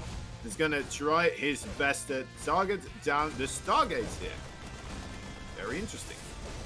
Well, right now, he is showing that he is capable of dealing with this. And honestly, right now, he's got the DPS to be able to shut down the Stargate. I think if the Stargate goes down, this is going to be very difficult for Neeb to try and recover from, because this is a big investment here. And it is, in fact, going to go down. There are no... Oh, my gosh. It's Fight Club. Fight with the Adept. Oh. I mean, that is going to be very difficult damage for Neeb to try and recover from at this point. He's sacrificed so much to be a part of this, but right now, just going to build the Stargate back at home. It has cost UThermal a little bit of an income advantage, as we just saw Mapu put up on the screen for us. So it didn't come without cost for UThermal, but I'm kind of interested. I'm not really sure who's in a better position right now. You know what? I think that UThermal maybe. You know, he's got that second base up and running. He's making an orbital right now. Neeb only just at this moment making a new Stargate. Well, it's almost done, to be fair, but you know, it's all taking a very long time now for Neeb. That Nexus not even halfway done yet, and overall, if the Terran is ahead on bases against the Protoss, that is a bad situation for the Protoss. So overall, UThermal here looking really sharp. Well, he's going to be able to clean up these pylons on his side of the map, and that actually will put Neeb in an awkward position that is going to supply block him for a brief amount of time. But don't worry, pylons being built on the opposite side of the map as well, as Neeb working to take his natural expand. Same with UThermal, so both players could possibly transition into a normal-ish looking game. That's a little bizarre. Yeah. I mean, if both players do something kind of very aggressive in a sense, right? Something weird. It can equal out, right? In a way, that's what we're seeing right now. Very interesting point. But yeah, then again, I still feel like UThermal in a wonderful position here, a little bit ahead overall. Just needs to not die to some Phoenix harassment and such. So to the conversation that we had about UThermal playing aggressive because he doesn't want to tire himself out due to injury. Does this kind of play into Neeb's hands a little bit? Because Neeb is going to benefit from having a longer drawn-out game if that ends up being the case. And I feel like UThermal benefits from playing a long, drawn-out game just because he's ahead on supply right now. He's got a worker advantage. He has a slight army advantage. There would be no reason for him to try and double down on like a 2-base timing or a 3-base timing at this point. Why not just play it out? Yeah. Yeah, that's a good point, honestly. I mean, it's a bit evil as well, trying to abuse the fact that your opponent is injured in a sense, right? There's something quite nefarious about that in a sense, but I mean, hey, this is a tournament. If that is going to get you a victory, that is a solid way to do it, right? Well, and you can't just go play aggressive yourself because you're like, well, my opponent is having an injury, so I need to, you know, and I don't want him to exhaust himself. Yeah, well, and honestly, like, to use the word nefarious, I think is good. I love that vocabulary word, but I mean, if the nefarious part of it is just like, I'm gonna play a normal game of StarCraft, that'll show my opponent.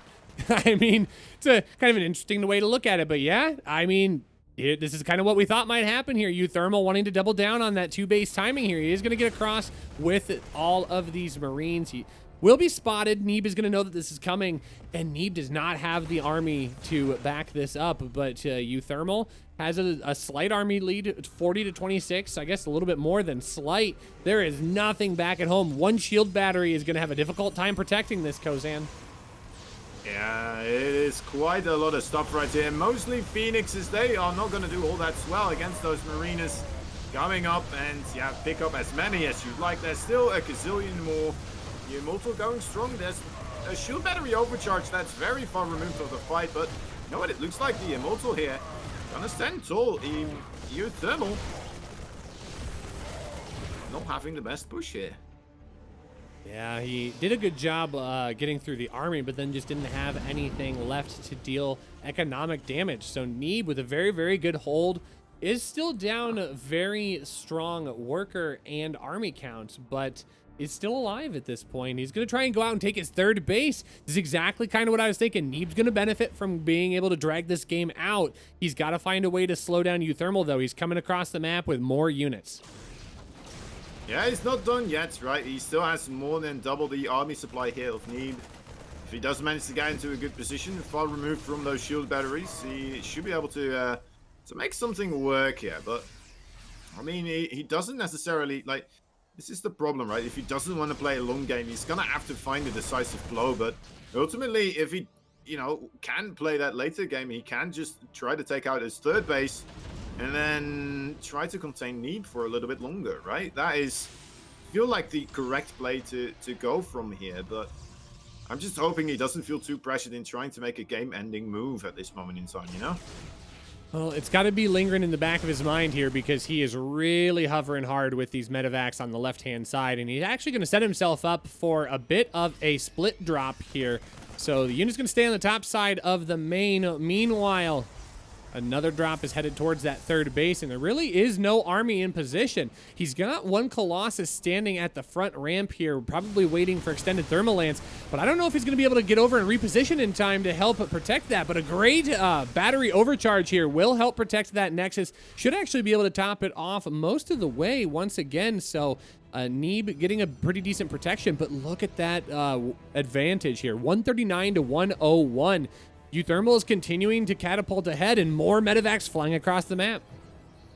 Yeah, UThermal trying to get that pressure up. Did take a while before he was really here, right? Already that shield battery up, already having two Colossi instead of just the one single Colossus. Bit of a bummer, but you know what? There might be an opening now with that army lurking on the right side for UThermal to come here into the main base. I don't think there's a shield battery here. Oh, never mind, there is. Hold up. Oh, the Colossus still dies though. Too shabby. Widow Mines getting the connections onto those Phoenixes. Recall is forced, and immediately UThermal just zaps on out of there. That third base as well, under a lot of pressure right now. Nice Widow Mine. UThermal should be able to get on top of this Colossus as well. He's doing it, man. He is definitely doing it. Cleaning up a lot of probes here. Yeah, he absolutely is. He's going to be able to tie this one down. He kicks off 8 more probes. And Neeb is starting to run out of steam here. 90 army to 29. That Colossus is scary, but what's going to be more scary is the number of units that UThermal has peeling across the map as it sits right now, and he is going to get a nice full surround here. Some good feedbacks on those medevacs, though, will make this attack hit just a little less hard, but unfortunately for Neeb, I don't think it's going to be enough. The stutter step micro is going to be good, but it's not going to save him the game, and both of those Colossi will go down. 10 more workers going down on top of this as well, and I think, Kozan, we're going to see a game number 3. GG is called, and UThermal brings it back 1-1. GG. It was actually 70 army supply versus 7 there in the end. So it was kind of funny. Tenfold the amount of army supply, but well done there by UThermal. Finding a good way to bring that game to a close, and now we're going to be going into game number 3, the match points for both of these players, who is going into the qualifier match to face off against Gerald's, and who's going to have to go through the absolute trenches of the overall loser bracket right there. And it's going to be on Romanticide for our decider match of this game. Oh man, I just constant great game after great game, Kozan. I don't feel like we have seen a bad matchup yet this whole tournament, and we're just in the qualifiers. We're just in the qualifiers. Yeah, that's right. I mean, the real kickers are yet to come, aren't they? The place that we're all expecting massive things from. The fun part about it as well, this round of 16 that we're having, it will be GSL formats, but every single decider match, also so the loser match, the deciders match, and the winners match, all going to be best of 5. So instead of having a ton of best of 3s, we're going to have long days with big big matches as well overall. You know what? I'm very excited to see that happen, and just try and figure out who is going to be able to take advantage of that, and yeah, which players, of course, which 3 other players here from today will be able to join the overall lineup that we have going for us right now. Man, is there anyone in particular you think is going to be able to take it ultimately already? Are you too afraid to guess, make any guesses towards that, or at this moment in time? I mean, I'm a little worried to put something out there, because something that's been mentioned in chat a couple of times that we haven't talked about is our #1 seed special getting 2-1'd by Gerald. So Gerald is our first player being brought into the winners bracket semifinals. We'll be playing against the winner of Neeb versus UThermal, but right now, I mean, I gotta keep cheering for my boy Neeb here. I really want to see a North American Protoss make it into the main event here. So we are going to jump right on into Romanticide here, spawning on the bottom right-hand side, playing for Ting Esports. He needs all your E's. Give it up for Neeb. His opponent, that red Terran player, the powerhouse of the Dutchman, he is, of course, Team Liquid's UThermal.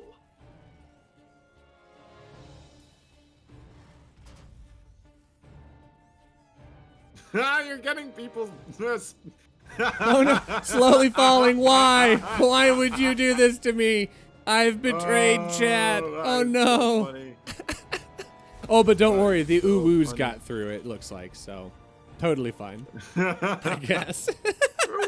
Thermal. Yeah, don't spam in capitals. That is apparently not allowed. Yeah, definitely don't talk about how... I gotta rethink that one. We're gonna retract that joke. We'll come back. Let's see. We're going to Purple Rain Mindspace again, aren't we? And that wasn't me this time. But since you brought it up... Yeah, we're on the map now that we're talking about it. I'm just saying, you were the one thinking about it this time. Well, I thought it was you. Yeah. Oh. Proxy, and then it turned out to be me. Okay, so this is interesting here. It is going to be a Nexus before Cybercore. Okay. All right. Yeah. It gets across the map there. Gets a bit of scouting. It's not the smallest map, right? It's kind of a medium map overall.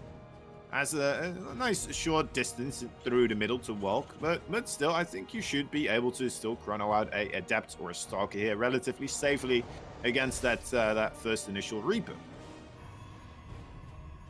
And you get a bit ahead, right? You get a bit ahead in the overall economy game here. That's a nice thing to have, as the previous game he was just behind on it, right? Going for that proxy Stargate. This time around, not going for it. That is true. That is true. And granted, he doesn't want to fall behind again in game number 3, and not especially not when it's a non-special matchup in the qualifying match, because I know both players have got to be afraid of Special's playstyle. Special's a very good Terran player, but to see him eliminated from this bracket has got to give these players a little bit of renewed purpose. I mean, both of them are definitely salivating at the opportunity to get into the main event, and not that Gerald isn't a wonderful opponent, but I bet both of these players have had an opportunity to play against Gerald, have been able to take games off of them, and probably feel really good about getting in there. So they got to get past each other, though, if they want to advance on it. Let me tell you something. Gerald is not just only a absolutely amazing Protoss player from Poland. He is also one of the nicest of guys that you're going to ever meet in the StarCraft 2 community. He's an absolutely joy to have around, and you know what? I'm very, very happy to see him do so well in these tournaments recently, right? He also had an amazing run in DreamHack, and now, you know what? Showing it once more, he has the skill to compete on these large-scale tournaments.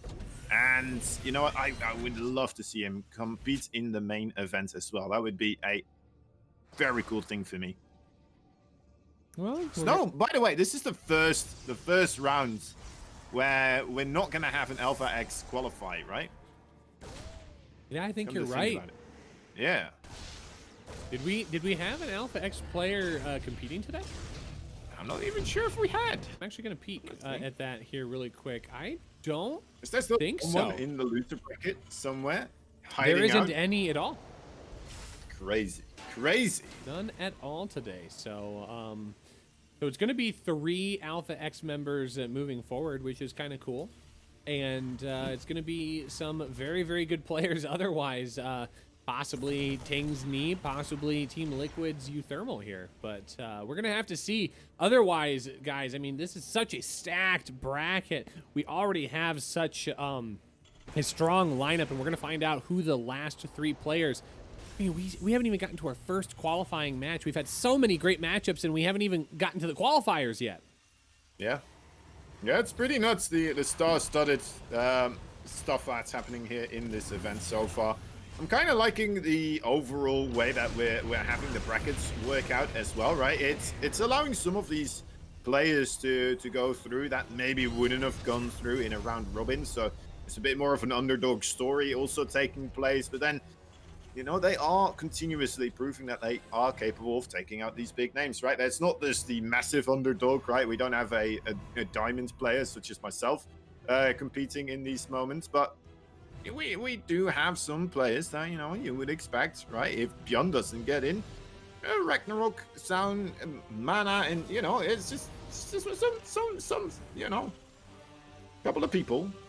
I did name names. I probably shouldn't. But yeah, I just find it very cool. I find it very cool. Yeah, and that's kind of the fun part about events like this, is that there are so many names, but we only can take a few. And I suppose now at the 6-minute mark here, we should probably pay attention to this game, Kozan, since it seems like we are starting to wind up here. We are getting a little bit of kills on both sides of the map. Looks like Neeb's going to grow into Colossi, grabbing that extended thermal lance, but it's going to be more bio out of UThermal. Now, I'm not convinced that he isn't going for this quick bio timing here, because it does look like he's stacking up those Marines and Marauders. Stim pack is just about complete. Combat shield already on the way. It wouldn't surprise me to see that army push out at combat shields. Yeah, wouldn't be surprised either, honestly. Still no third base either. 2 more barracks on the way, so that is definitely going to be quite a committed push right here. It's all getting spotted, though, as well by these Phoenixes, pretty much. It's a bit of a dangerous situation, and again, right, this is the thing about UThermal. It's a little bit predictable that he keeps going for these pushes. So I wouldn't be surprised if Neeb is just going to be completely prepared for this. It's going to start up a couple more, maybe shield batteries here and there near the third base. Keep these Phoenixes alive, Neeb, please. They are going to be very valuable later on to try and pick up those siege tanks with. Oh, by the way, we may be able to see a bit of a siege tank push now finally take place on this map, right? We've been talking about it for a while. How good is it going to be making use of that mineral line right there? Yeah, we're going to find out. You're absolutely right. I still think that those siege tanks are not going to quite be able to engage the Nexus. So while it will probably create a little bit of positioning for UThermal, I don't know if they're going to be able to aid in the actual siege of the base. But the Phoenix are going to stay across the map here and try and pick off some reinforcements back on the base side of UThermal. But instead, it's just going to be a siege up right at the bottom of the natural ramp. We already have extended thermal lance here being used and its full value here, but the bio is going to stim forward. There's not a whole lot to zone for these Colossi, and the battery overcharge not able to get on top of that Colossi, so now it's going to be Phoenix trying to benefit from them. Now we have one more Colossus getting added in, and UThermal is going to push on forward and knock out the North American Protoss and advance to face Gerald in the qualifying match. Well played by UThermal. UThermal. Who needs, you know, an elbow anyway? Who needs elbows? UThermal doesn't. Clearly I've seen this man play with mouse only. I've seen this man play with keyboard only. I've seen this man play all sorts of weird stuff. But has he? You know what?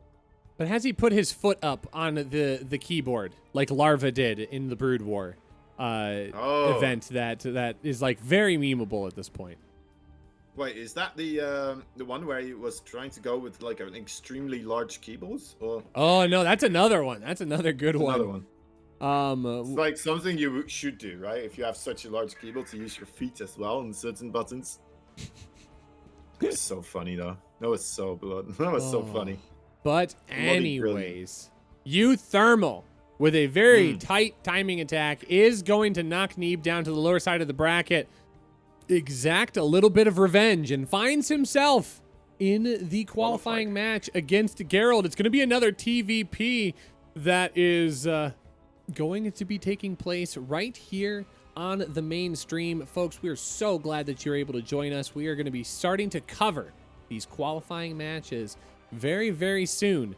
It does look like UThermal is going to request a little bit of a break, and I totally understand why. I mean, that was a pretty grueling series, all things considered. Lots of high energy throughout that match. So right now, we are going to take an opportunity to play one of our ads. Of course, you've seen me sipping on my G Fuel over the course of the stream. G Fuel is a wonderful sponsor of Alpha X, not only just for this tournament, but for all Alpha X products in general. So we're going to go ahead and run a quick ad for them. But when we return, it is going to be UThermal versus Gerald in our first qualifying match for the EU qualifier of the King of Battles International Championship right here on twitch.tv/alphaxsc2. My name is Rushy. This is Kozan. We're going to be right back right after this short break. Don't go anywhere, folks. You don't want to miss it.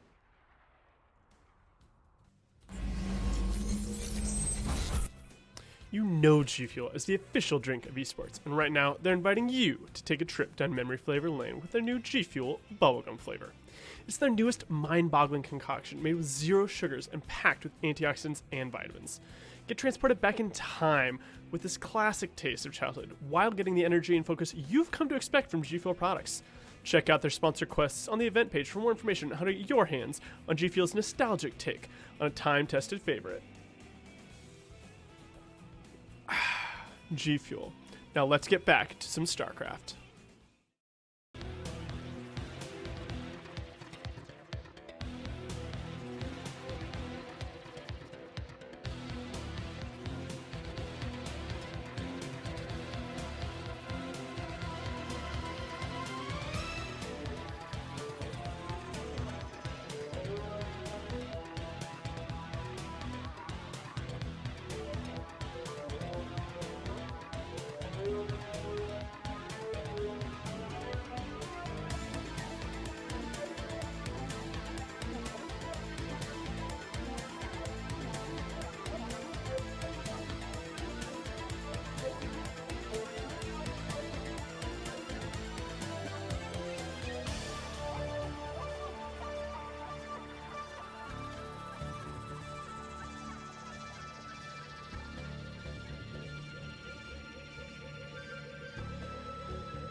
Hello and welcome back, everyone, to the EU Qualifier of the King of Battles International Championship right here on twitch.tv/AlphaXSC2. My name is Reshi. I'm here with Kozan. We have more wonderful StarCraft 2 to bring your direction. It is finally here, our first qualifying match of the EU Qualifier. And it's been a lot of really good StarCraft, Kozan, to get us there. We've seen a lot of great players fold down to the bottom side of the bracket. We've seen a lot of players duke it out on the top side already, and I think we've got more great StarCraft to come. I think that's very true indeed. We're going to be going into the first, of course, qualifying match pretty darn soon, I believe. Do see Gerald and UThermal both already in that party. A bit of a break, but yeah, I mean, we could go over the run that Gerald has had over here. I mean, it has been quite something overall. He's been able to take out Razorblader as the first opponent, right? That's always a little bit of a mismatch, perhaps. Afterwards, he took out Kaz, a 2-0. Kaz still a formidable Terran opponent. Then he went up against a Laser. A Laser, we all know, a formidable Zerg enemy that actually he also went 2-0 versus, right? So taking him down and then going up against Special. Now, Special, of course, he is playing from Korea. I don't know exactly which server they decided to play onto.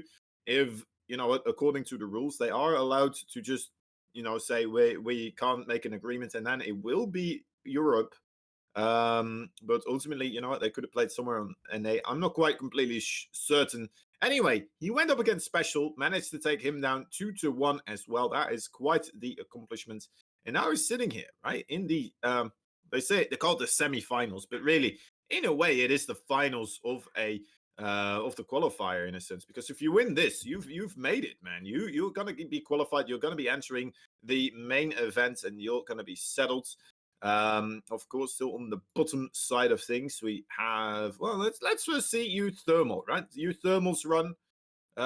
Who did he go up against? Hate Me, first and foremost, 2-1. Then going up against Skillers, a very, very strong Protoss as well, going 2-0 right there. Beating Neeb 2-1 in the previous match that we saw, of course, and now finding himself up against Gerald. So, you know what? Overall, UThermal having quite a bit of accomplishments here versus the Protoss race so far. Interested to see how he's going to be faring up against this this new Polish phenom. Just an absolutely beast of a player overall. It is Gerald. Yeah, and UThermal is definitely flexing a lot of his ability as well, showing that he's got the skills to pay the bills, and he's beaten off some really, that was not the way I wanted that worded, but he's beaten some great opponents on his way to the qualifying match. I'm just going to sit here and shake my head a little bit. UThermal taking out Skillus, taking out Neeb, but of course he has gotten on top of other players throughout the course of previous qualifiers in this event as well. So he is definitely not to be trifled with, and he will be in position here to try and take one of our remaining spots in the qualifier as we move on forward. So should be a very good series here. Of course, this is going to be our first of 3 qualifying matches. All 3 qualifying matches will be taking place right here on twitch.tv/AlphaXSC2. So feel free to let your friends know that this is coming down. We're kind of getting down to the wire here, starting to see how things are shaping up. Of course, the winner of this match is going to immediately move forward, and then we are going to be jumping over to another TvT here, Kozan. Clem versus Hero Marine. It's going to be another amazing series. Very true, very true. And then, of course, the most of the loser bracket as well looks like it is still a little bit open here. We're seeing a match from DNS and B still slacking behind there a little bit, but I'm sure the admins will get right on top of that. All of that stuff, try to get everything ferried along. But yeah, first and foremost, these 2 qualifying matches from the winners bracket. Let's see who is going to be able to get this into their favor. Neither of these players obviously want to lose after getting so far through the winner bracket to now go down. Oh, that is going to be a rough one. But you know what? overall, so far, already amazing runs from both these players, and I would be very, very happy to have either one of them in the main event. Well, the good news is one of them will advance forward here, so we'll have to find out which player it will be spawning into the top right of Pillars of Gold. Our blue Terran player playing for Team Liquid. Give it up for UThermal. His opponent fighting for Team Axon, the Red Brothers. He's from Poland. He is, of course, Geraldino. Geraldino. Gerald. I'm pretty sure they're called Gerald, right? In Poland, it would be Gerald. It depends on whether it's written with a T or a D. I think with a T, it should be Gerald. And with a D, it's Gerald. Which is weird, because why would you change the pronunciation of the G when it depends on the T or the D? And then at the same time, Gerald writes his name with a T, and then sometimes on other platforms he's with a D all of a sudden. You know, you never quite know. You never quite know. See, and I'm not gonna lie. Like, I'm just gonna be straight up honest. It's my watching of The Witcher, which is where I have grabbed at least the pronouncing of what's seen on screen is Geralt. Yeah. Like Geralt of Rivia, but I just, that's interesting. If that truly, if it's the T and the D that control how the G is pronounced, that is an advanced level of language that I think goes beyond my pea brain at this point. So I think it might be because of the, what the region depends on, right? Some regions use the T, some regions use the D, and then, overall it would change on the pronunciation depending on the writing in that sense, and then immediately the rest of the word would also change by definition, right? Because it's apparently a name from a different region in a sense. At least this is what a friend of mine told me once. I'm not quite sure if that is completely true, but it's a cool thing, right? Yeah, I definitely think it's unique at minimum. I think it's really cool as well. So we're now going to start getting Witcher memes in the chat, and you know what? Somehow I'm okay with that, because I think of all the things we've tried to meme today, that might be one of the more tame. So I'm pretty excited to see how that's going to unfold here. But UThermal's going to try and do some normal TvP affair with the bunker going down below the natural location, and Geralt's going to spot that. But the bunker's actually not going to be allowed to finish. I think the Adept is actually going to pick that off, and now that bunker is going to probably have to be canceled. There's no reason to bring another SCV over. Yeah. You know what? I got to cast Gerald versus Cuddle Bear at one point, and then it was really like all over, of course, the Witcher memes, right? Because it's the Cuddle Beast versus Geralt. Okay. I think I'm out of my league, especially with a lot of the European pronunciations of names. Like, I'm very clearly North American. America is where America. Yeah, the Americas. See, that's a thing that I can pull from Nathaniel. It's like that if people want to be like, oh man, is Nathaniel's casting? Oh yeah, because he's coming from North America. Like I can do that. But imagine the entirety, like half the population, just exactly sounding like Nathanius right now. This is my entire conception about North America at the moment.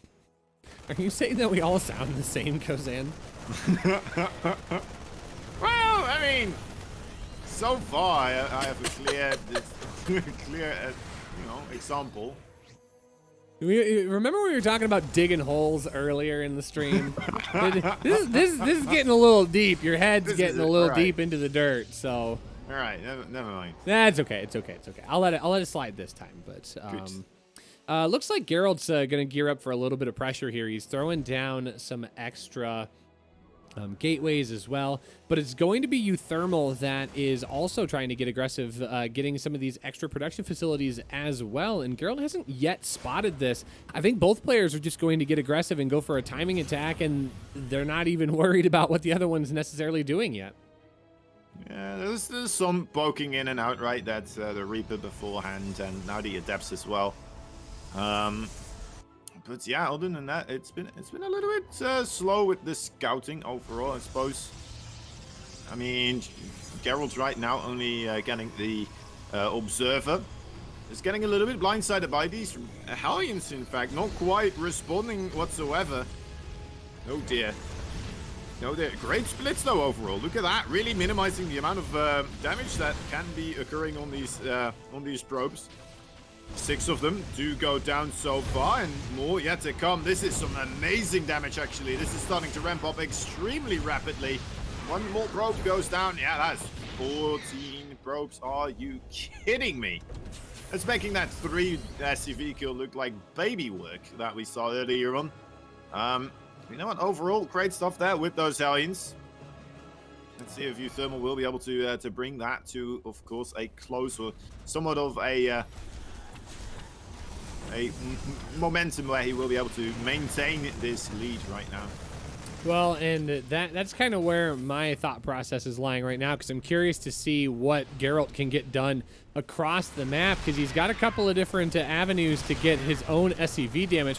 Trying to get some friendly fire on those SCVs, but not quite making that work out. He is going to actually have to recall that Warp Prison back home, so unable to get the same kind of damage done on the opposite side of the map, but he did hold his opponent back. But look at that difference right now, 79 to 55.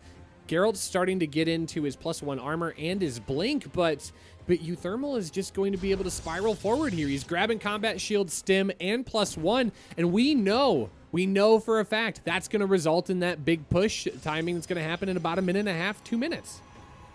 Yeah, it's what he's known for, right? It's just the bread and butter of UThermal. He loves to do these 2-base timing attacks. They've fallen out of fashion overall, but he's still making them work sometimes. You know, it's like I said, though, a little bit predictable perhaps, and I think Geralt, he may be a little bit more familiar with UThermal rather than Neeb, I would assume. You know, a bit more overlap with the overall tournaments that they sign up for, time zone wise. But UThermal's been spending a lot of time as well in the overall. He's been in Mexico and such, right? So, I don't know if I can make that case. Anyway, regardless of all of that, here it comes out moving, and we see that storm upgrade right in the top left side. That is going to be a crucial moment in time. Is that going to be done in time? If it is, this is going to be a bit of a flush of a push, right? Even with that army supply being quite large of a difference. Ultimately, that storm should be able to carry out quite a successful defense. Is that, matter of fact, or the Warp Prism completely filled up with High Templar here? No, I don't think that we've got Psystorm at this point. I feel like those are Zealots. I'd be really surprised if they were, in fact, High Temps. But it is interesting that they are just kind of hanging out. It is High Templar. When did Psystorm get done? Are you kidding me? I missed that. Yeah. Okay, yeah, so I will just own that. That is my own misconception there. So he does get some storms off, but amazing splits by UThermal. That last storm is going to go off, but it doesn't really get a whole lot done here. She's going to be stutter steps forward, getting on top of all of these units. The anti-armor missile getting so much damage done on top of everything. And UThermal is just going to continue to sack this opponent as he gets further and further into this game. He's just going to stream more and more units across Kozan. I don't think that Geralt has anything to deal with this. GG is called, and UThermal taking a quick game number 1 here in our qualifying match. Yeah.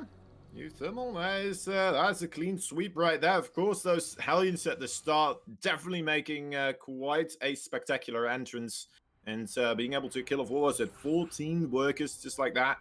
That's just rough. That's just a rough way to start things off. And to be fair, Gerald is probably gonna be. Oh, actually, he's telling UThermal right now it's the same 3XS versus Nice. So it's like, all right, well, I've seen this happen. I saw that Nice was doing okay against it, but he's not quite being able to get things sorted.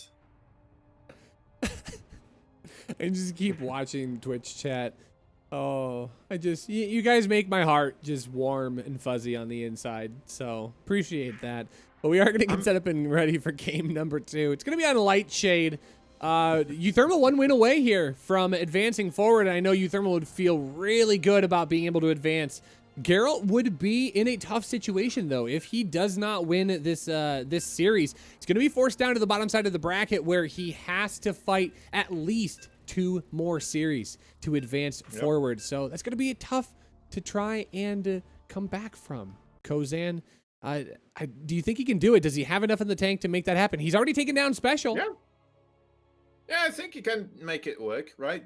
Geralt is just a very strong opponent overall. He can get a little bit emotional as well in his defeats, but we're gonna have to wait and see. Anyway, the blue Terran in the top left side, the Dutchman, 1 point on the board, just one more, and he will be qualified. Oh, it's so close. It is UThermal. And spawning in the bottom right. Needs to win 2 to advance. Playing for Team Exxon. Our Protoss player, give it up for Geralt.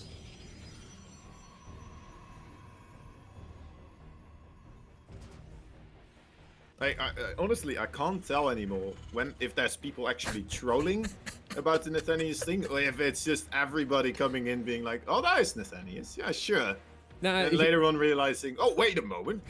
here's the reality of it.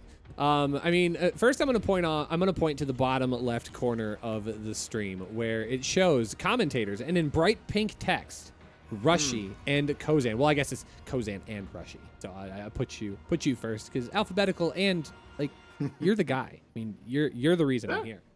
But number 2, to that point, also, I think it is genuinely like 1 or 2 people that come in and like, oh man, I recognize Nathanius's voice. And then all the people who have figured it out in chat are just like, I'm going to get on top of this. So, but now I think it's just like a mixture of more meme, a little bit of reality, but you know, it's funny. I'm here for it. It could be called a lot worse. I mean, I could be called... I don't know. What could I be called, Kozam? I thought Trump was casting. What's going on here? Oh, no. Something like that. Oh, no. Is this Barbara Streisand? Is it? Something like that. See, now we're even getting the pros in on it. Yo, what's up to Muslim? Welcome to the stream. Benny, bringing the boys. Absolutely love seeing you. Thanks so much for joining us.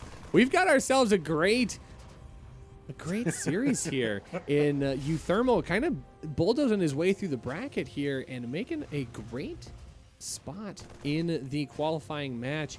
And as we get kind of wound up into this game, looks like Geralt is going to try and do his best to not let anything surprise him. I wouldn't have been surprised to see Geralt try to drop a pylon on the right-hand side of this base because this base is just so massive.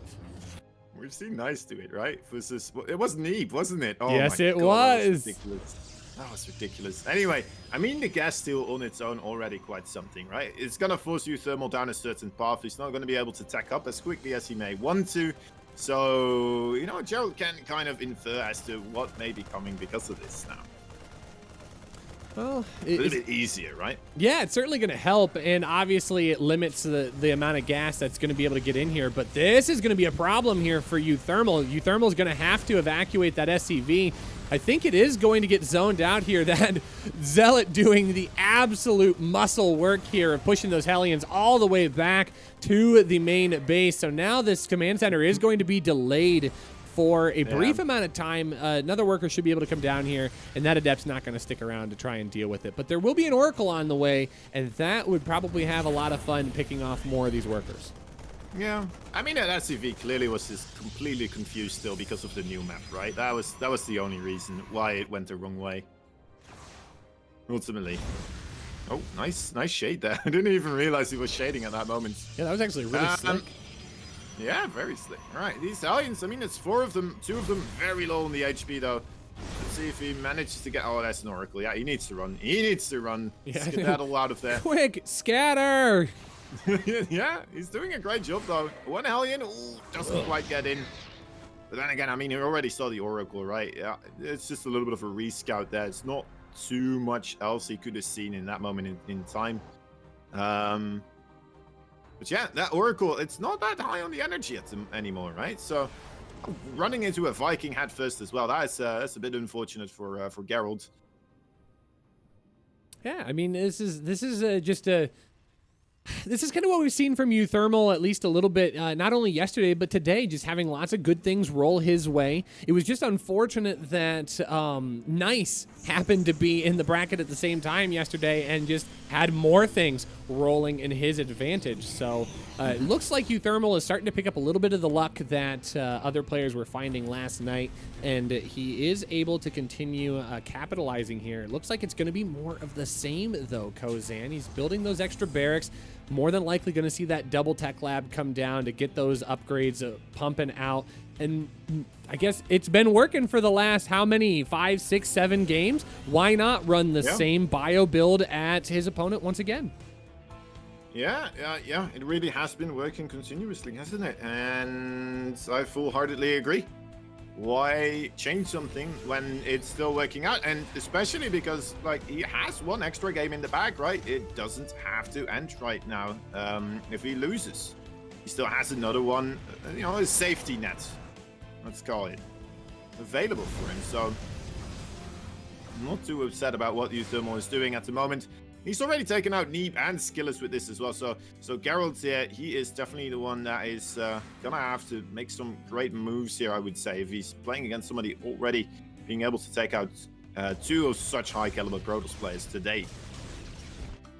So now what it's going to come down to is seeing how Geralt is going to be able to respond to this. It is going to come off of the back of a little bit of scouting here. He is going to try and confirm that this Bioforce is actually incoming, and he sees a chunk of it up in the main, but UThermal's doing a nice job of splitting it up, trying to make it not look super suspicious, at least trying to mask a little bit of it. He's probably getting his Among Us on to try not to be too sus as Geralt's trying to figure out who's going to be the murdering blow here in this game.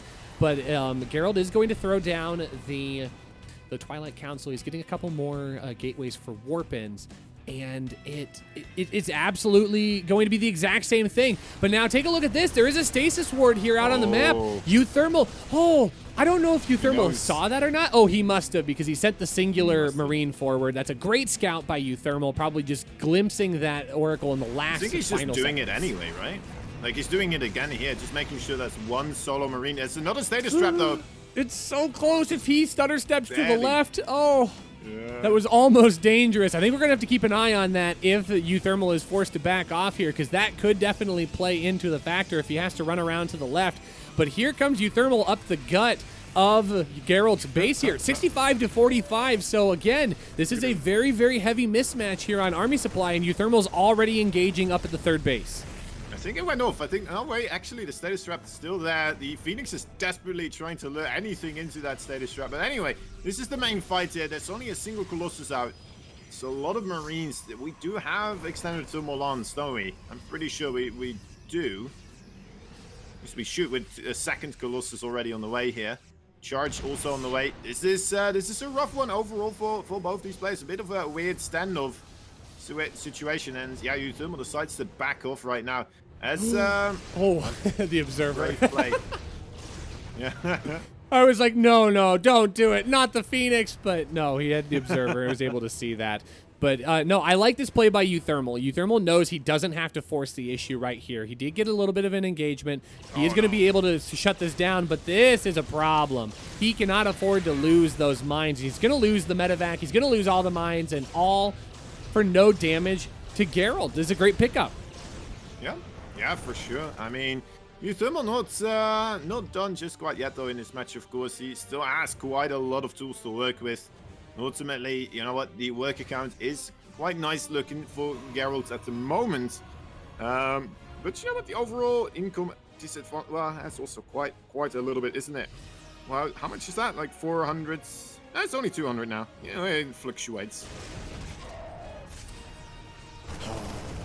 This is getting a little tense here. I mean, it feels like the longer the game goes on, UThermal does lose a little bit of his steam here. And right now, Geralt's been very efficient with his defense. He hasn't had to really move out onto the map, not really forcing the issue. He's just going to get his third base saturated, grab that income advantage. He knows the longer the game goes on, it's probably going to be favored in his department. So he's letting UThermal try to control the tempo. But in reality, Geralt's just doing a really nice job of staying on top of his economy, making sure that he defends, and now he's moving out to a fourth base, and that fourth base goes down. Protoss gets incredibly strong. It can get quite rough. UThermal's making the right moves though, right? He's prepping for this. He's getting the Vikings. He's getting the Ghost Academy right now. It's not unbeatable. We've seen Terrans do this, but it's, you know, as we said before, UThermal with his injury. To be fair, wait, hold up. What about this, right? We know he doesn't want to play long drawn-out games because of his injury, but at the same time, if he loses this match right now, he's going to have to go into another game. And if he loses that one as well, he's going to have to go into the loser bracket, and there's just more and more StarCraft waiting for him there. So, you know what? In a sense, maybe if he just makes it a long game, he's going to be able to save himself a little bit of trouble in the long run later on, right? Yeah, that's fair. I hadn't thought about it that way, and he's just trying to do what's right, but it looks like Geralt's going to be the one to force the issue now here. Big army moving across the map. It's going to be a final warp in to basically put Geralt at the top of his supply cap here. And I feel like everything is a little bit out of position here for UThermal, but only now getting Psystorm. Geralt, I don't know if he forgot that or if it's just now happening here, but ghosts are going to be added into the mix, and the disruptors are going to pick off all 3 of those ghosts just immediately right off the bat. Those High Templar are going to get picked off here, and that's going to create a really interesting engagement here for UThermal and Geralt. Geralt's going to have to back off here, but those Vikings are going to make it impossible for those Colossi to escape. UThermal with a great engagement. Dear Lord, that was amazing for UThermal right there. I cannot believe that went so well, only losing 15 SCVs as well when he's pulling most of those boys. Very impressive play there for UThermal. And now he's going to come across the map. He's bringing all those SCVs with him. He's ready to start pushing those High Templar. They didn't have Storm yet either, so perhaps that was something that Geralt maybe just kind of mistook, right? Maybe he thought he already had it coming in from a flank, trying to get those Storms off. He still doesn't have it. Disruptor shot whiffing as well here. This is becoming quite troublesome for Geralt. Yeah, but UThermal's got to be careful. He's kind of getting baited into the trap here and immediately going to get stormed. All of that bio just falls apart, and Geralt holds on. He's going to a game number 3. Ladies and gentlemen, GG, well played by our Protoss player. GG, indeed, my dear Lord. UThermal tapping on out of there. I thought he was maybe going to be able to do it, but just as he gets hit by that storm, he's just instantly, nope, I'm out. Never mind. Sometimes UThermal really is one of those players that just, you know, taps out rather quickly sometimes. I don't know if I should mention this, but this one time I've seen, like, this was just the weirdest GG I've ever seen from UThermal. It was a game also versus a Protoss, right? Usually it does happen versus Protoss players for some reason, but he was going for a Hellion drop play. He was trying to do a Hellion drop play, you know, the proxy starports across the map, but he forgot to build the starport there, and he built a starport in his own main base. Now, right next to his SCV, where he was planning in his mind, where he was building that starport, which he thought he was building there, there was a proxy Stargate. And, like, all he had to do was just move a little bit to the right, and he would have seen it. Mm-hmm. Then the probe that was building the proxy Stargate moved to the left and saw the SCV. The SCVs got attacked once or twice. Instantly, UThermal taps out. He's GG, and he's gone into the next game. Immediately leaving because he thought, oh, well, my starport got scouted, even though he accidentally made a starport in his main base instead. It is quite something. I mean, I can get a little bit emotional, but you know what? What's there not to love about a player that does get emotional in these types of situations? Is you know what? It's one of those things that make you connect a little bit more. So you start feeling for these types of players, and I think that's a big reason why UThermal is also so popular. No, I absolutely love the passion that a lot of these players bring to the game. I mean, let's be real. So we can say that, oh, he tapped out early. Oh, he rage quit. Oh, he got really frustrated. But how boring would all these games play if every single time somebody lost, it's like, well, I lost. Anytime somebody wins, yay, like whatever. Like we need the highs and lows. We need those players. Like, think about when Cyril won BlizzCon. One of the first things that people immediately picked up on was how emotional that man was. And that it's like, yeah, we can talk about how great he played, and we can talk about the games, and we can talk about his opponent. But for me, it was that emotion, that raw emotion. Rogue winning BlizzCon. Rogue, emotional. All of these players bring forward that energy. And of course, like, we sit here, how many people would just instantly tap out of watching this event if you and I, here, let's do a recap. Okay, and he's going to move forward with the units here. And, oh, Psystorm came down on top of the ramp, really all over the units. And I guess it's just GG. Very well played. Like, how bored would you be? Like, come on. We got to get excited. So. Yeah, this is true. This is true.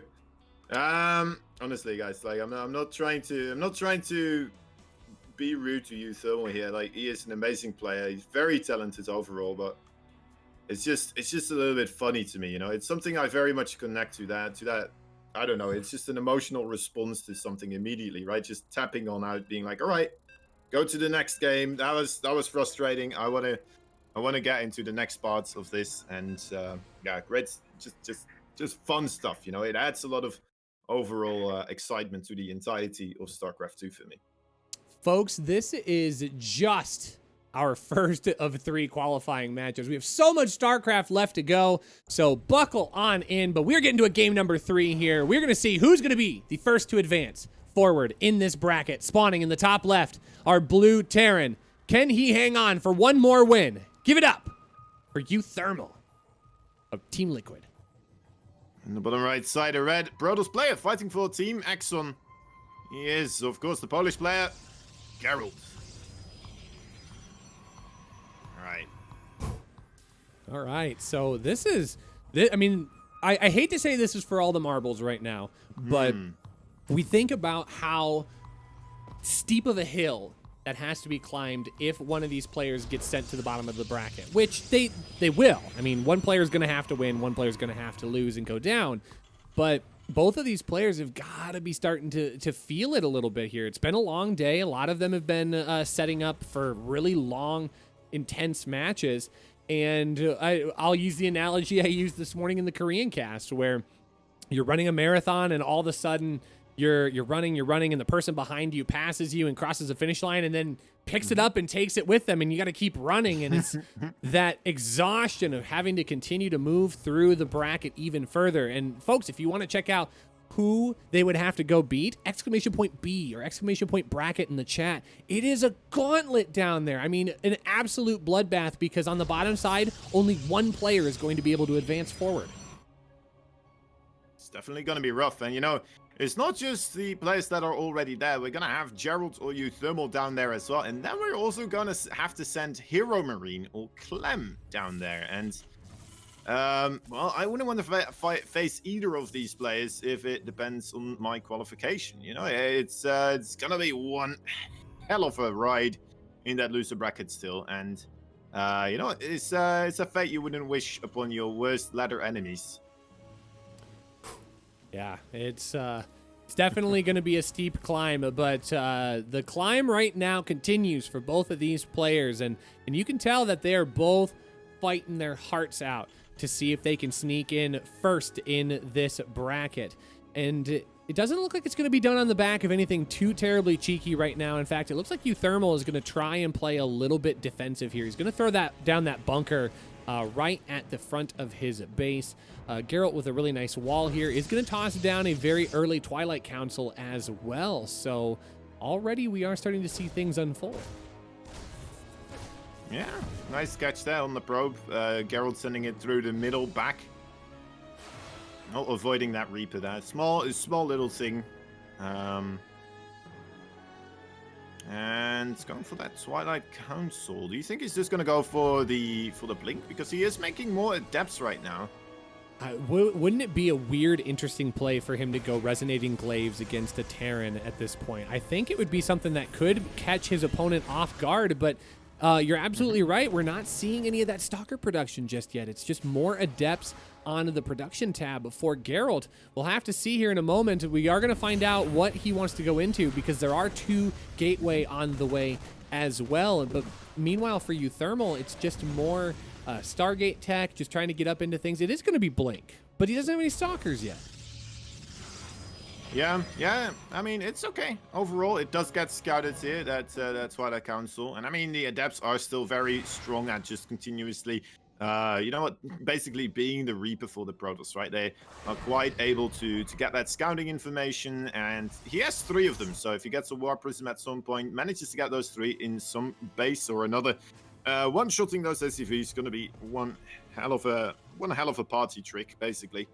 And just overall going to be nice. Still having those stocks probably at home, more so for a defensive setup, and you can use them. There does appear to be a Widow Mine drop that is going to be hitting him relatively soon. This is going to be an interesting transition here, as both players are just continuing to gear up. What I do think is interesting, though, is that Geralt is going out to that third base rather quickly. I mean, we're more than likely going to see UThermal throw down the same timing attack, right? Like, I feel like that's a safe bet to make at this point. Yeah, well, yeah. I wouldn't be surprised, honestly. Like, gonna have to wait and see if he does throw down that 4th and 5th barracks again. I think it's always better to make yourself the 3rd command center instead of the 4th and 5th barracks, in a sense, because I don't think you get that much more reinforcements out of it. Oh, Widow Mine drop here, not going unresponded. That is going to be a lot of probes. 8 probes, just like that. Widow Mines get out. And Gerald, even with the... even with the blink there, not quite being in the right position at the right time. That's a rough one. That is a rough one. Yeah, that's going to be a good place for UThermal to start from. Definitely not game-ending damage for Geralt by any stretch, but now he needs to find a way to at least recover, and he's going to decide to go into charge, grabbing that Templar Archives as well.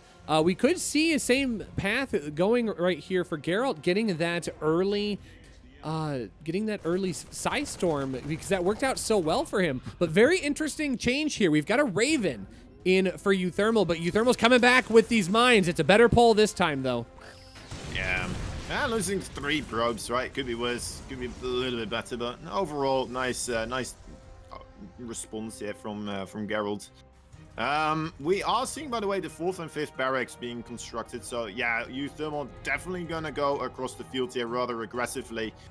And this could go, well, let's see. That storm's still quite a way off from finishing, right? But UThermal hasn't started moving out on the map just quite yet. So there's definitely a possibility here for that to finish up before UThermal ever arrives across the field. And with that storm upgrades, I'm expecting some marvelous holding here for Geralt, because, well, this map, we've said it before, it does seem to be one of these maps where it's very doable to defend your triple bases. But, I mean, isn't this the map where we saw UThermal make this push versus Neeb, and Neeb just getting microed on top of, right? I feel like Neeb wasn't quite as prepared as Geralt's going to be in this particular case, and that feels weird to say because Neeb is such a strong, well-prepared player. But Geralt's already got his Psy Storm. It's going to be completed by the time this push gets across the map, and I'm worried for UThermal. I feel like Geralt could potentially try and bait UThermal into another ramp. This is a better pull, but that left group is going to be exposed. 6 probes are going to go down. And I think I am genuinely concerned. How many High Templar are there? Okay, High Templar have been scanned. Geralt does take down the mineral wall on the left-hand side here, so those tanks will not be able to exploit that positioning. Oh, the Dorito Cannon, though, making that really, really difficult. This is going to be a tough engagement here for Geralt. I'm pretty sure we do have Storm right now, but that's only, I think, 1 Storm available. That one High Templar a little bit low on the energy. So he needs to be careful when he does this. Oh, great pick up on those Marines down the top right. Good pickup as well. That High Templar is getting dangerously low. That is the Storm that is available. And now, I'm not quite sure if we have any Storm available anymore, right? No, I don't think there is. If there is, there's only one, and it is going to be charge lots going on forward here, getting on top of the tanks. The tanks are going to fall, but there's more bio coming in back behind everything. The tanks do get completely picked off, but there's no AoE damage, Kozan. All of this bio is going to be able to slam on forward into the natural. One more Storm coming up really soon. He needs to be careful not to lose this High Templar. This is one final hope. There it is. A pretty good Storm as well. I think he may be able to hold this off with new weapons, and that's exactly what's happening. Geralt holding on for now. A 3rd base for UThermal is underway, but ultimately, I mean, he went in for that 4th and 5th barracks as well. So that was a very committed attack, and we see this reflected now in that worker count, of course. 61 versus 48. I mean, if we went straight into a third base for UThermal there, instead of those 2 extra barracks, I would say it would be a lot more playable, right? You don't have to do a lot of economic damage in that scenario. It would be okay if you just kind of trade out armies, force the Protoss into more gateway stuff instead of the high tier tech, such as Colossi, Disruptors, and that type of stuff. But now, UThermal here, he is gonna have to come up with something, right? Some way to make some headway in this match. And a pause from Geralt. This is a wow. This is an exciting transition here. I love what you pointed out with the. Remember when we made a meme about? Oh, I just need to use the bathroom. Chad, I gotta show you this because this is actually happening right now. Geralt has decided to use a pause to use the restroom. This is happening right now. I'm gonna wait. I'm gonna wait for the next DreamHack event to come in, and I'm just gonna everyone from the crowd pause and we just raise our hands. Excuse me. It looks like the player needs to use the bathroom, please. Just let him go. Oh, that's so funny. Oh no. But anyways, let's. Allowed. Oh no. So while we absorb the timing of this tactical pause, I want to talk back to your point that you were mentioning here. Geralt walks away with a significant worker count lead. He's in a spot where he can hold on and expand on what he has.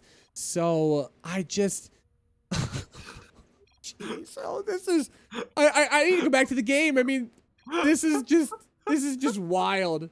The 2 players are just, oh no.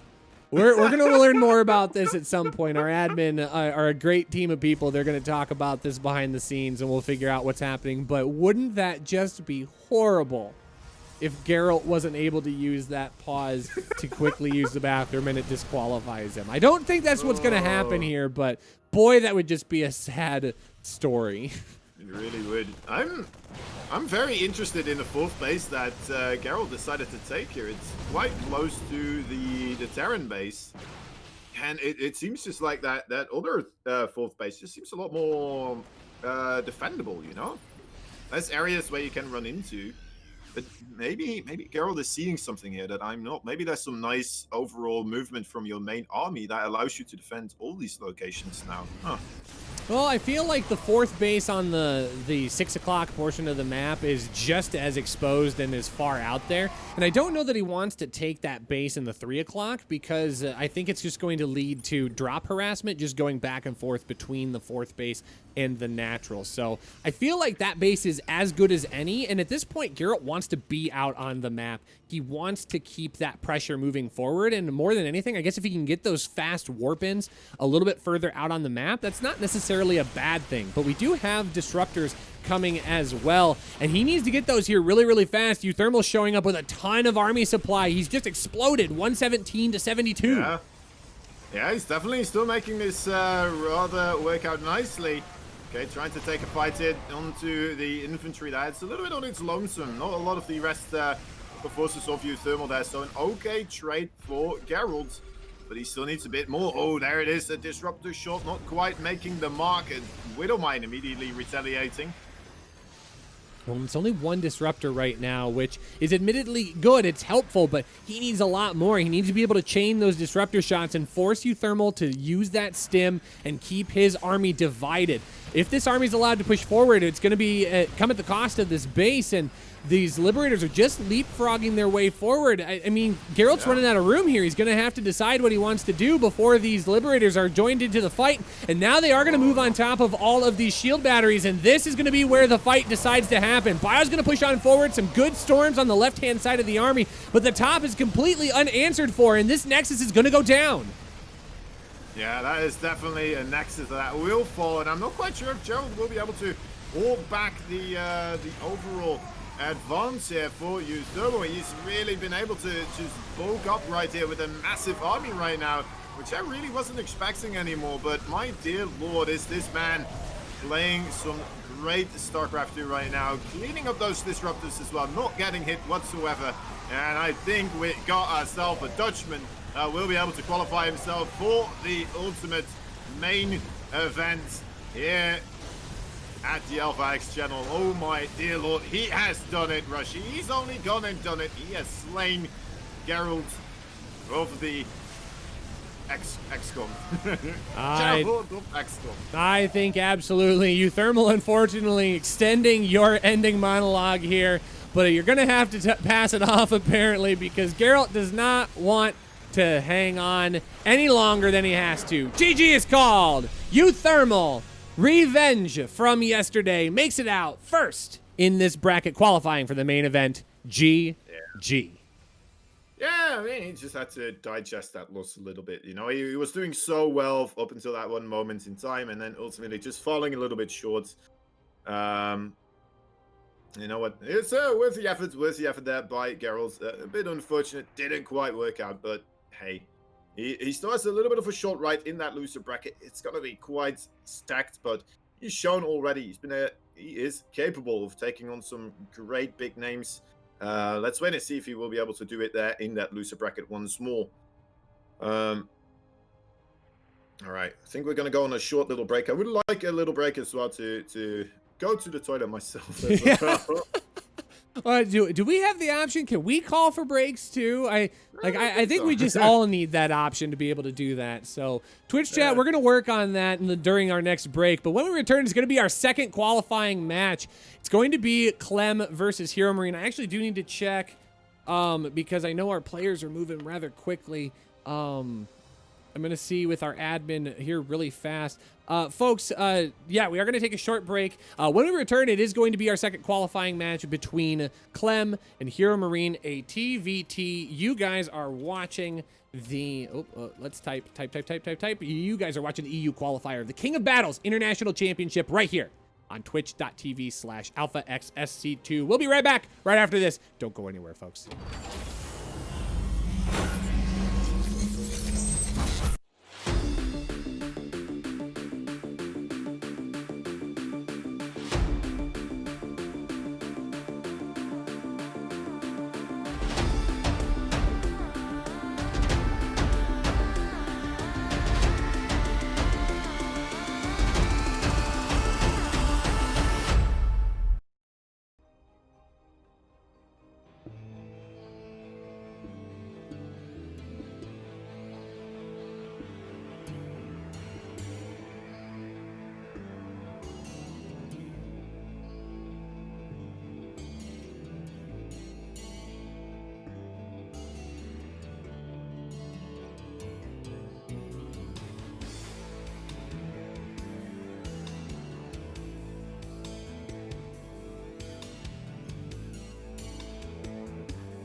Welcome back, everyone, to the EU qualifiers right here on twitch.tv/alphaxsc2 for the King of Battles International Championship.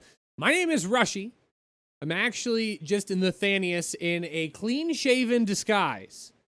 But I'm here with the man, the myth, the legend himself. The man who needs not be compared to anyone in the StarCraft 2 scene, Kozan. Kozan, how you feeling? This has been quite the hell of a day that we've had so far. It's been quite a weekend, man, honestly. Like, it feels like we've just constantly been casting ever since Friday. Right? It kind of does, but you know what? Overall, we're still going strong. We're still looking for some new games coming up here. There's still a lot to be played, still a lot to be watched out for. As you know what, the epicness just will not end. We are continuously just being blessed with some amazing series. People really trying the best they have, and you know what? Just some great stories overall developing here. Geralt's just barely missing out on the easier qualifying spot. He's gonna have to fight his way through the brackets in the lowest side. Clem and Hero Marine. This is a battle that a lot of people are looking forward to see. I am assuming. Of course, we have the old European Terran guard standing tall still, and the slightly less tall Clem. That is gonna have to try and take him on right here in this moment in time. It is it does feel like one of those moments, right, where is the new generation going to beat out the old generation, or is the overall skill and experience from the older generation going to be enough to beat back this quick, nimble little Frenchman? We'll have to wait and see. Spotting in the bottom right side, there he is, that blue Frenchman fighting for Team Liquid. He is nobody else but Clem. Clem. There we go. And spawning in the top left, the biggest of all Terrans. Give it up for Mouse's Hero Marine.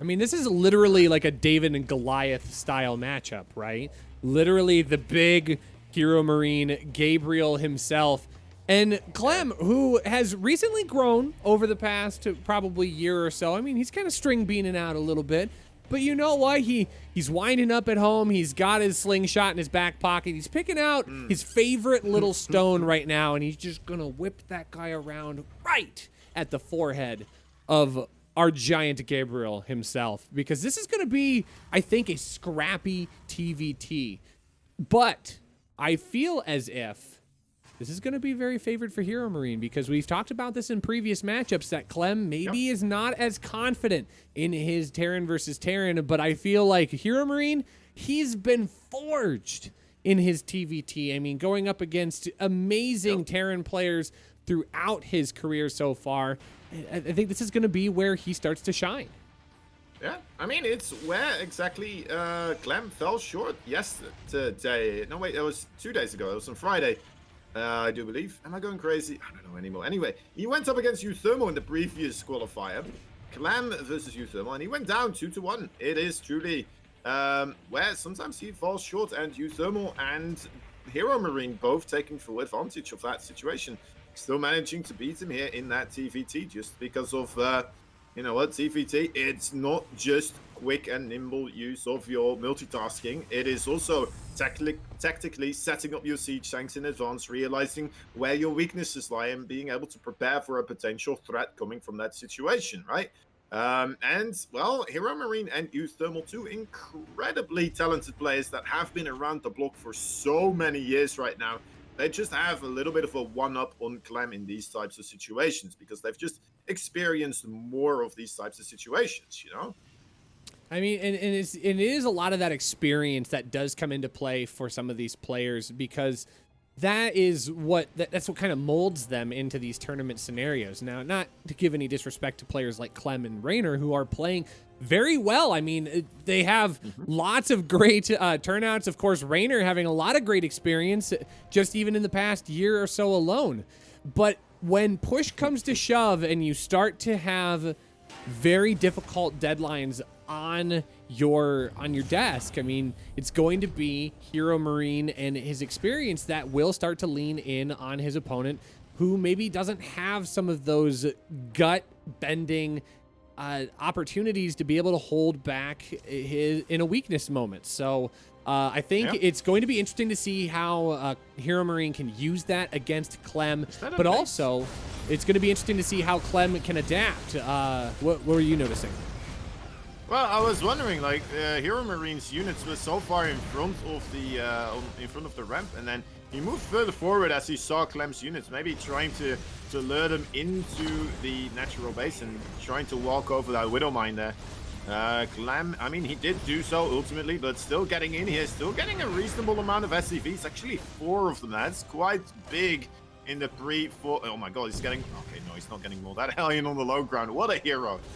Somehow bending space and time, getting that fire to go through the foundation of the floor up onto the high grounds. Wait a minute, Hero Hellion? I thought we were watching Hero Marine. I'm confusing it. No, it was definitely a Hero Hellion right there. Yeah, some good micro there to keep the damage down to a minimum. Hero Marine can withstand a few worker kills like that, but Clem is just going to keep coming across the map. He's got another medevac full of units there. Is that a Cyclone that's coming across, or what's the big unit there? Yeah, it is a Cyclone that's going to be here, and right on top of the Raven as well. Losing that Raven would be a big loss here for Hero Marine. That's actually really frustrating. Smart choice though from Hero Marine to target down the medevac right there to ensure that this Cyclone will not be able to escape anymore. But ultimately, I feel like it was still a nice trade for Clem there overall. You know? Oh my gosh, I have to take a moment here. 500 raid people coming from UThermal stream. UThermal, hey. Congratulations, making it through. So exciting to see you qualify for our main event. So welcome everyone from UThermal stream. We're catching the second qualifying match here between Hero Marine and Clem. And it's just our game number 1, so you haven't missed anything. UThermal, I think at some point though you're gonna have to explain to us what uwu means. I don't know if I still quite understand it. So maybe you can help us out. We'll hear it from the man himself. But Hero Marine going out to his 3rd base already. Clem is only now got his about, well, I guess they're about the same production. It just looks like Hero Marine's building his on site. Yeah, both these guys going for that 3rd base right now. Both of them also committing to this stim, you know, the bio play with the siege tanks here once more. So far, we're not seeing a lot of mech play from any of the EU Terrans, right? In the TvT matchup.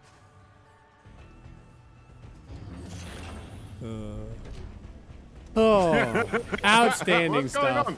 Chat, I just enjoy it. Sometimes it's just fun to provoke Twitch chat a little bit, and I think everyone's taking it in good stride today. But I know that I'm definitely putting a lot of work into Slowly Falling's hands. So big shout out to all of our mods for helping keep this chat super civil. But thank you, chat, for being fun and being polite today. That makes this a great event. We're pushing up towards 3,000 viewers, which I think is outstanding for a qualifier event. So thanks everyone for hanging out here. But we do have bit of an engagement getting set up here. Clem thinking about it. How does he want to engage on top of this army? The Hero Marine is going to spot this with the Cyclone, putting a little bit of damage down on that tank. I don't know. I mean, this is kind of a weird positioning here. Hero Marine is set and ready to go, though, and of course, Clem's going to have to attack up that ramp, and we know that that's a very dangerous thing to try and do. Yeah, I think he's just gonna move backwards here, just kind of posturing, right? Unless if he's planning to contain his opponents. Oh, we might actually get into a position here that's relatively good at this moment in time. He still has that Raven there as well, of course, can try to start arresting this. Just getting an extractor, right? Already very much worth it if he gets away with it as well. Needs to be careful. That's one hell of a Viking clump from Mr. Gabe. That is indeed a more than successful air dominance right there for Hero Marine. And Clem, he's gonna have to pack up his bags there. Those siege tanks are not gonna be safe for very much longer, I feel like. You saw Hero Marine licking his chops. He wanted that Raven so bad, but he backs off just a little bit, doesn't want to over-engage. He's still got eyes on that Raven. And right now, it is going to force a tank siege for Clem here. I mean, this is kind of an awkward position. Clem going to actually walk a lot of his Marines into the tank fire of Hero Marine, kind of baiting those Bioforces out just a little bit. But here comes Clem on the left-hand side. He is going to try a drop, but it is going to be picked up by the scanner. It does, but I mean, the Vikings not in position. These Medifacts will be able to empty out. There's no siege tanks in this, though. Oh, Gabe is pulling absolutely everything. Is this going to be a moment for Clem to push the front door? I think there's only 2 siege tanks there. If not the front door, perhaps this third base, that seems very, very exposed. Those siege tanks in a good opportunity. Okay, no. Clem rethinking his actions, moving backwards again. Hero Marine ready with his air army there. Has the Liberator now as well. Together with that Viking advantage, we'll be able to safeguard that third base for now. Fourth base is for both these players going up. It looks like we're going into a long haul game right now for both of these guys, without any of them really taking any significant damage so far. So stellar play from both these players. I mean, we've seen like what one refinery went down, and that's pretty much the most significant thing, I would say. Maybe a couple of units here and there, but it was pretty equal trading as well. Yeah, I feel as if, what was it? It was one of our matches a little bit earlier today that we were watching. It was another TvT. Who was it that we were watching where they were just throwing haymaker after each other? Oh, Soul versus Clem. Yes, it was Soul versus Clem. It feels like more this time around, it's just slight jabs, just trying to keep each other in line and not overextending, not getting too far outside of their own reach, but really wanting to make sure that they keep their opponent on their toes. Neither player is just going to be able to run away with this game, number one. And this is just going to continue to, I guess, be a little bonding party right here. Just, I mean, look at that. It's socially distanced. I love that. It's very respectful. Yeah. And yeah, I very much agree with you. It's an interesting take on this indeed. I mean, it's a clear difference when I feel like you're playing against Big Gabe in a sense, right? He is one of these players that just loves to be methodical. He is a very smart guy that, you know, thinks about every single action that he does very carefully, and that is why, you know, he's a little bit less likely to perhaps just run across the map and try to make things happen just as quickly as possible. Clem getting very aggressive here, by the way, getting a good amount of siege tanks there, picks off on that high ground, forcing this fourth base to stop mining. So, you know what, Clem gaining the first real advantage here, I would say. But that Viking lead, though, still ever present. Single Liberator. We did have Liberators, right, for Hero Marine. Why is he not sending those in? Well, this is kind of an interesting position here for Hero Marine. He does have the ramp, which is helpful, but a lot of those tanks is still in range of those tanks up at the top, so a good scan will be able to clean some of that up. And now Hero Marine's kind of caught in a weird position. He doesn't have access to his fourth base, but now here come the Marines. Oh, it's just a slaughter! He gets absolutely nothing accomplished. Where was his attention at? This drop right there on the bottom side, that was such a weird engagement. He still has all those SCVs from the fourth base just sitting here as well. He's gonna try to open up this area now. There we go. We'll be able to send those Liberators forwards. I think he just must have lost some of them, right, in some other engagement there. Must have missed it myself.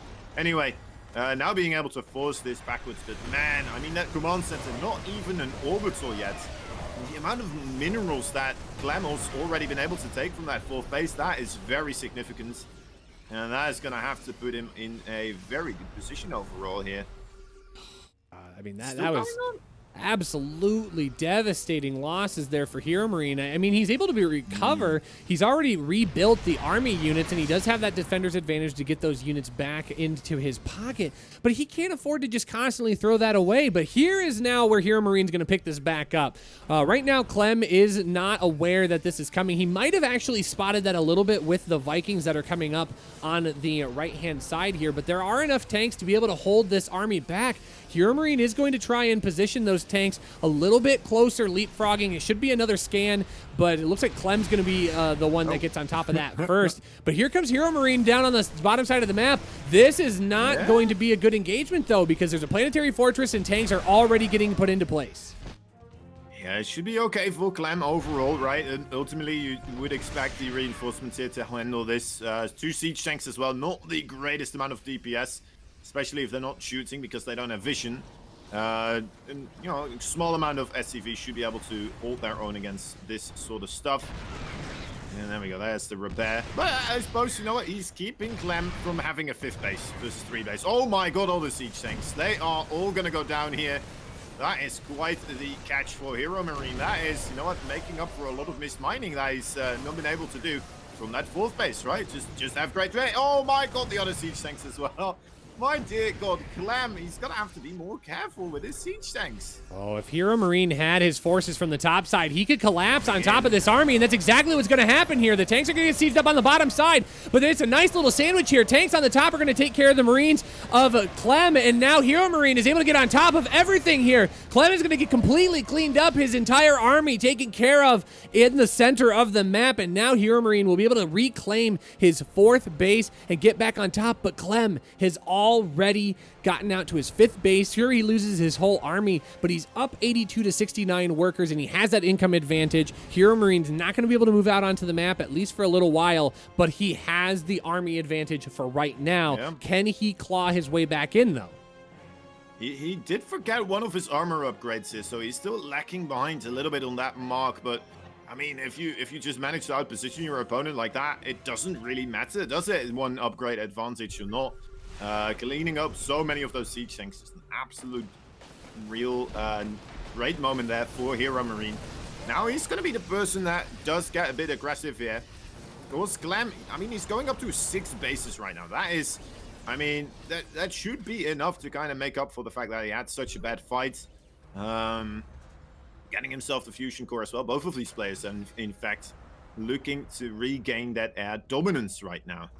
Well, and Hero Marine trying to keep a really nice economy, sitting on 69 workers at this point.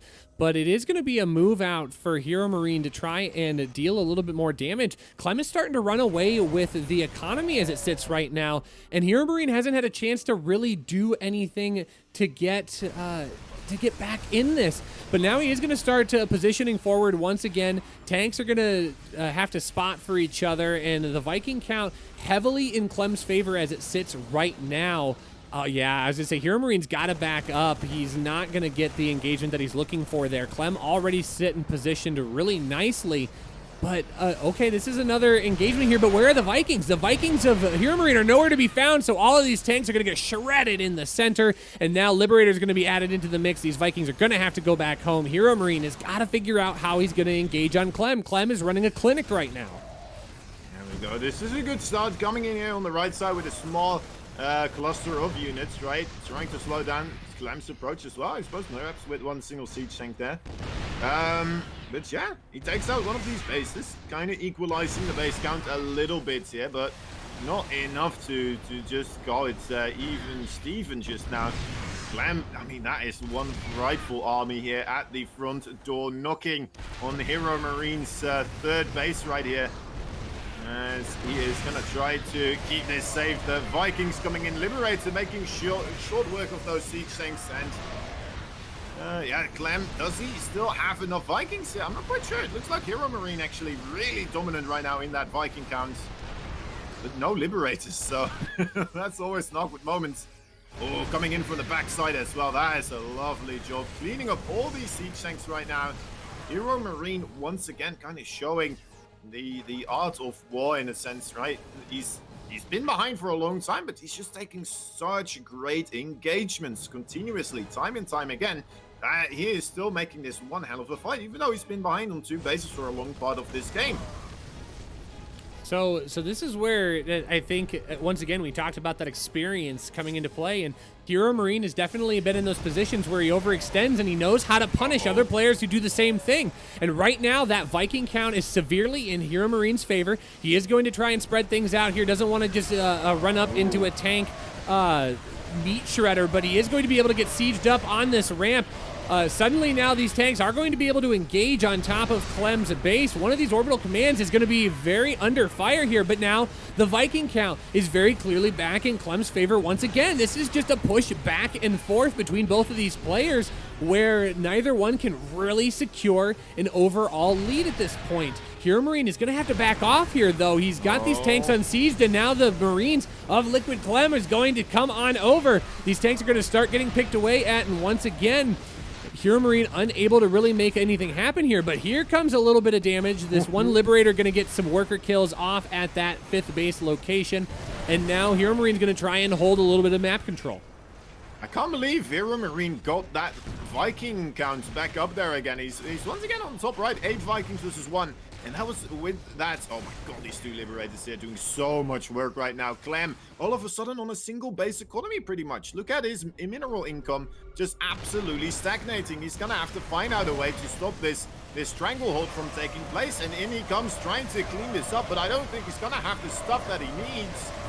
Oh, it's getting close though. Hero Marine still has so much stuff. The Viking versus the Liberator. I mean, even if he does clean it up right now, he's lost quite a couple of those SCVs, and he really doesn't have much in army supply either. So I don't know, Rashid, has this been a game-ending move there by Hero Marine with that engagement?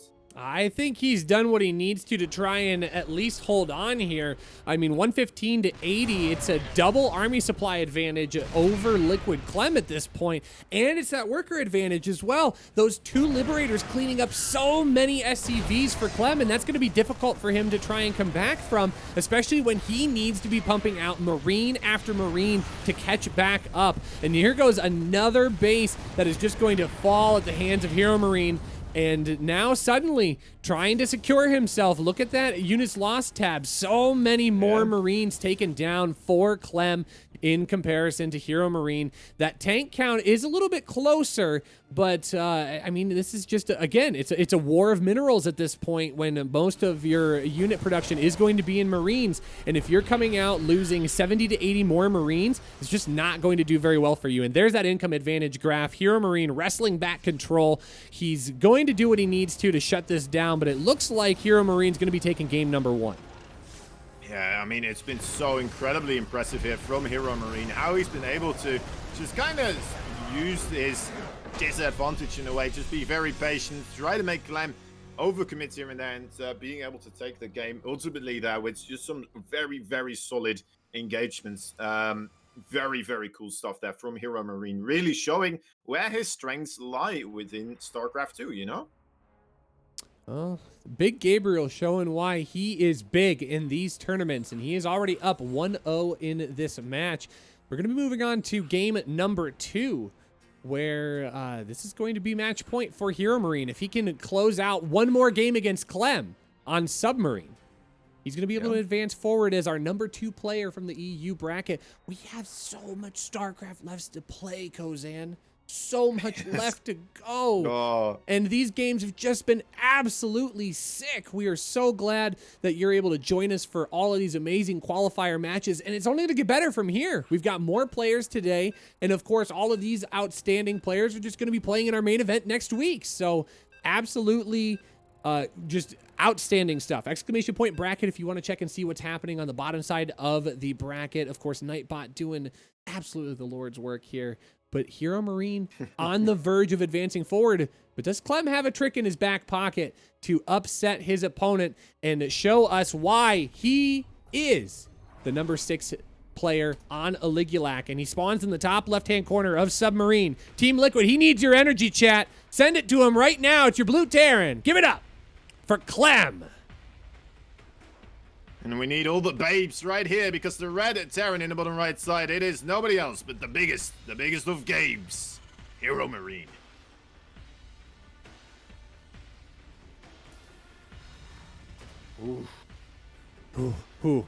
Gotta do some like jumping jacks, a little bit of push-ups here. I mean, we are going strong here. We are pushing the 11-hour mark of this event. We're getting to the nitty-gritty of these games, and it is starting to turn a corner here. Hero Marine looking to get out of this series, and he's kind of burying that barracks a little bit deep here. Yeah, it's interesting. Perhaps in order to avoid fire from siege tanks that could be sieging up right on this map, there's a very nice position you can do on that triangular third base, right? Put a couple of siege tanks there, and then pretty much take out whatever you put down in those locations. So it could be something to prepare for that, right? Of course, Hellion run by stuff like this could be a little bit more dangerous in the early parts of the game. But you know what? Hero Marine is playing with the double gas opening here, so he's just banking on his control, being good enough to not lose that micro wall and need a wall in the first place.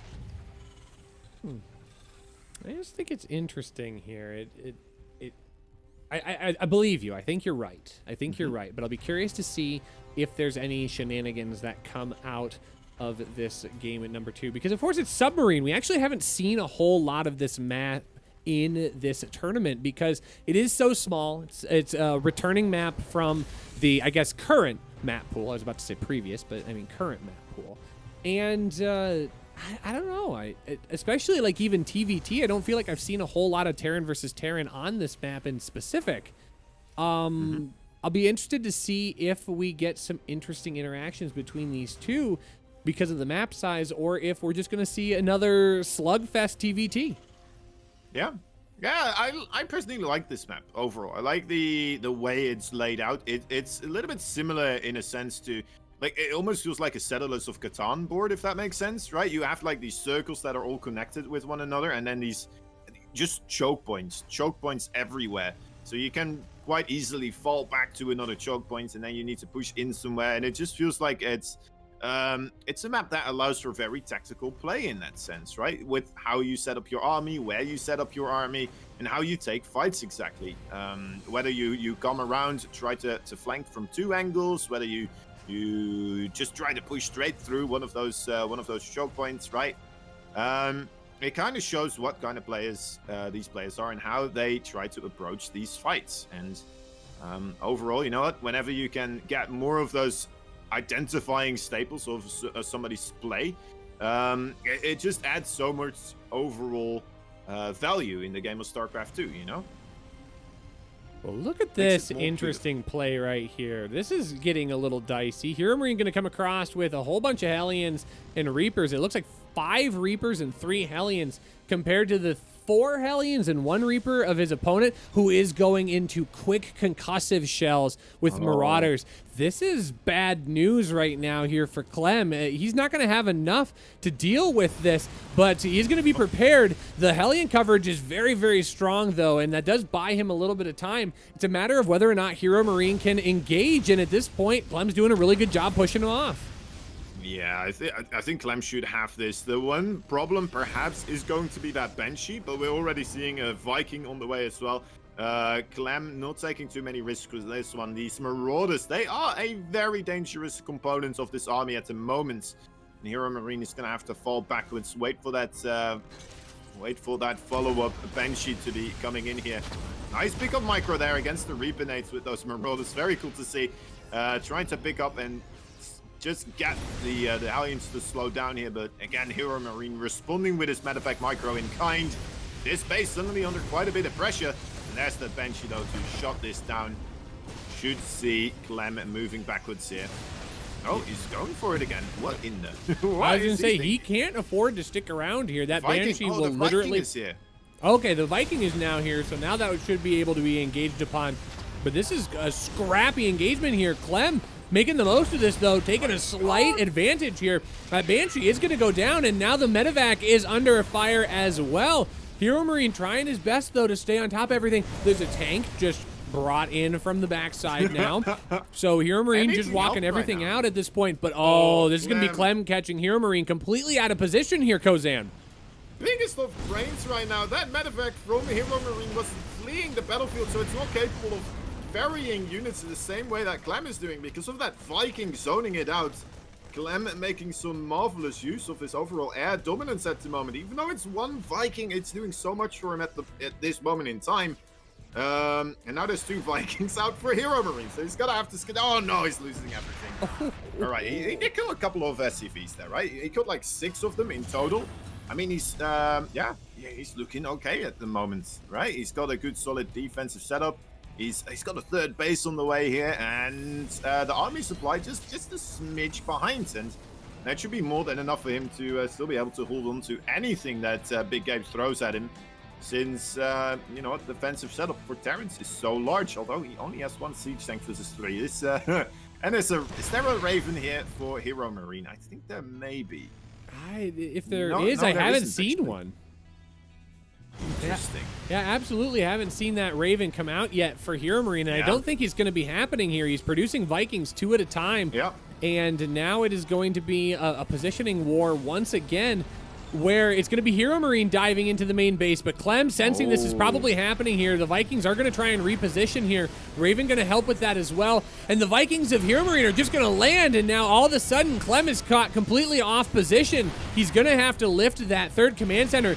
SCVs do get pulled off of the line, and they're going to be very weak against those Vikings on the ground. Tanks are going to continue to deal more and more damage, and Clem is hemorrhaging supply right now, losing 8 SCVs. Yeah, that was quite a nice maneuver there from Hero Marine. Clem realizing that there is a potential for Hero Marine to siege up exactly where he is right now and pummel down those add-ons, right? And that was what he was trying to avoid here, but Hero Marine, he taps out. He just killed a lot of work. All right, well, okay, he's the man, isn't he?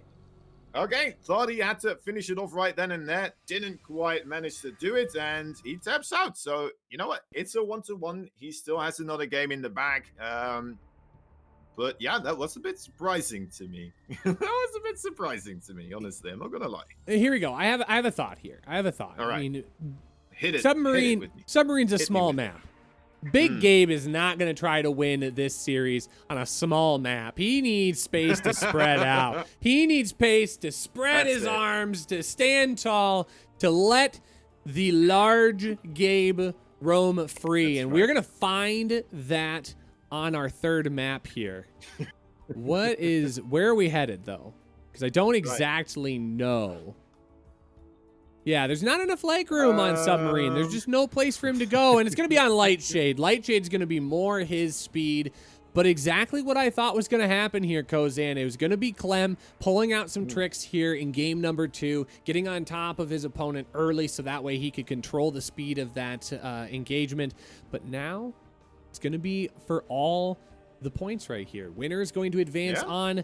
The loser's going to have to bop down to the bottom side of the bracket and has some difficult work ahead of them, and I don't know that either one of them wants to be subjected to that kind of torture at this point in the series, Kozan.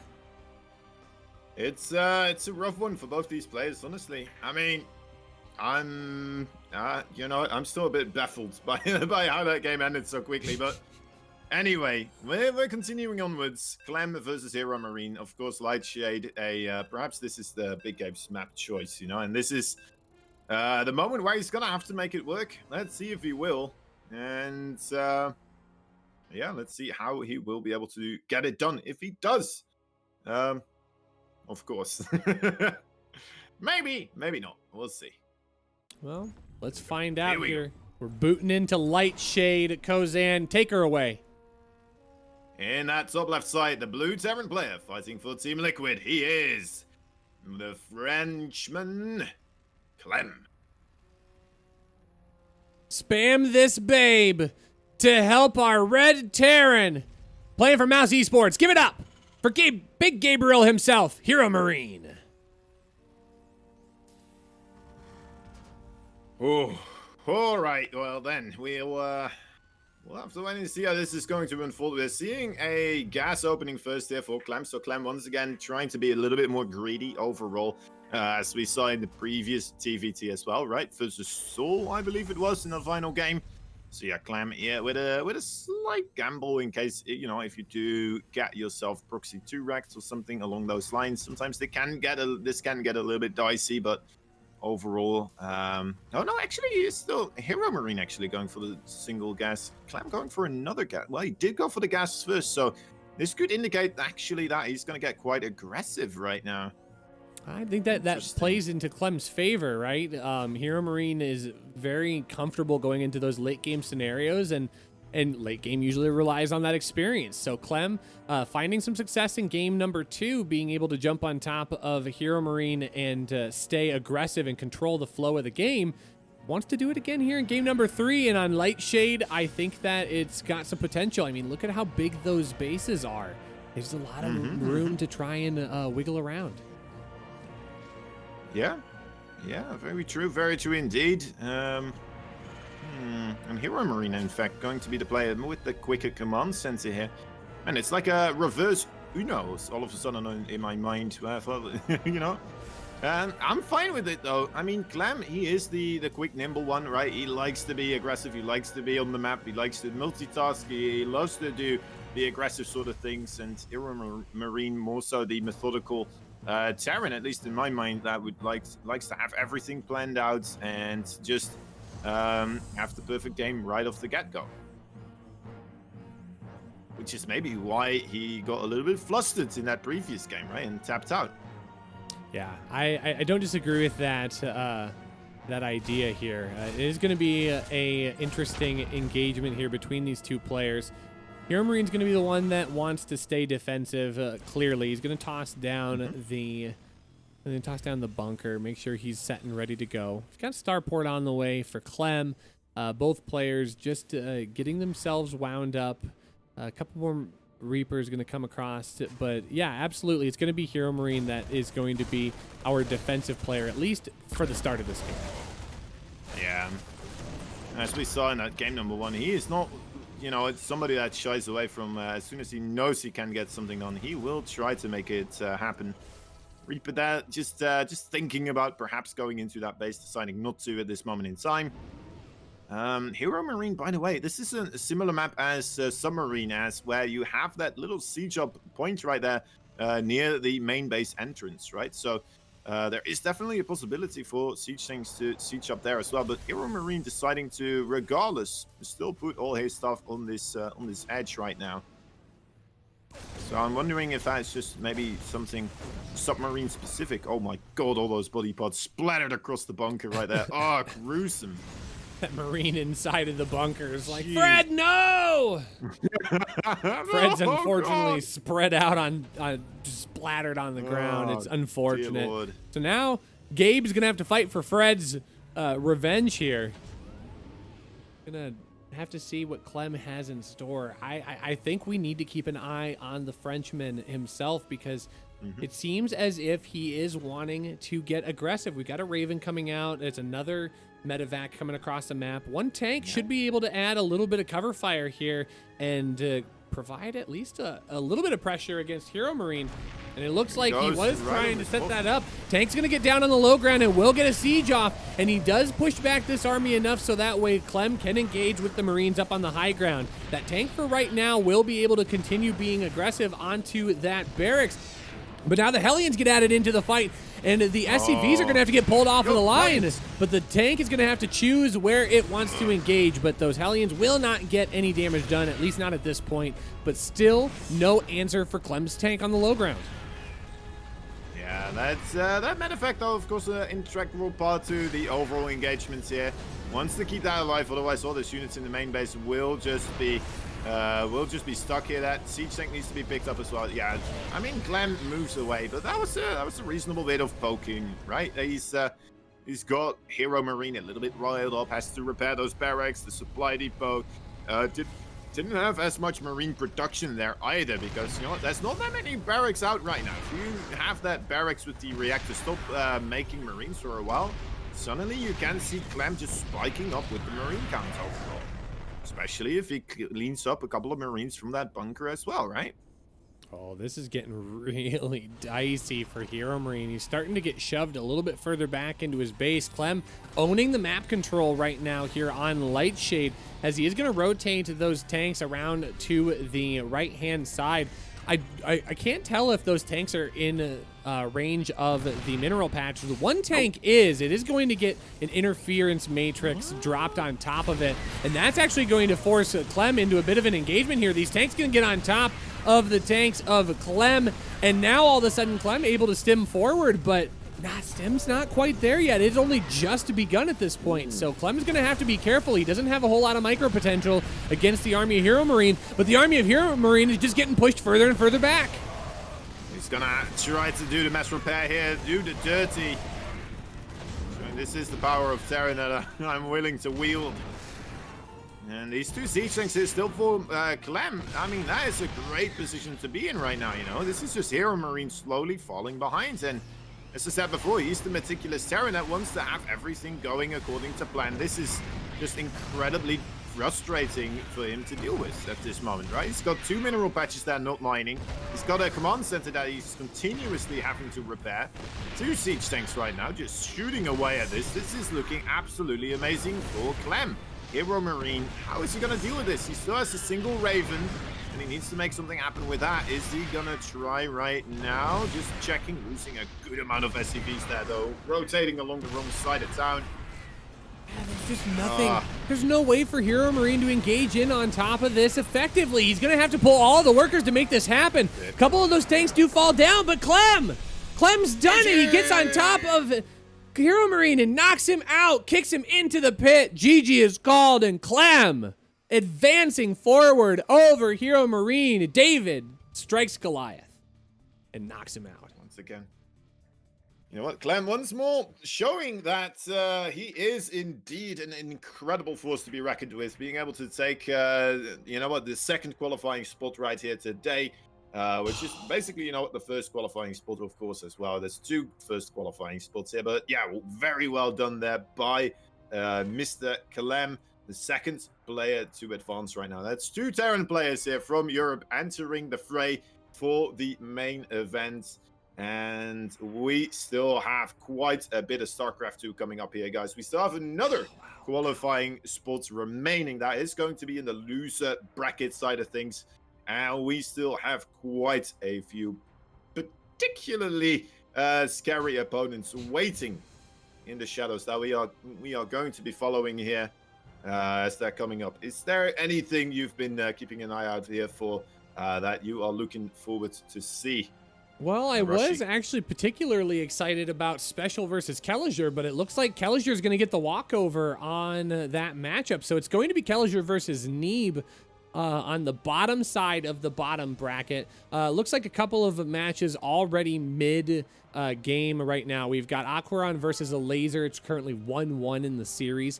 Marine Lord versus Petite Drogo currently happening right now, it appears as well. That does not have a score just yet. It's 0-0. But we're going to have a lot more to try and figure out here on the bottom side of the bracket, because we've got 1, 2, 3, 4, 5, 6 more games or matches that need to be determined before we can get to our next qualifying match. So there is so much StarCraft left to be played, folks. And it looks like we are going to be picking up with Keliger versus Neeb. I think we're going to try and take the world's quickest break here. But when we return, it's going to be more StarCraft 2. Keliger versus Neeb, a TVP. You won't want to miss it. You guys are watching the EU Qualifiers King of Battles, an international championship right here on twitch.tv/alphaxsc2. Don't go anywhere, folks. We'll be right back right after this.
Welcome back, folks. I told you it'd be a quick break, but we don't slow down here at the King of Battles International Championship EU Qualifier. We are already moving into our next match. It's going to be Neeb versus Keliger. We are jumping right on into Pillars of Gold, spawning in the top left. Our blue Terran player. Play for Archangel Gaming.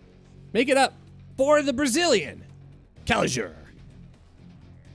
In that top right, his opponent right here is the final, I think the American right now, the Red Brothers.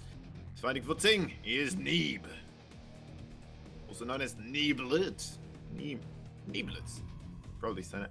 Neeblets. I don't know.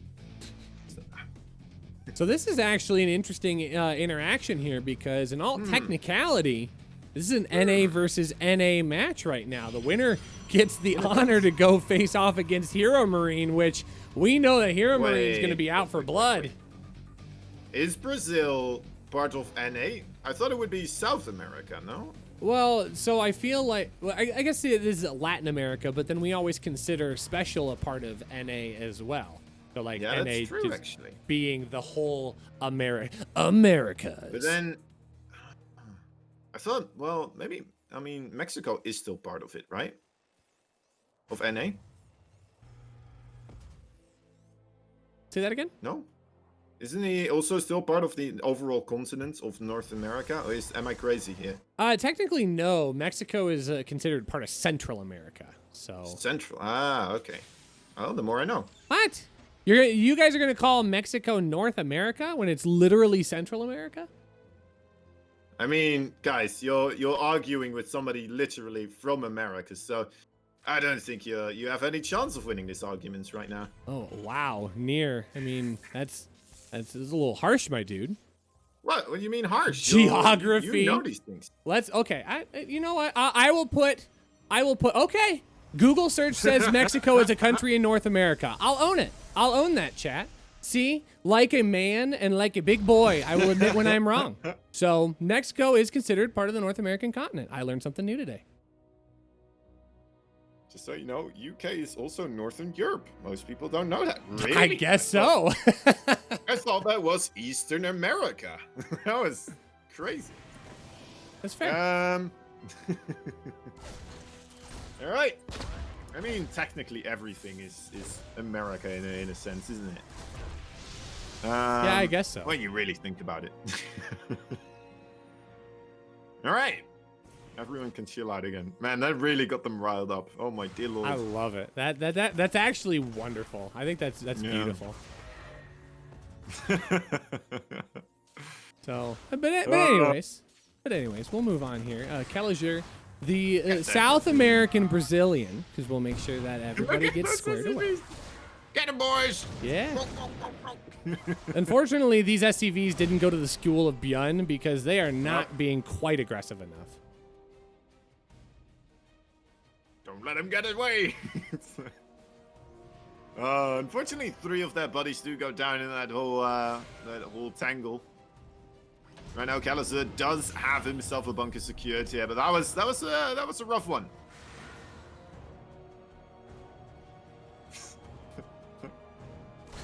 Oh, Keliger is actually born in the US. I see. That's pretty cool. I thought he was just full-on Brazilian. Well, also he's a little bit Dutch, right? Keliger is an honorary Dutchman. Yeah, I was He gonna actually say was allowed to participate in the Dutch StarCraft League at one point. He was the winner there as well. Oh, I believe it. Very, very strong Terran player. He's living in the Netherlands right now, which I hear is actually part of Asia. So, yeah, I'm pretty sure about that one, chat. Yeah. I feel like if we start to Google this now as well, there's probably like multiple sources that say all sorts of different things about this entire subject because people seem so confident in you know, no, it's Latin America. No, it's North America. It's Central America. What are you on about? I absolutely love this. That is what gets people excited and fired up is geography. Yeah. I'm going to let the social studies teachers at my school know that what they're doing really matters to the people. What if it just, like, what if in every school, like, there's just teachers that are also just completely confused about this and everyone is just being taught something completely different, you know? That's... Sometimes I wonder how much of that is an influence because, like, I try to remember stuff I learned in school, and you know, it doesn't really quite stick. And then I wonder if you have to teach these children the same thing, you're gonna get it wrong sometimes, right? Then you're just teaching children the wrong thing. Anyway, enough about that. about my weird ideas about you know how I would be as a teacher myself. I would just get things wrong, and I would be like, yeah, okay. I mean, we'll do it correctly the next class. It's all right. Next year, children will be just a little bit smarter overall. It's okay. I suppose we should probably see what's happening here with Neeb and Keliger. It doesn't seem like a whole lot has really transpired. Neeb's out to his third base already. Keliger doing normal 3-base affair as well. He's got his third built up in the main at this point. So it's just a slow kind of burn here between these two players right now. Liberator's going to get picked off, but a nice little mine drop's going to come in here into the main. Yeah. I mean, only getting one of the probes overall. Oh well. Oh well. Keliger, he's getting himself +1/+1 stim pack and combat shield, right? Very often you only see the +1 attack here, and Keliger grabbing himself a bit more extra padding on those marines for now. Interesting stuff. And that third base, of course, also flying over. Keliger is one of these players that I feel like prefers to go for the macro games as well. He's really good at it overall too. You know, the more bases that are available, the more places he can send those medevacs, and he can try to get that harassment going. But yeah, once again, we're in a little bit of a slow game here, guys. Overall, there's not that much occurring, right? They're kind of going down their build orders right now without much interacting with the other person across the field here. Overall, like, I don't think there's a real clear advantage for either of these players. Neeb, he's got a nice overall work account, you know, but now that third base for Keliger is done, we can clearly see on the overall income tabs that well, it's pretty darn equal at the moment. Socially distanced game. That's right. That's right. Yeah, I think Keliger's actually using his tactical bathroom break right now, calling for a pause in the middle of this game. There isn't really a whole lot that's actually happening here. It does look like Keliger is going to try and move out onto the map, but not that much actually getting in here. But I do want to take an opportunity because, folks, I feel like we have under-talked about somebody very important in this game. Can we give a little bit of love to Mapu, who is literally like on, I think, hour 25 or 26. He has just been going non-stop since Friday, and I think he's casting from Asia right now, so it's like middle of the night for him right now.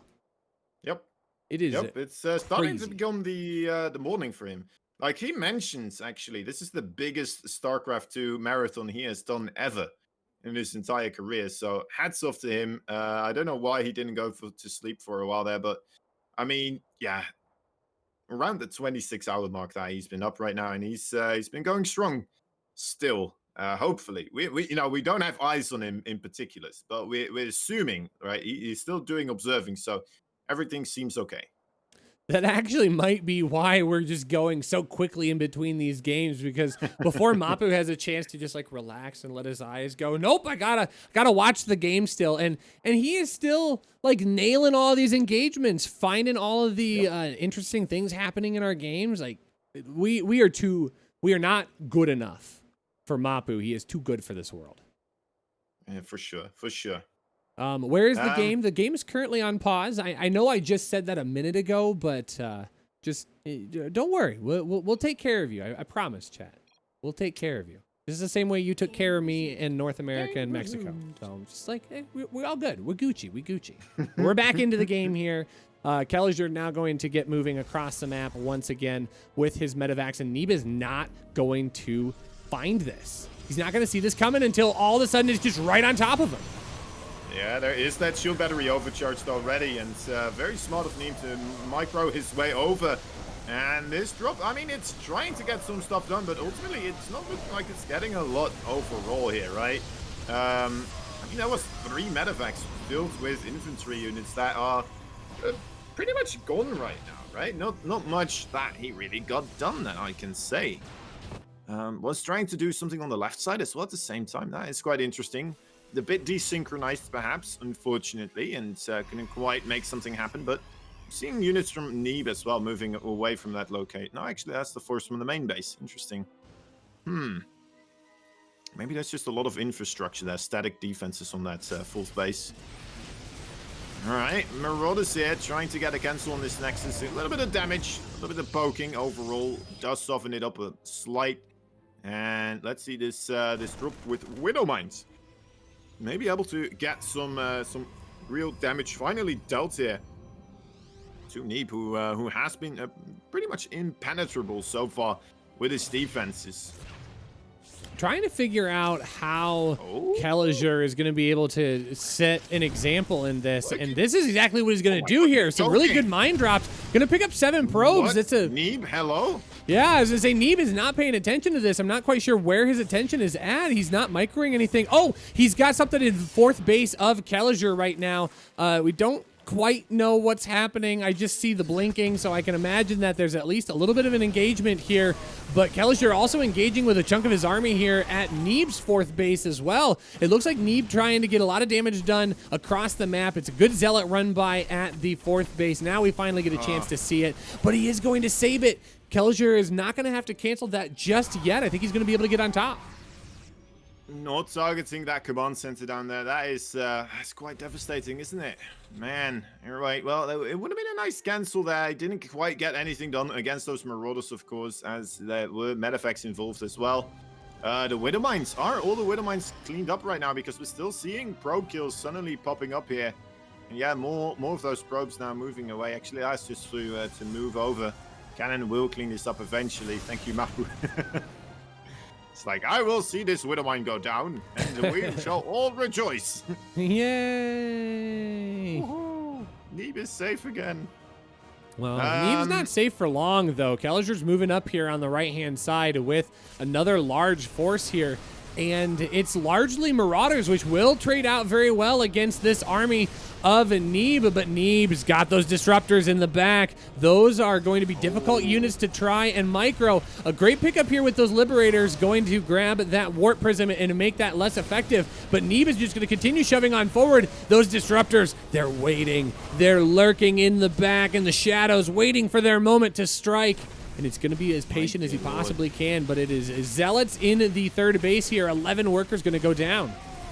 Yeah, Neeb is getting a lot of work done with that Warp Prism, getting 14 workers in total, not just in the 3rd, but also the main base. And you know what? Just being absolutely everywhere here, while also holding onto his, is that a 5th base? Yes, it is. All right. Yeah, Neeb is starting to run away here overall with how this game is going, right? He's getting all the techie ones. The Dark Shrine on the way. He's getting great upgrades at the moment as well. More disruptors being constructed. Oh, those are some nice looking ghosts. Yeah, the special tactics ghosts. I love that.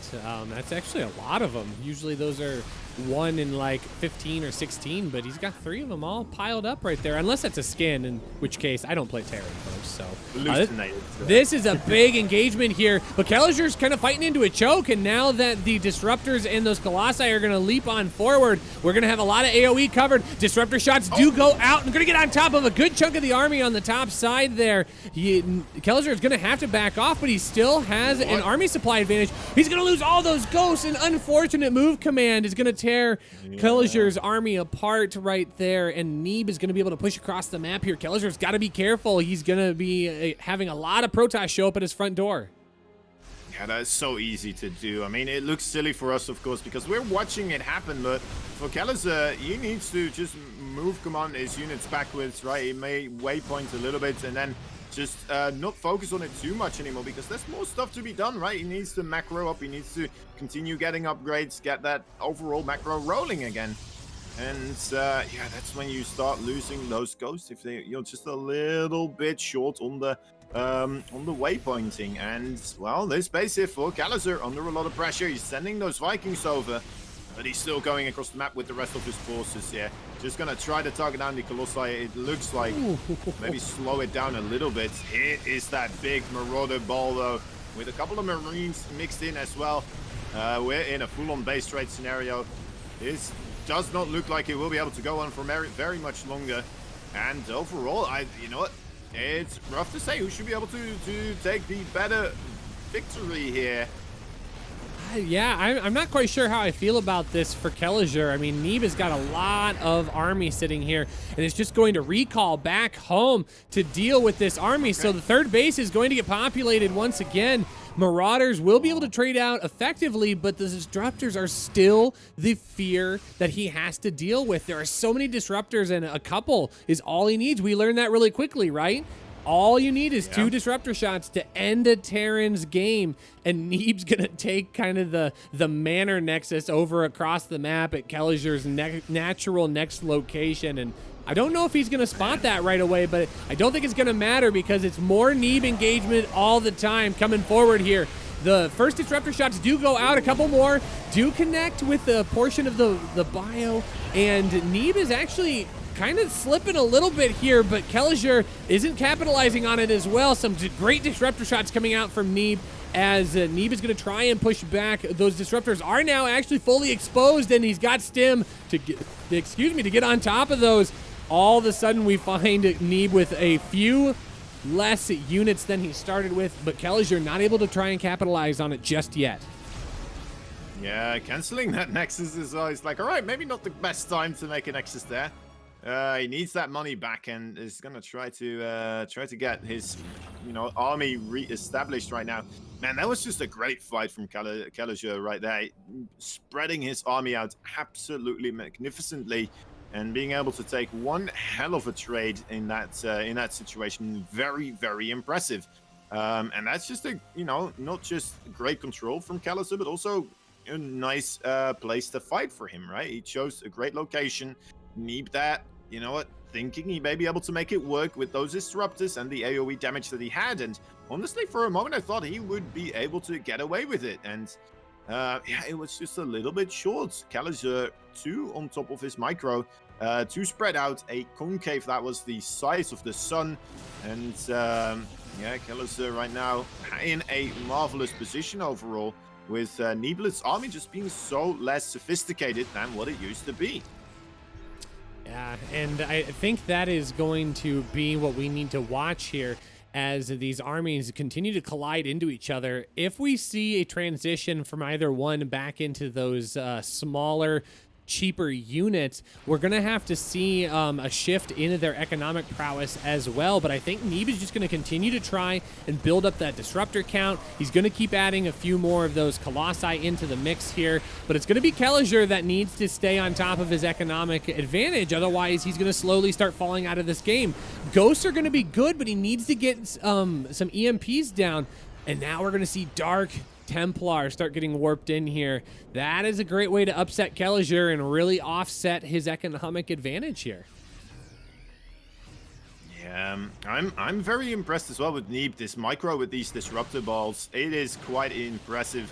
I mean, you don't see somebody get, that micro intensive when he's like trying to get 2 Marines with a disruptor shot. He was continuously readjusting. Just in order to make sure he would get... Oh, that was a great one as well. He's really on top of these disruptor shots, continuously getting as much value as he possibly can. He can't just walk into those, unfortunately. This is going to help earn a little bit of that back, getting some of those workers. Good protection on that planetary fortress with a great hold here and a repair. So now the fight is going to continue to happen right here. It's 10 workers on the back side of that. Now Neeb also taking care of that bottom right-hand base with what I assume is a Zealot run by. More disruptor shots continue to take out more and more Marauders, but the base continues to stand. And as Keliger comes in on the right-hand side here with more units, Neeb's going to have to micro back, but he continues to have more and more of these disruptor shots. They just never end.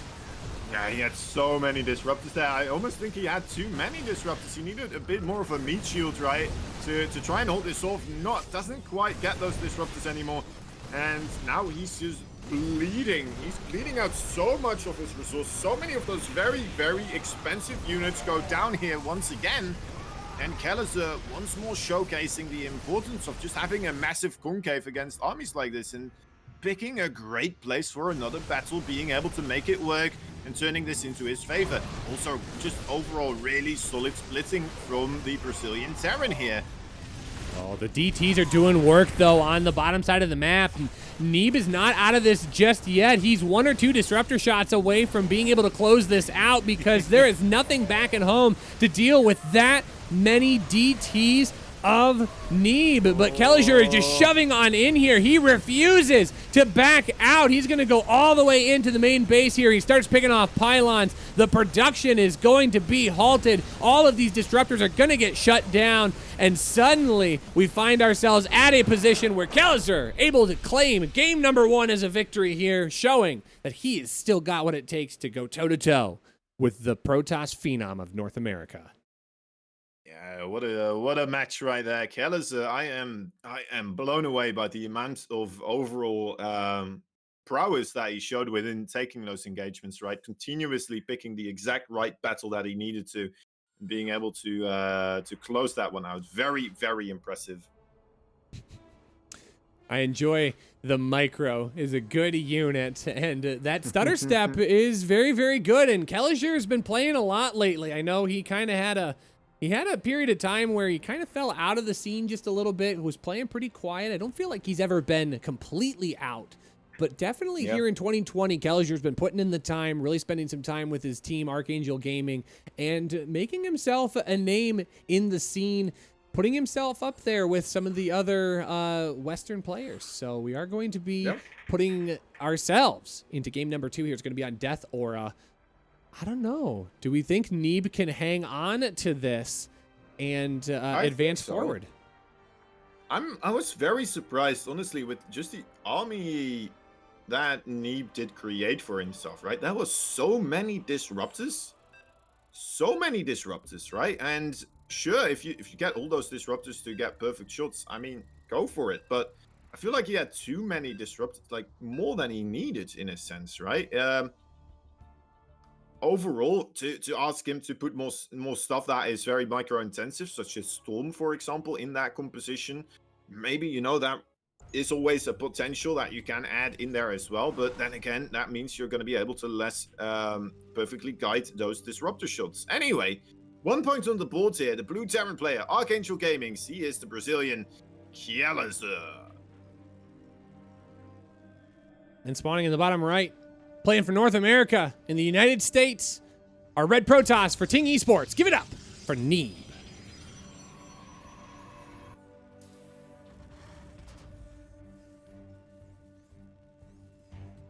All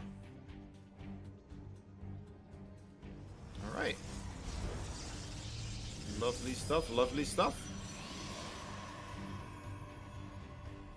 I think Neeb is in...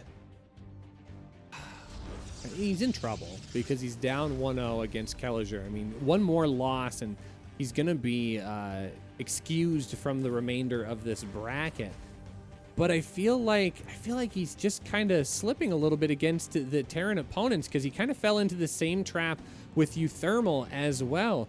Now, when he came down to the bottom side of the map, who was he up against? He went up against Soul, and he 2-0'd Soul. So I don't know. It just seems like right now Neeb's got a little bit of kryptonite in his back pocket, and he's got to find a way to shed it if he's going to continue advancing forward. But Keliger's playing some really good StarCraft right now. Yeah, he really is. I mean, words come short to signify exactly how impressed I was with the way that he was taking those fights. And Neeb here, I mean, we all know how good Neeb is of a player, right? He was just getting out positioned, though.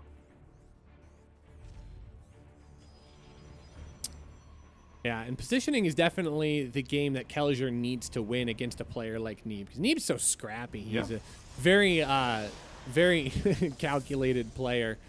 And that is something that we've seen out of Keliger's play. I mean, Keliger is actually a rather cheeky player. I've seen him play a ton of proxy Reapers, even just running Reapers straight from his main base, making all sorts of crazy plays. But I think that was even just a great example of Keliger showing that, hey, you know, I can play a pretty standard macro game too. I'm capable of doing that. Yeah, for sure. Still on, you know, I'm wondering if we're gonna see another time Neeb going for those disruptors, right? Because he's not a player that would accidentally be like, oh wait, I accidentally made 10 disruptors instead of 5, but that wasn't supposed to go this way, right? He's not a player that would do something like that.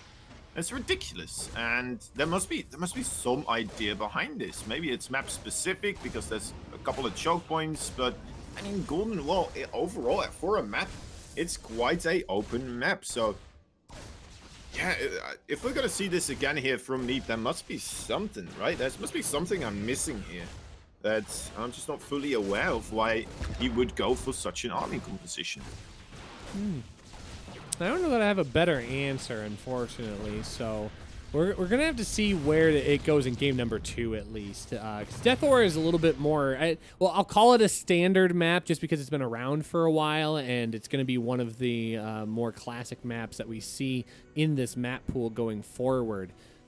But right now, it's Neeb coming across the map. He's got 1 Oracle on the way. 2nd Oracle in production as well. He's gonna really want to try and take down that worker count, and is going to be right out to a 3rd base right before the 4-minute mark. Right about the coming in right now. So it looks like Keliger is absolutely fine with defending against this though. Doesn't have any Widow Mines anywhere, I believe, but maybe there's one hidden somewhere, right? We did see another Widow Mine there being created. Oh yeah, there is one actually in that natural base. There we go. Hiding underneath the SCVs. Hiding or hidden. Kind of did it both there. Sometimes the words string together in a weird way when, you know, you've been talking for a little while. Yeah, just a couple minutes or two. Yeah. But you know, it's 11 hours, 30 minutes in here. We've probably got at least another couple the way these games have been playing out here. And it's gonna be more words coming your way, and it'll be funny. This is when it's gonna get funny. It's gonna get good. Right now, Keliger gonna come in here with an 8 Marine drop on the top. It'll be interesting to see how long he sticks around. More than anything, he is gonna scout that there are 3 Oracles, so it's gonna be a commitment into that Stargate play, at least for now. But that Twilight Council just now finishing up. Are we gonna see Blink Stalkers come in behind this as well, or is it gonna be Charge? It's gonna be Charge. Yeah. Okay, Charge upgrade. No, it will be Blink upgrade. He's changing his mind. He's making more Oracles as well, by the way. Neeb is going into a crazy amount of Oracles, and well, here we go. It's starting to help out a little bit, right? Getting a lucky strike on that Widow Mine right there. Coming into the main base, there is a missile turret there. I mean, how many Oracles do you need to kill a missile turret? Oh, losing an Oracle as well. That is rough. Almost losing a Phoenix as well. Getting hit by a Widow Mine there. Well, at least he got 4 SCVs, right? Yeah, he doesn't lose more. Yeah, you got a little bit of an engagement here. Oh, we cannot lose those other 2 Oracles. Can't afford that. Good Revelation gets down on the army. Can at least keep track of where Keliger is at right now on the map. Neeb's already got out to his 3-base economy. He's starting to jump ahead. He's got a 17 worker lead over his opponent. So as long as he can continue to move forward in that direction, he should be fine. But look at this, 5 gateways in production right now. He's getting Blink. He's getting +1. He's going to have a really strong army composition, provided he can back up the warp-ins, but he's going to have the production. He's definitely got the economy as well. Yeah, he needs to hurry up and assemble some sort of a force, as Keliger right now with 50 army supply versus 27. Oh, this is actually weird. Warp Gate just now finishing up, Kozan. He doesn't have a warp-in right now. Okay. And he's going to lose 5. Oh no, on the left side there's another force here for Keliger. I'm a bit surprised that has not come in just quite yet. Okay, now it goes. Activating the stim back and jumping straight forward. Sees the pylon there. Oh, gets the cancel on that warp in as well. Man, Neeb is he's getting pulled apart right now. 11 workers just like that, gone down in the gutter. Oh, this is an shield battery overcharge, man. That looks silly when the battery is unpowered. Oh, this is an unfortunate throw for Neeb. Neeb for getting Warp Prism, and Keliger's going to jump on top of that. He absolutely earned that win. Unfortunately, Neeb going to be removed from our event. GG is called.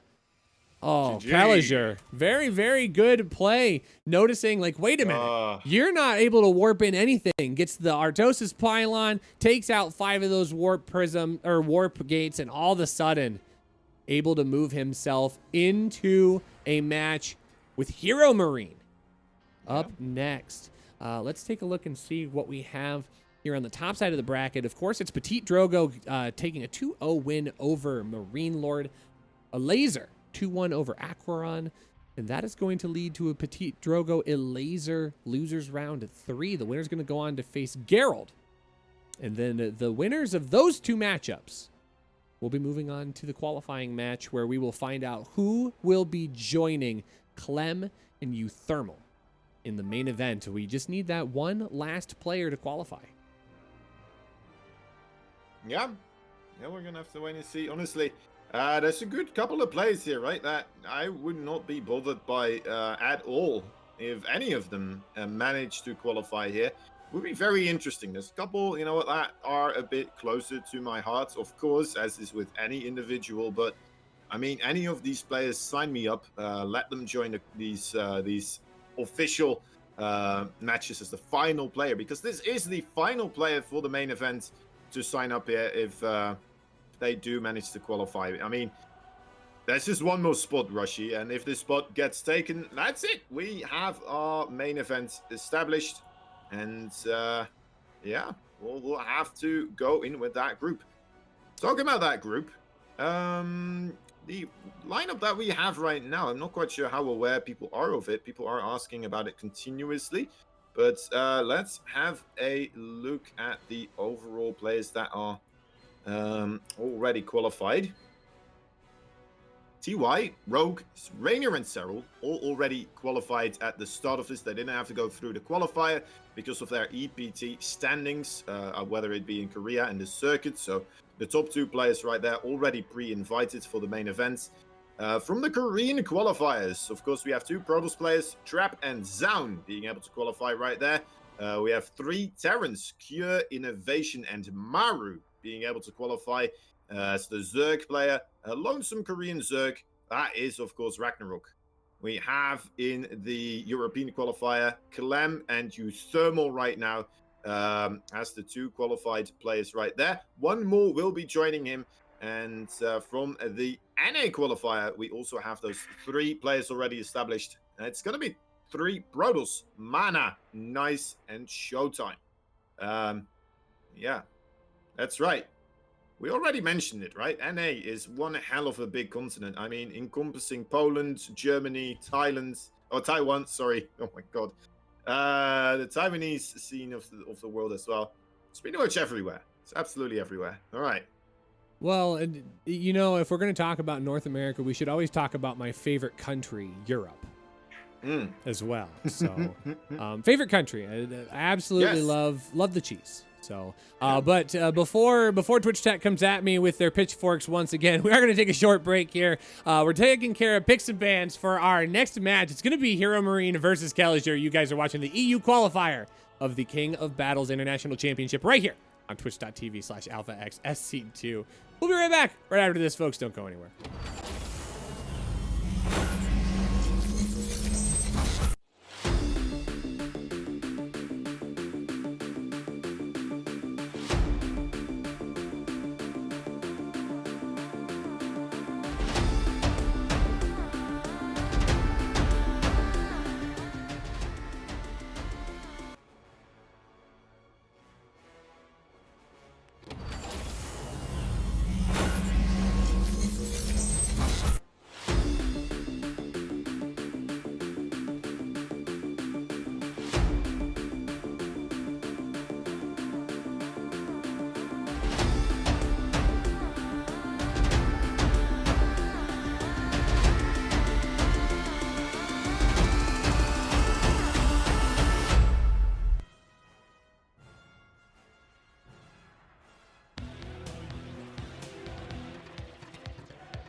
Welcome back, everyone, here to our next match of the EU qualifier here for the King of Battles International Championship right here on twitch.tv/alphaxsc2. My name is Rushy. I'm here with Kozan. We are jumping right in to another TVT. It's going to be Hero Marine versus Keliger. This is going to be a big match here. The winner is going to move on to our final qualifying match, and it could be this player spawning in the bottom right-hand corner of Death Aura, our blue Brazilian Terran, playing for Archangel Gaming. Give it up for Keliger.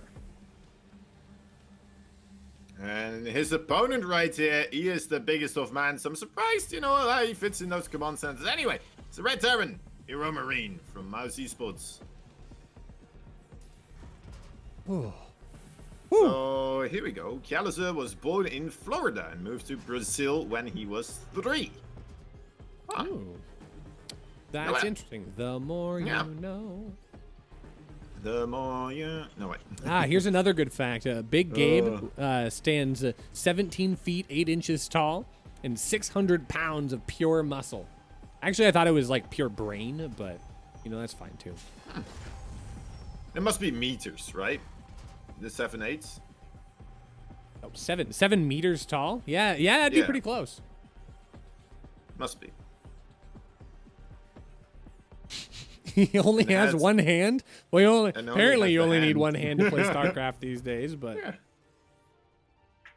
oh man, we are starting to dig deep into the well for not only like StarCraft knowledge, but banter and just energy in general, because this has been a long day. I can only imagine, Kozan, with how tired we feel right now, how tired our players are. Yeah, well, I mean, to be fair, they only have the EU and the NA qualifier, right? We still have the 2 Korean qualifiers as well that were that we were participating with. So in a sense, they have a bit more downtime.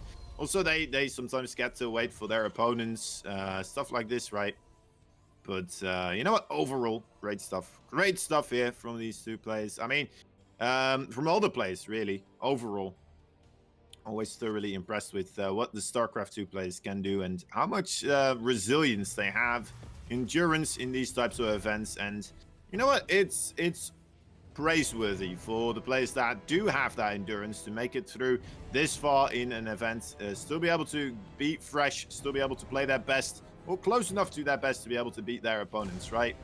And it's nice to have these types of tournaments where you get you do get maybe a little bit of a leg up, because you do have a better endurance overall. Yeah, and a lot of these players, I mean, are storied veterans of these offline events, and this is kind of on the same pedestal as some of these events. I mean, they go very early in the morning and sometimes drag on throughout the course of the entire day. And at least with these online events, they're able to at least be at home in the comfort of their own space. They don't have to be like crammed up on a folding chair in a cold a convention center. So they at least get a chance to have a little downtime, maybe grab a little snack, watch a little bit of a stream. They can ladder. They can take care of business. So this is probably not a strange phenomenon for our players here, as they are going to be digging deep into completing these games. But it's another TVT. It could be a similar situation here, Kozan, for us to go the distance, especially with 2 players that I think really enjoy their TVT. Keliger definitely not shying away from playing his best in this matchup. Yeah, I believe, if I'm not mistaken, the previous time I once got to interview Keliger at the Dutch StarCraft League, and he mentioned that TVT is his worst matchup, because he was just absolutely wrecking everybody. And I was like, do you even have a weakness right now? And he was like, yeah, it's TVT. But, well, there weren't any real other Terran players right then at the event. A lot of the Dutch players play Protoss, they play Zerg, and I suppose we have UThermal, right? That's really one of the few ones that is really up there, right? Maybe the only one that is really up there for the Terrans. But yeah. So he did mention this is his worst matchup, and it has me a little bit worried, because, you know, he has to go up against a Terran that is one of the best, if maybe not the best TvT player in Europe. Yeah, absolutely. Although he did just get beaten by Clem, didn't he? So he's I was gonna say Clem is definitely no trick matter here, but I think Hero Marine is going to be a very tall barrier for Keliger to try and conquer if he's going to make that happen. This isn't quite David and Goliath. This is like Goliath versus Goliath's little brother, where Keliger's definitely got what it takes to put this man into the grave. But it's going to be interesting to see how this all shakes out. Keliger is going to see this move out here by Hero Marine. He's just going to waltz right on by Keliger's forces here and get on top of everything in the natural expand. And this is going to be a lot of worker kills here for just a couple of Reapers. 5 workers go down, and Hero Marine's now shown his hand. He's got an army ready to move out. yeah. All right. Well, I mean, overall, the game is kind of stabilizing here. Slowing down to a pace. These upgrades for Hero Marine actually quite a bit slower than the for Keliger. It's always these moments in the cast overall, right? That are the hardest. I mean, there's a couple of things I'm supposed to point out, but overall, they are just slowly gearing up for a later game situation here. Taking more bases. It's gonna come down to one of these players ultimately moving across the field here, trying to be aggressive. As I mentioned a couple of times, I always prefer in TvT the Terran that gets a bit more aggressive. But yeah, we've seen from Gabe as well that sometimes that's not always the best idea, because you can of course cut off the head of the army that way if you're a bit too aggressive. In that sense, right? You can suddenly get surrounded with your forces across the map, get your reinforcements cut off, stuff like this, and all of a sudden you're kind of stranded somewhere across the field. And sure, you're getting a reactor killed off, and you're not letting 2 mineral patches being mined from. But ultimately, if you lose all of that army, suddenly your opponent will be able to just come across the fields and take down quite a bit more than just one refinery and 2 mineral patches for a while. We're getting concerns to fix the sound. I'm not seeing anything as an issue on my side. So just double checking that. Everything seems to be okay. If there's other people that are experiencing that, do let me know. I can definitely try and work on it, but I don't see any issues on my side. So hopefully that's something that you can fix with a quick refresh if that does affect you. But Keliger's going to be posturing up here. Some good scans coming down from both players, just trying to feel where each other is posturing up. Yo, chat, thank you for helping me out with that. Yeah, if you're having issues, good F5 will fix most things. As Keliger is going to have to back off. Hero Marine is posed up and ready to take a fight, but here's a nice little Marine Scout that will see Keliger reposturing towards the center. Ooh, nice little pick off on that SCV. Will delay the 4th base of Keliger for a little bit, and I think that's actually a good telling sign here for Keliger. He's getting out to his 4th base. Hero Marine hasn't even started gotten his on site yet. He does have it almost completely built in the wall. So both players are just going to try and drag this out and see if we can get a nice little macro game going. Yeah, the greed for Keliger here, striking a little bit behind, actually, it looks like. Thought he was ahead. I thought that command center was already finished anyway. But yeah, now flying over that for Hero Marine, playing it a bit safer, and I guess also a bit greedier, right? By putting that near his natural base, but a lot earlier than the one of Keliger. And these upgrades, by the way, as well. I mean, we saw a massive lead, I believe, earlier, if I'm not mistaken, for Keliger, but ultimately Hero Marine catching up rather nicely here, just being a bit smoother with the transition from the +1/+1 into the +2/+2 starting up here. So kind of fixing up that. Those Marines with Stim, one of those speed zones, my dear lord, they are quick.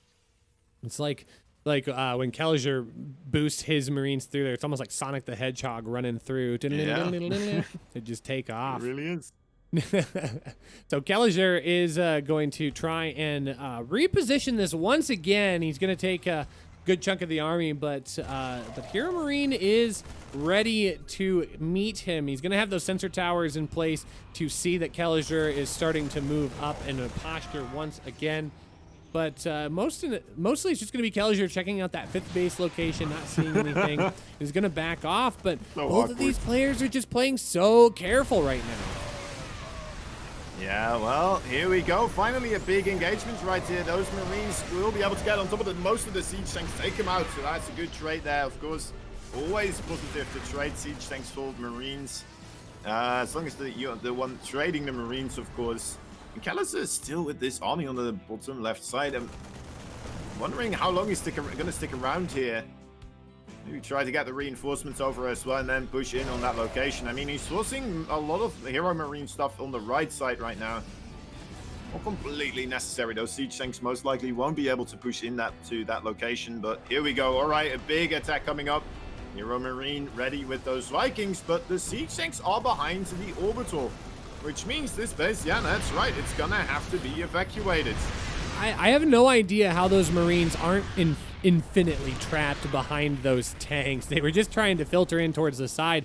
But a very interesting positioning here for Keliger is going to deal a little bit of damage, pick off that gas, and he's just going to immediately back up and say that, you know, that's good enough for right now. And both of these players just trying to find little engagements here and there.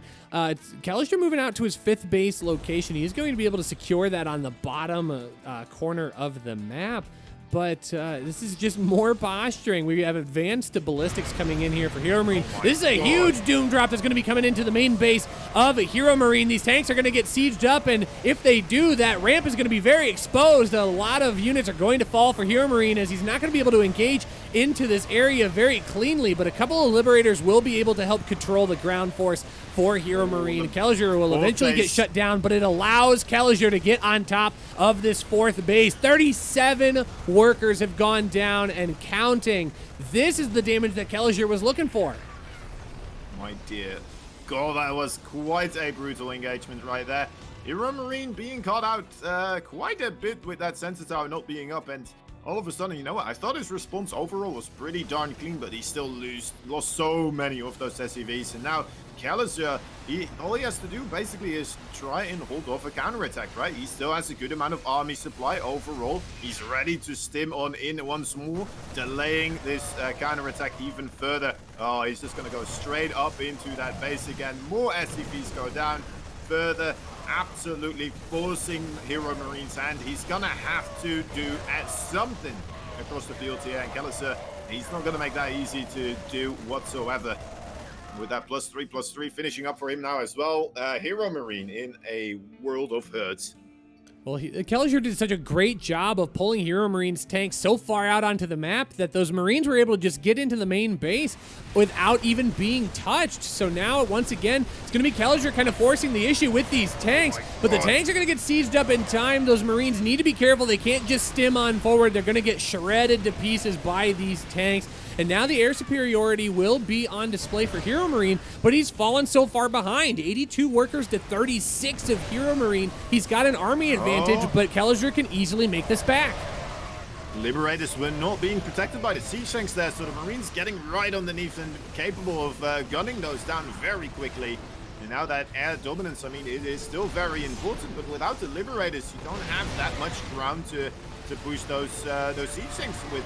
But you know what? There's not that many siege tanks available for Keliger right now. He's trying his best to hold this army backwards and continue to force Hero Marine to siege up and continue to re-siege up. I mean, the longer this takes, the better it's going to be for Keliger, who just has, I mean, more than double the amount of income right now, and just more production overall, right? Of course, because of this. I was going to say, look at that production tab. It's 15 Marines in production to the 7 of Hero Marine. Yeah. Not only that, he's getting Vikings, he's getting a Liberator, he's getting 2 tanks at a time. Hero Marine just cannot outproduce Keliger right now, but he's got to keep on pushing forward. He's lost so much, and more tanks are going to keep falling. These Vikings are going to continue owning the airspace, and once these Liberators are able to start joining into the fight with Keliger, this is going to be a very difficult position for Hero Marine to try and hold. Yeah, for sure. I mean, Hero Marine here, he's making some work, right, with this with the forces that he does have, but ultimately I think we're going to see this this Liberator come in pretty shortly for Keliger, and there it is. Should be able to force those siege tanks back right now and slowly force Hero Marine off his side of the map. And even if Hero Marine gets like this base on the left here, or even the base on the right, I mean, is that going to put him in a advantageous position at that moment in time? I'm not quite sure. Not quite sure. He's going to need a lot of SCV kills as well. Okay, here we go. A big stim from both these players committing to an attack right now. And GG is called. Hero Marine not having enough tapping. Or now Keliger taking game number 1 in this best of 3.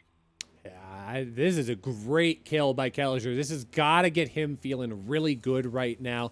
I wouldn't say that this was necessarily an upset win by any stretch of the imagination, but Hero Marine is just so tactical in his TVTs that Keliger needs to ride off of that momentum. He could be in a position where he is going to jump out 2-0 over his opponent and make his way into the final qualifying match. Do we have any more information about that top side? It is a laser 2-0 over Petite Drogo on the top side, so he will go on to face Gerald in the final match before we get to our qualifying match. So is Gerald a laser? The winner is going to face the winner of Hero Marine Keliger. So lots of StarCraft to keep an eye on as well. But right now, Keliger up 1-0 over Big Gabe. Big Gabe's on the ropes once again, Kozan. Yeah. I mean, he used to be one of the best TVTers, I would say, right? But ultimately here, he's lost to Clem. Now he's 1-0 versus, well, 0-1, I should say, versus Keliger. And yeah, his defensive play, I don't know. Maybe it's just not the way to go. We'll have to wait and see. Anyway, the Florida man right here that has moved to Brazil. He's the blue Darren. Also moves to the Netherlands, by the way. He is Keliger from Archangel Gaming. And spawning in the top right, the biggest of Gabes, our Red Terran playing for Mouse Esports. Give it up for Hero Marine.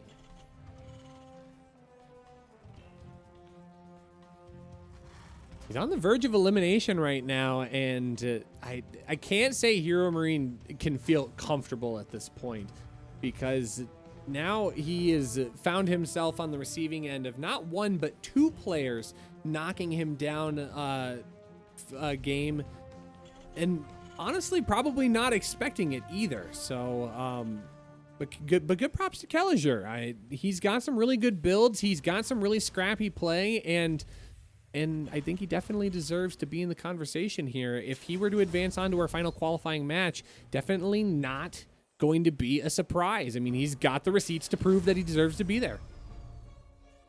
Yeah, for sure. I'm actually gonna look both these players up on the League Lag. Actually, I think that would be a good thing to do. I'm getting a little bit slow here with this type of stuff, but let me try to get all of that information up and ready, and maybe we'll be able to get a bit more insight. The overall, right? How much of an underdog story is this exactly? Yeah, looking at Hero Marine, his best matchup is the TVT. He's number 9 in the world at the moment. He's number 4 non-Korean, and he's going up against somebody that's number 49, right? And actually, Keliger's worst matchup is TVT. So, I mean, it's actually a much bigger upset than I thought initially, even, right? I thought Keliger, you know, was not that far apart, especially just overall with Hero Marine having this be his best matchup and Keliger having this be his worst matchup. Maybe he's just spent a lot of time recently just improving his TVT, and well, we'll need to see, of course, a couple more games from Keliger. Maybe we're hopefully going to get 2 of them right here, and then we'll have a bit more overall data to assess the situation with. But so far, you know what, Keliger impressing me quite a bit. To be fair, though, I mean, that Doom drop into the main base, that is always a bit of a Hail Mary, right? It is one of those plays where, well, I mean, I could win the game right now. I could also lose all my stuff and probably lose if I let all these meta effects die. But ultimately, you know, it worked out in that situation. It worked out. Then again, to be fair, I don't think because of that, perhaps Gabe is going to be all too bothered by it. You know what I mean? No, I think Hero Marine is just gonna play his game right now. He's not gonna let the fact that he's down 0-1 really shake him. He knows that he can stand tall, and be the strong Terran player that he is. So just gonna do his thing. He's gonna run his sets and not really worry about what everyone else is thinking at this point, as he does get himself into position here.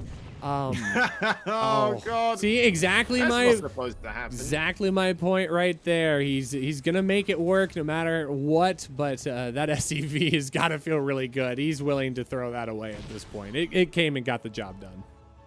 Yeah, for sure, for sure.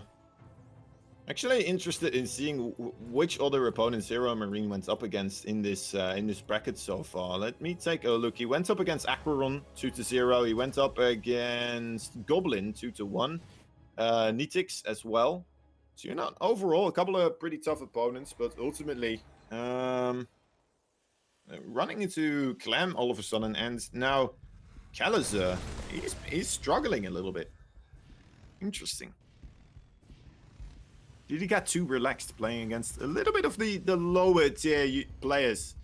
You know, being a little bit lower than Clem, of course, and himself in a way. Oh, a little bit lower than top 10. Okay, I got it. Yes. That's only most of the StarCraft scene. Yeah.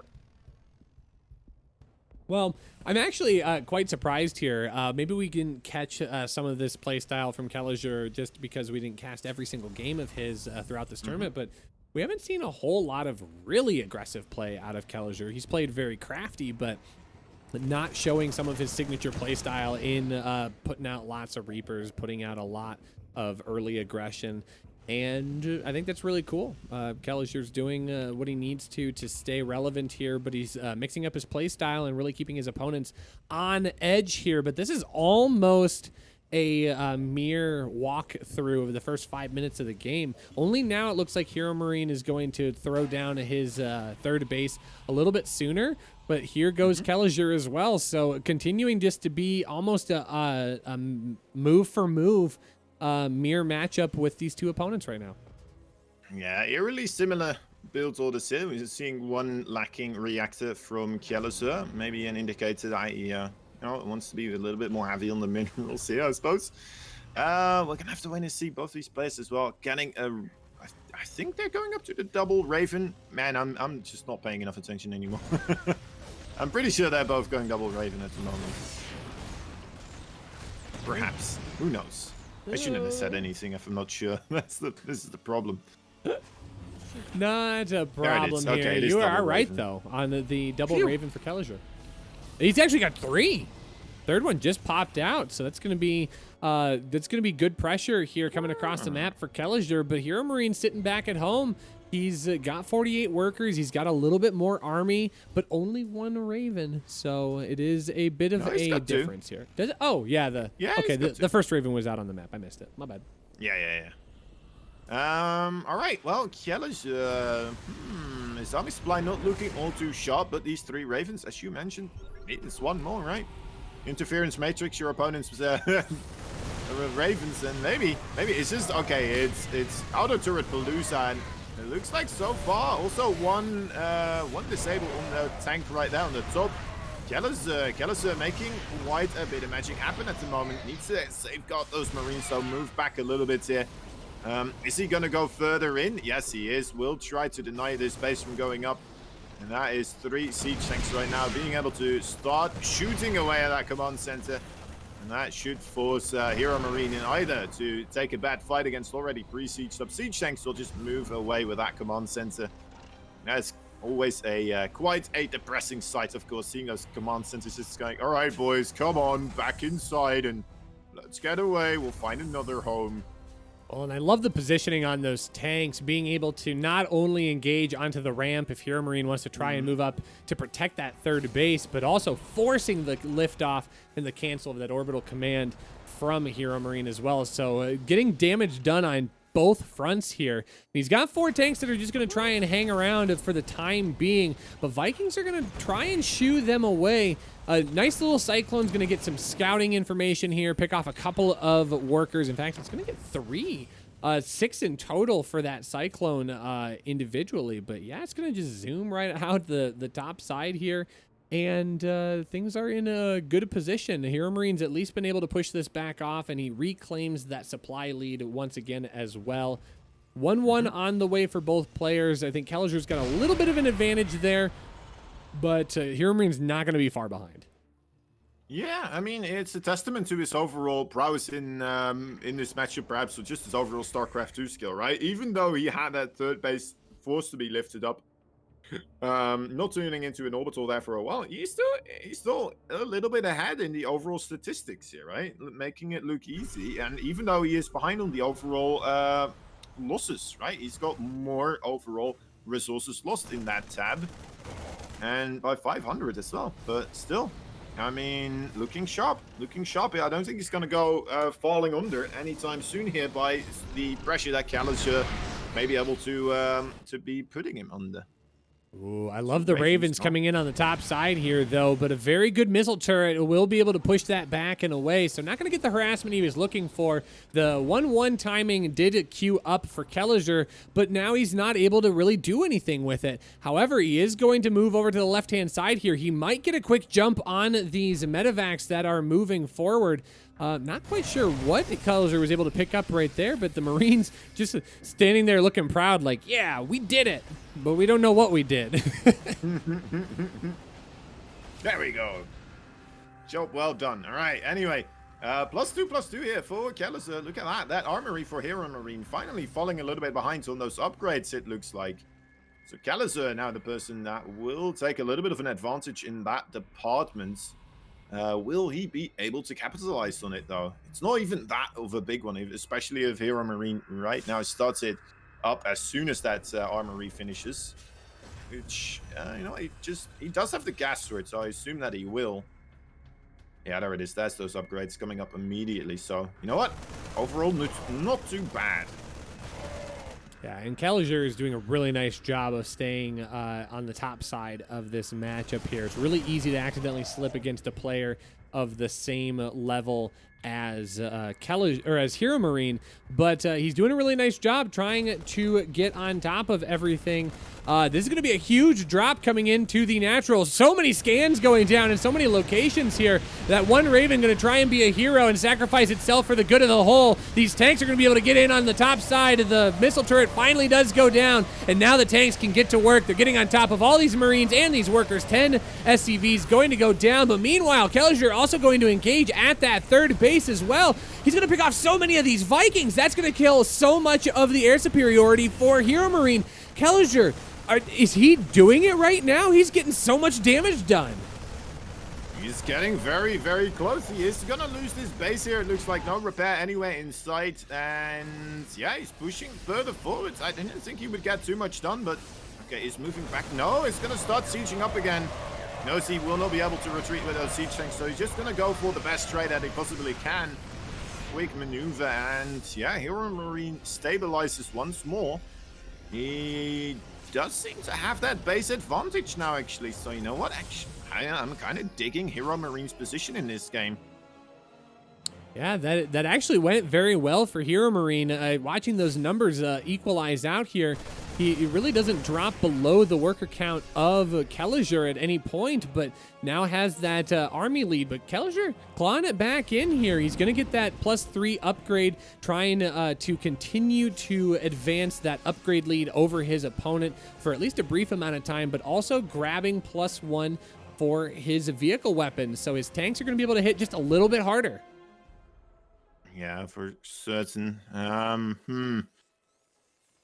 to wait and see, man. This is just another one of those moments where things are calming down a little bit. It's just very tough to see. Like, neither of these players are in a extreme advantageous position. It is just coming down to the control overall. I'm liking how Keliger is leaving those Marines out on the map, right?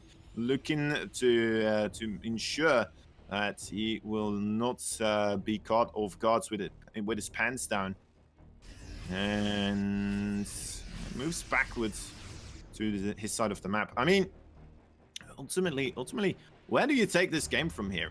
When you see these TvTs, right? Very often they get up to a certain amount of siege tanks, and then suddenly we see a massive switch into the air army. So far today, we have not really seen that just quite yet. More so just continuous trading with the Marines and the siege tanks here. Getting into, you know, these weird trades continuously. Oh my god, Keliger. He's going for it. Once again, he's trying to find out where all those Marines are and trying to get rid of them. That's a lot of missile turrets, yeah. Like I said before, I don't think Gabe is too bothered with going down against the base trade. Well, a big Doom drop previous game, and now we're seeing why it is such an extremely dangerous thing to do. That Doom drop, he lost so much supply right there just now. Keliger is coming in on the left side as well, though perhaps, no, decides to back off after a scan. Only 80 workers go down this time around, and Hero Marine, he is being rewarded for his defensive play. Yeah, that was a one-way ticket, unfortunately, for all of those units of Keliger. And the turrets were just way too strong. He almost had to try and bail there when he saw that many turrets. There's no way to get all of your units unloaded and killing those turrets in time. Otherwise, you're just tossing away units for just a handful of SCVs. And now Hero Marine maxed out. It's going to move across the map. No. And Keliger's going to have to pay for his transgressions here out in the center of the map.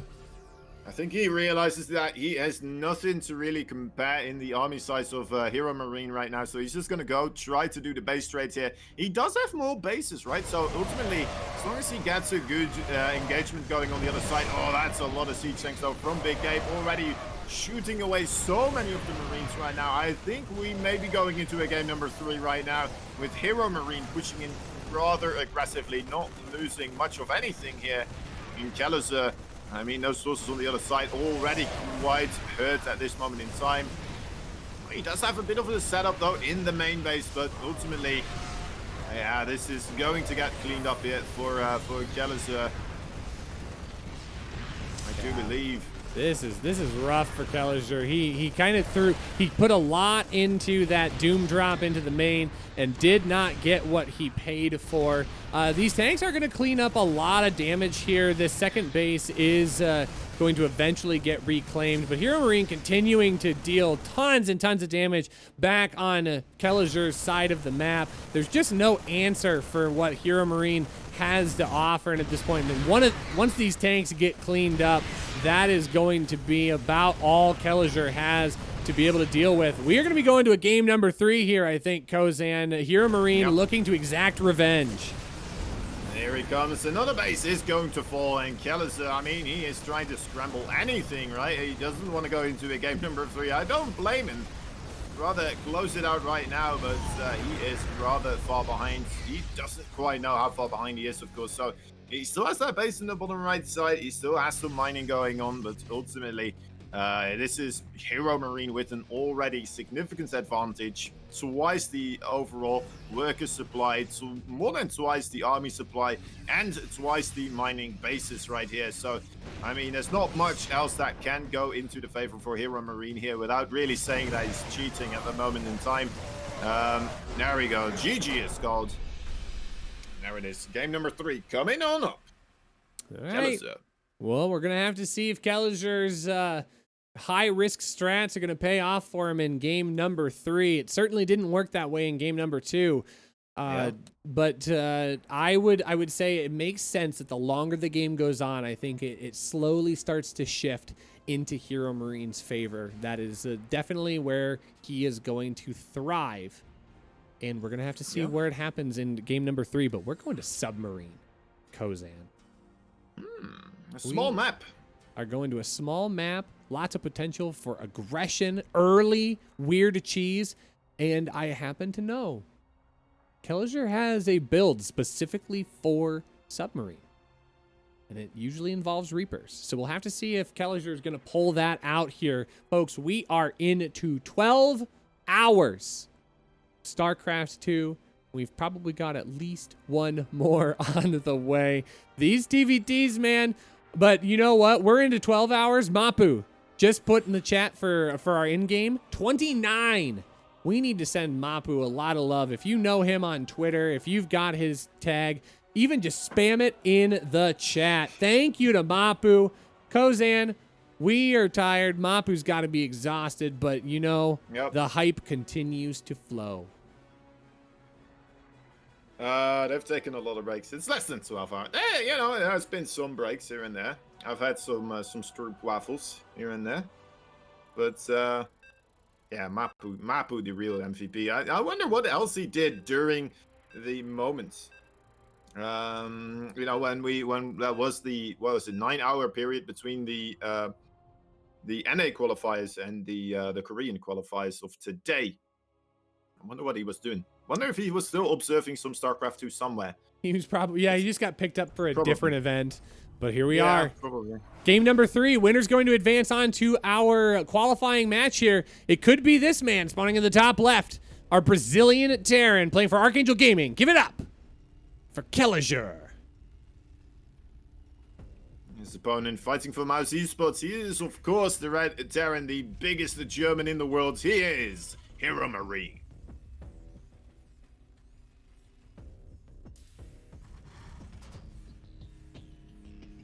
Folks, as we get wound up here into this game number 3, 5,800 followers we just crossed for our Twitch chat. When we started on Friday, we were just underneath 5,000 followers in general. So thank you so much, everybody, for following Alpha X. If you guys are enjoying the content today, make sure to hit that follow button. You are not going to want to miss the main event that's going to be taking place right here on Alpha X SC2 starting next weekend. $30,000 on the line for all of these players that are qualifying to the main event. And these two players are still trying to fight their way in for the chance to qualify for it. I mean, these games have been outstanding, Kozan. Absolute, just edge of your chair entertainment. Yeah, true StarCraft magic here. And we're seeing something in particular from Keliger here as well. I mean, a double Rex opening here off of the one gas. Are we going to see some Reaper harassment? He's doing it! It may be the case. It is still a macro build, right? This overall, it's a little bit of a safer build.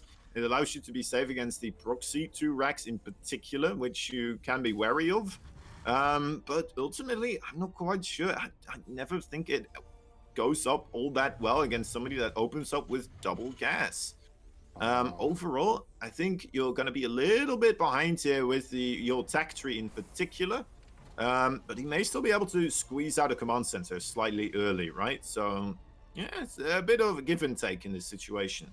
I mean, we're going to have to see if that command center actually goes down or not, because I've seen Keliger play this out in the past, and he will make a lot of Marines or a lot of Reapers off of this. So Keliger is going to play it safe. He is going to throw down that second base. But here comes our opening Reapers, trying to find a little bit of information here. Notices that Hero Marine's not building that base at the same time as Keliger. So now he needs to try and get on top of the build order right here. Hero Marine is going to try and get in with a scout here and see what he can find. Does he have any room? No, he's not going to be able to get up into the main base. One Reaper is going to come back and try and deny the scout, at least for now. But it's already going to be a transition into Marine. So not a full on Reaper rush here. I'm a little sad. Keliger really good with that on this particular map, but playing it safe. He does not want to throw away his shot at this point, not when he's come so far. I mean, it is just a very safe opening overall, the double Reaper, right? And as we saw, is factory about at the same point as the starport right here for Hero Marine, so definitely a clear disadvantage. But that command center, there it is, already finished up, and Hero Marine's going to take a little while still before that's going to be spewing out little baby SCVs as well. Whew. All right, so it is going to be a bit of an engagement here on the center side of the map, but that is not the engagement that Keliger needed here. He's losing a lot of those units, and now we're going to have Reapers popping up into the main base to deal more damage, and there just isn't a very good mixture right here. Marine's going to pop right out of the barracks and almost just goes straight down. There's still a single Marine in that bunker, does thwart the Alliance and the Reapers for now. This is a scary part, right? Because he did open up with the double Reaper.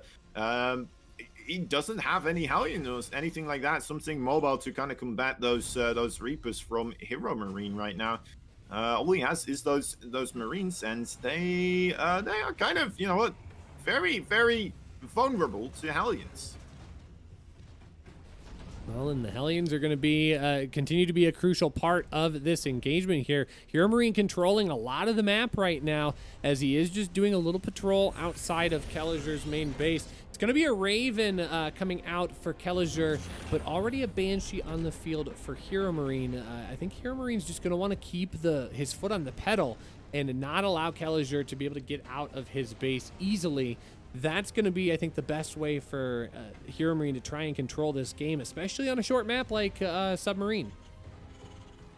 Yeah, for sure, for sure.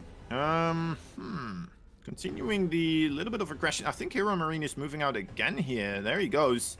2 siege tanks and a Banshee. Interesting, interesting. What will he be able to get done? There's already a Raven available here for Keliger. He has the Cyclone as well, so definitely has tools that he needs to try and combat this. But I think Hero Marine very correctly identifying what Keliger opened with, and now gonna try to punish this, right, with the more technologically advanced army of his. He has twice the amount of siege tanks over here, even though he's on the other side of the map. Not really sure if Keliger has a single siege tank, actually. Now that I'm looking at it, there's only one on the way at the moment as well, and there's the Viking ready to shoo away that Raven. The Banshee providing some night. Okay, no, there are 2 siege tanks now for Keliger. Sigh of relief was made by all the Keliger fans. And yeah, Hero Marine once again showing why it is a potential threat to put your building so close to the edge of this area, right? The siege tanks again abusing the spot, getting a little bit of value this way. And this is such a tough position for Keliger to try and play from. Hero Marine's taking full advantage of those great tank positionings. And now with that bunker down, these tanks are going to be able to move on forward. A good scan. We'll be able to get on top of the tank. And now there's nothing left to defend in this natural expansion. Keliger's going to pull all the boys, and every single one of them is going to go down. These tanks are completely unchecked, and Hero Marine pushing forward makes himself a claim in this game number 3 and moves on to the qualifying match. GG, well played. Very impressive there. Hero Marine, he smelled blood in the water. He went for it. He just crawled his way across the map there and absolutely slapped Keliger down. Yeah, very well played. Very well played. Big Gabe once again showing why he is the biggest of Gabes and maintains his position here, trying to get himself qualified for the main event. He's going to have to go up against either Gerald or a Laser in the final match before we know the final qualified player here. And Gerald, a Laser, Hero Marine. I mean, these are 3 very talented players. I'm trying not to be biased here, honestly. But we have a Terran, we have a Protoss, and we have a Zerg. That is, you know what, everybody has a little bit here to hope for and to cheer for. And hope that that player, maybe their race, manages to be the final qualified player here. Well, I think Mapu is putting it perfectly in our in-game chat. Gabe is our hero. He has moved forward and prevented us from seeing another slugfest TvT matchup. And that is going to put us into position here. Right now, taking a look at our bracket, looks like a Laser is currently up 1-0 in the match against Gerald right now. We could potentially see in a Laser Hero Marine final qualifying match, which could be a very interesting setup here. Otherwise, it would be Gerald versus Hero Marine.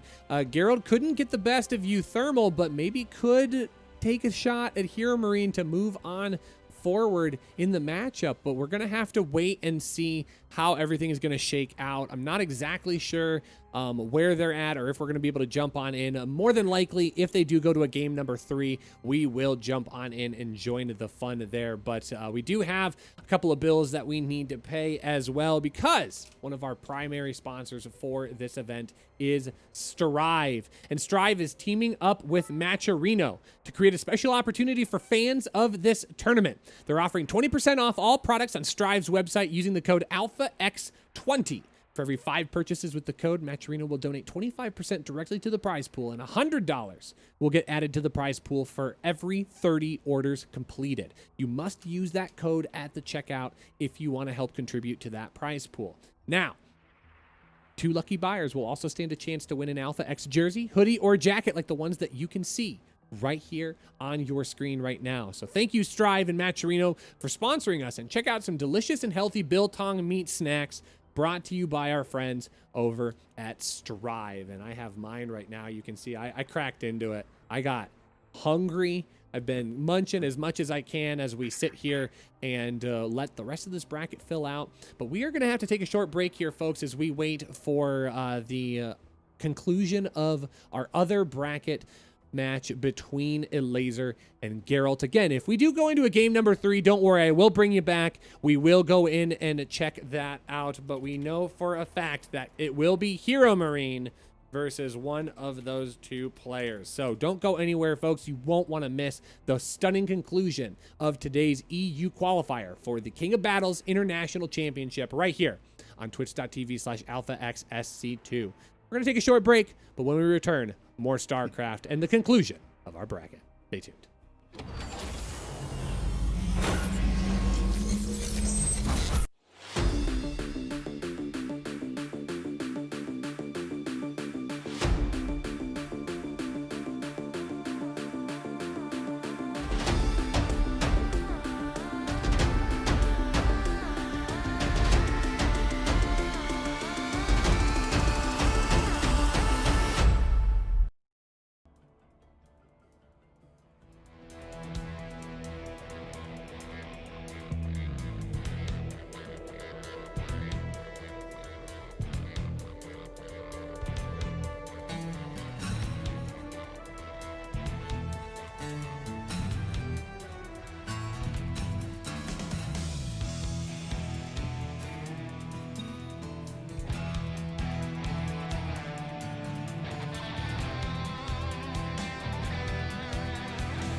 Alrighty, folks, welcome back here as we are kind of in limbo waiting here for the results of a Laser versus Geralt. We're keeping our eyes peeled right now, trying to see how everything is transpiring at this point. And I keep mashing that refresh button, Kozan. It just still says 1-0 a Laser Geralt. Yeah, we just don't know. We'll have to be patient a little bit here. Of course, it could turn into a 1-1 situation, and then we're gonna have to see the final game between them as well. We'll be able to jump into the situation right there, and yeah, we're just kind of hoping perhaps that one of them will be able to eke it out ultimately relatively soon, so that we can get ourselves back into the action as well, of course.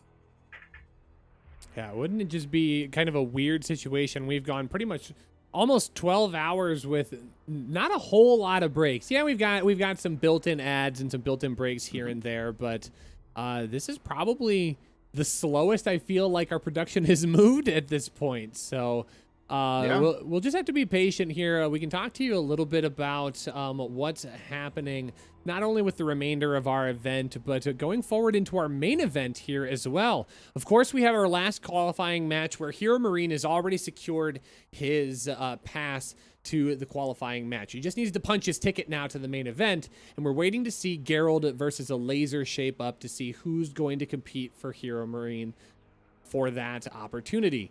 We've already had 13 members pre-qualify for this event before this moment. Innovation, Maru, Ragnarok, Cure, Trap, Zaun, Clem, UThermal, Mana, Nice, and Showtime. A long laundry list of outstanding Korean and foreigner players.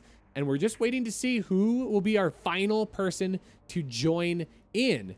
But of course, the real fun is going to be starting up next week when we start with our main event. And that'll be taking place again right here on twitch.tv/alphaxsc2. So if you are enjoying the content that you are seeing today, you will want to make sure to hit that follow button. You will not want to miss the event coming next weekend. But of course, hitting follow for AlphaXSC2 is also going to give you an opportunity to see all of the other great content that we bring forward here at AlphaX. Not only do we do big events like our King of Battles, our $30,000 prize pool, but we also have a lot of fantastic organizations working with our smaller events. So like our Alpha Pro series that takes place over on Africa TV. We have various Alpha X series that are usually brought to you right here on Twitch. A little bit of Trovo action as well. I know, Kozan, you cover a lot of those events, in fact. Any that you really want to plug?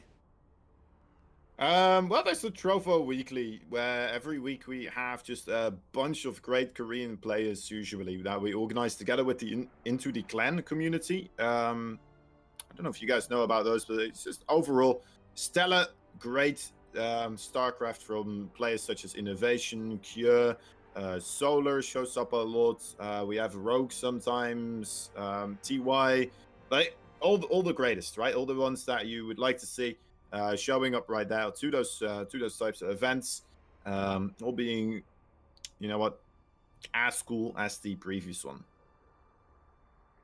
Yeah, so it's a lot of great events, wide variety. I mean, we have the big professional events, we have some community events, then we have unique events like the Alpha X Junior Championships that gets hosted as well. I actually have casted that, Kozan has as well, but we're featuring the youngest members of the StarCraft 2 community, featuring players that are 15 years of age and younger. So wide variety of content that we try to bring to you here from Alpha X. We pride ourselves in the high quality productions that we try to put forth. So thank you so much for being a part of those, helping us out. Of course, Matcherino is a huge sponsor and assistant with that happening. And then of course our various sponsors that help pay our bills throughout the course of our time in StarCraft 2. So lots of really awesome things happening here at Alpha X. We're very, very excited to be a part of it. Yeah, and of course we also still have all these players on Alpha X as well that are great streamers overall. They have a lot of streams going on for themselves. A lot of them are on the new streaming platform called Trovo in a way, so you could try to check them out a lot as well. If you're interested in following some of these players, such as Nice, I know Future does a lot of streaming on there. Vindicta does a lot of streaming on there. You can go check out the Discords. You can fill out an application, I believe you need to do. It's been so long since I joined. But anyway, yeah, talk to a mod and they will see if they accept you. And then you can be in the Alpha X Discords. You're going to get informed continuously about everything that's happening. You can set up so that you get messaged every time somebody on of the team, right? So the pro players, you get messaged. You can even actually specifically sign up for certain players their stream, right? So whether you're a fan of Estrella, whether it's Future, Vindicta, any of those boys, Sound, Ragnarok, also big streamers overall, and yeah, you'll be notified, and you'll be able to hop on into the action together with those players, talk to them a little bit, get some overall stuff going. It looks like we do have ourselves a game number 3 here, by the way, Rushy. It looks like we're not just quite yet going into the best of 3 of the final series. We're going into Gerald versus not Matisse. It will be a laser. It will be a laser. It will be a laser. And this one is a very important one over here. Yes, it is. The winner of this match is going to go on to face Hero Marine in the qualifying match, and Mapu is digging deep. I was actually told initially that we might just stay out of it, and I was going to tell you, go check out Creighton. Creighton was covering it, but we are going to have a Mapu that digs super deep, finds all the energy he possibly can. So we will be covering this game number 3 as it gets started, and then we'll be jumping immediately into our qualifying match. So everyone, thank you so much for sticking around. We really do appreciate it. We're so sorry about the ads. We're going to have to take a look into figuring out how we can best mitigate that, especially for our main event. But we appreciate your patience. Thank you so much for watching them and supporting our sponsors. We do appreciate it a lot. It means a lot to us. Sometimes Twitch just runs those ads after so many minutes. I'm not exactly sure. I am not coached up on how to control that at this point, but I'm going to learn. I think Kozan will do the same thing. We'll make sure to help control that a little bit better for our upcoming series. So hopefully it won't be an issue here. We're going to jump into game number 3 here. This is a series in production. 1-1 winner will advance forward to our qualifying match. Yeah, I fully agree. I mean, the ads, that it's just a little bit of an awkward thing, you know. They're trying to incentivize us to play the ads when we find it acceptable. But then, like, yeah, I'm not quite sure the exact minutes, but anyway, it's a weird one. We'll try to improve even more. So anyway, in the bottom right side here, game number 3. A Red Protoss from Poland. He is Team Axons. A very strong, mighty Gerald. And spawning in the top left, our Zerg player playing from Poland. Playing for AGO Esports. It's a laser.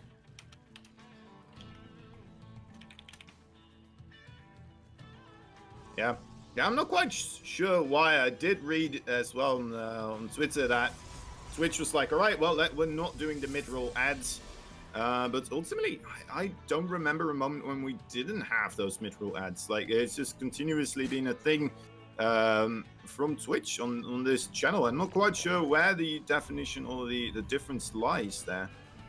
Another interesting thing is that I've noticed that we don't have September on this one.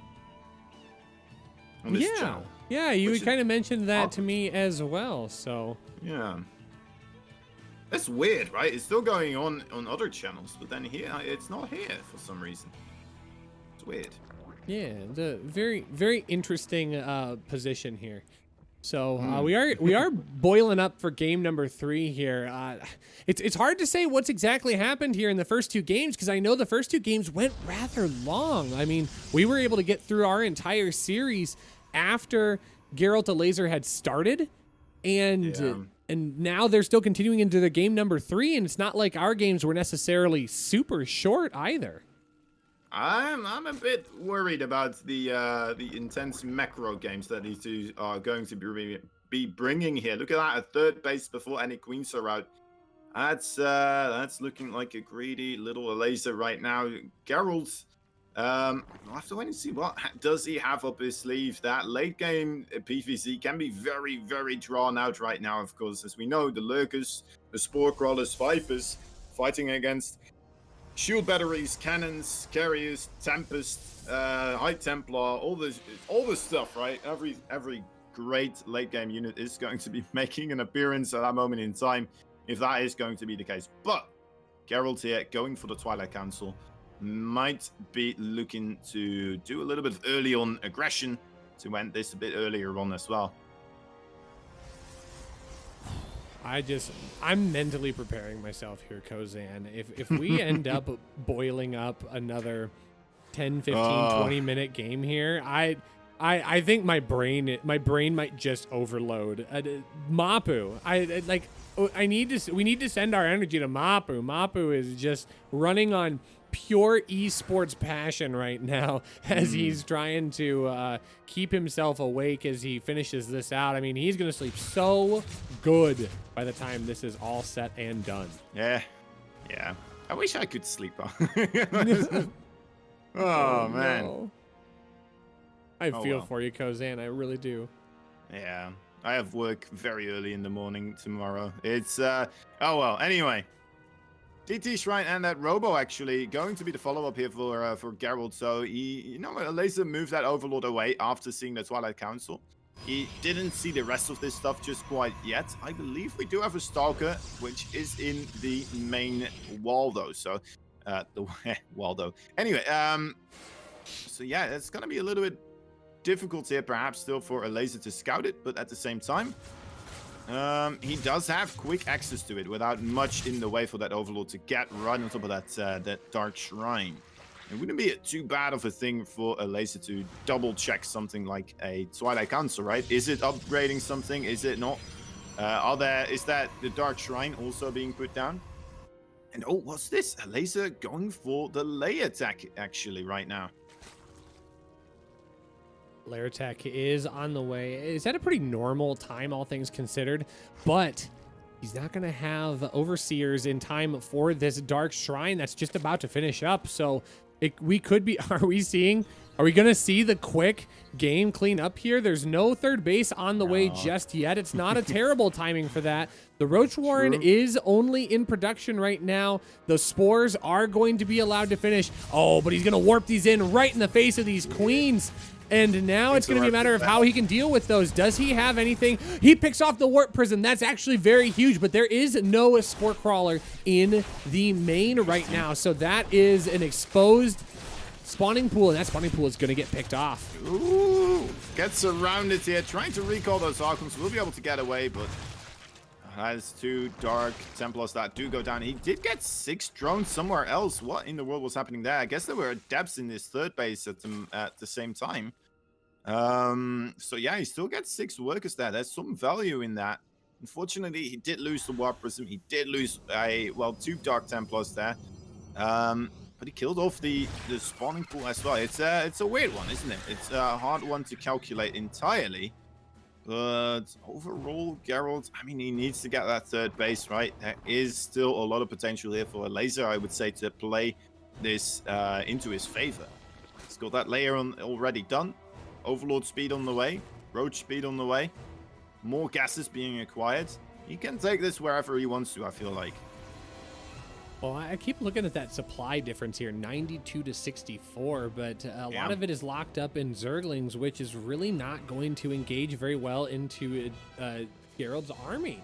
He's just unable to engage on top of those Archons. I mean, the Warp Prism keeps that very aggressive in of itself, but now we're going to see Geralt starting to put together this push that's going to be coming up with Archons and Zealots. Zergling's going to try and get a little bit of damage done here, but I don't think they're going to find their way in, but that would help out. A little bit of a Dropper Lord going to be taking those Zerglings to the top side of Geralt's base, but now there's Roaches back at home. They should be able to hold this down. DTs will have to be warped in to defend that off, but now the main and the natural are kind of blocked in. I don't know if he's going to have what he needs to deal with this. He's going to have to warp in to deal with these Zerglings that are about to strike.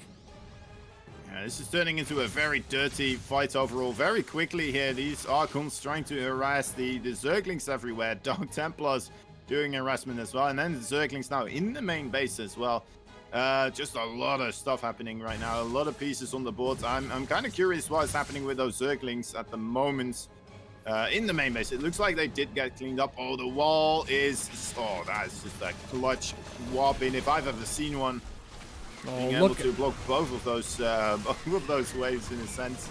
Couple of Zerglings squeezing on by, but still it being enough. These roaches here trying to push their way through the Archons and the Zealots. There's a lot of roaches here. This supply is looking pretty darn crazy for a laser. He's sending more across the field as well. This may be the final moments for Gerald here. Oh my dear lord, could it be? Do we have already a conclusion to this game here? A laser, incredibly aggressive. There is a disruptor on the way.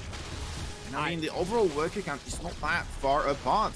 Yeah, I just don't see a scenario here where a laser doesn't close this out. 106 army supply to 20. This disruptor shot could be as beautiful as it possibly could be, but it's not going to stop the constant flood of roaches pushing on in. And the Cyber Core goes down. There are only DTs and Zealots being warped in for the remainder of this game.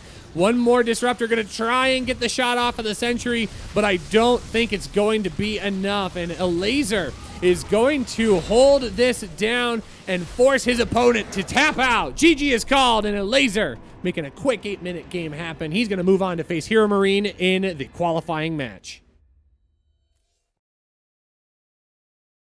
We're going to get another Zerg. Gerald's. Ah, Gerald's.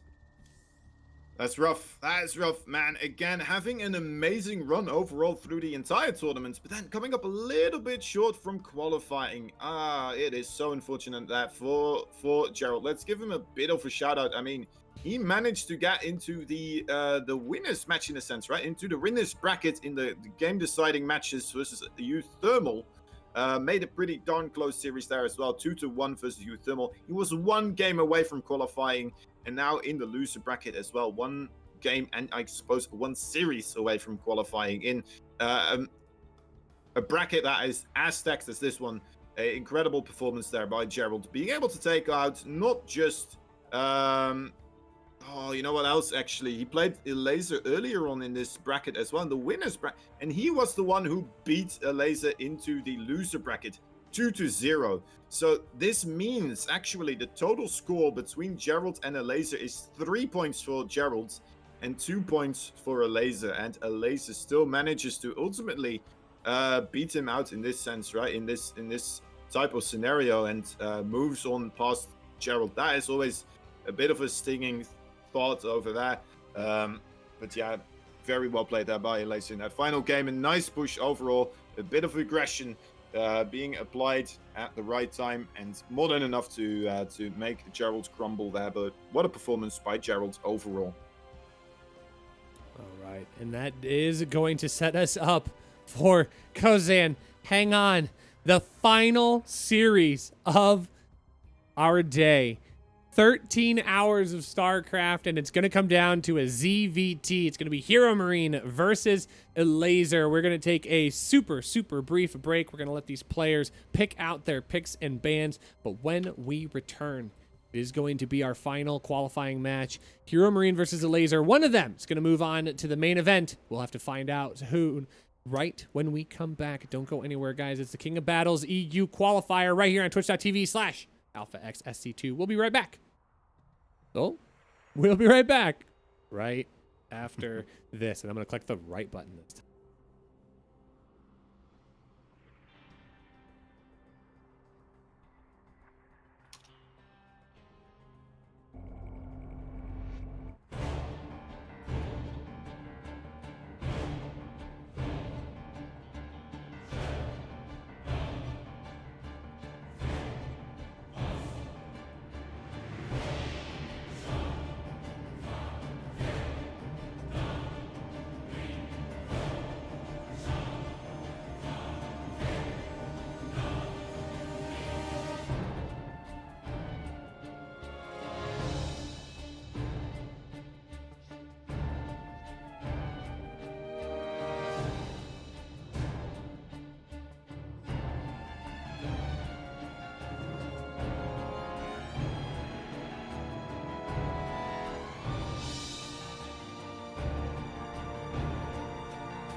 Welcome back, folks, to the final qualifying match of the EU Qualifier, the King of Battles International Championship, right here on twitch.tv/alphaxsc2. My name is Rushy. I'm here with Kozan. We are buckling in for one last series here. It's going to be an exciting one. It's going to be a Laser versus Hero Marine, a ZVT to finish off our European bracket. Kozan, 13 hours in. How you feeling? You got room for one more? All right. We'll do one more best of three. Okay. How about that? We'll do one more best of three. A decisive best of three where we'll decide which one of these players will qualify for the main event and manage to potentially grab a big portion of the big bucks from this tournament. The biggest tournament so far from Alpha X. You know what? We can't skip town right now, Rushy. We can't do it. We can't do it to the rest of the team. All these people helping out so much. So many people watching right now. In the bottom left side, here he is. Agu Laser. He is in the... I already said his name. There we go. That's him. Spawning in the top right of Jagannath. The biggest of games for Mouse Esports. Give it up for Hero Marine.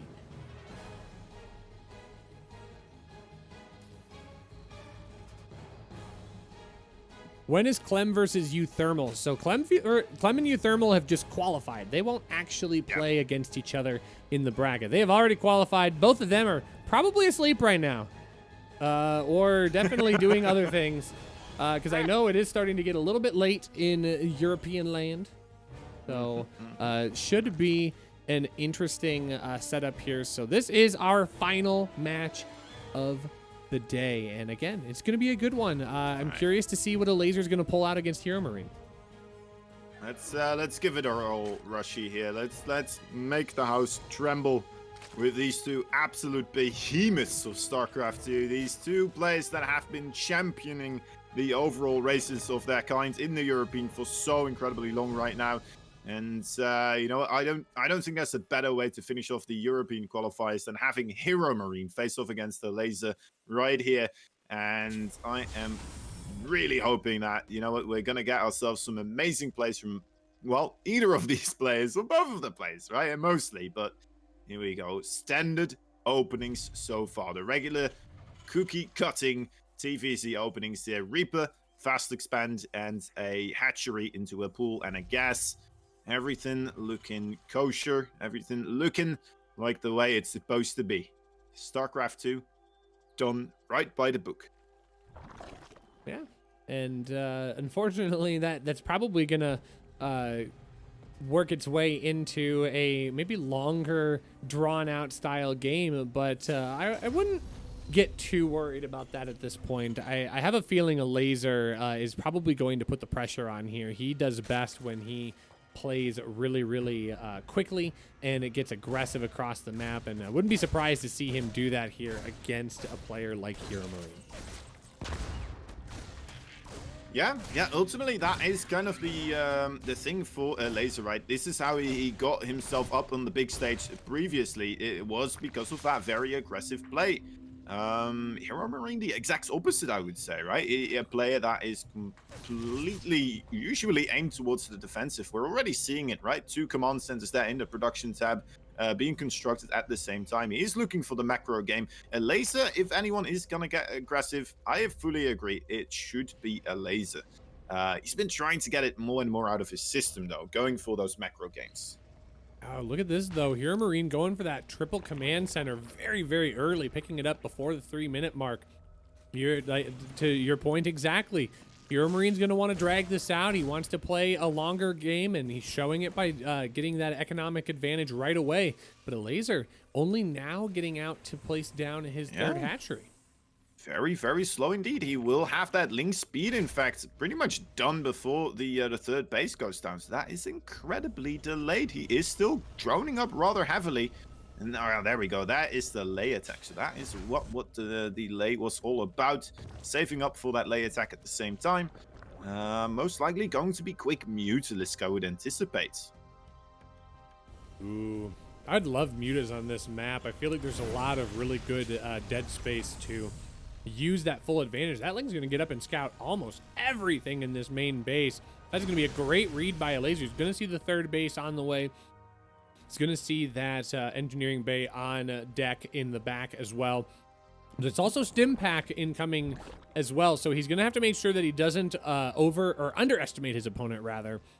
Because I still think Hero Marine is going to strike with a bit of a timing attack. He's going to find Marines on his side of the map, and the Laser better be ready.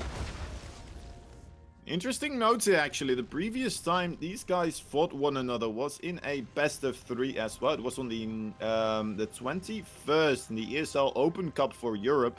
And Hero Marine was able to take that one 2-0. So that is not a good sign for Mr. Laser here in general.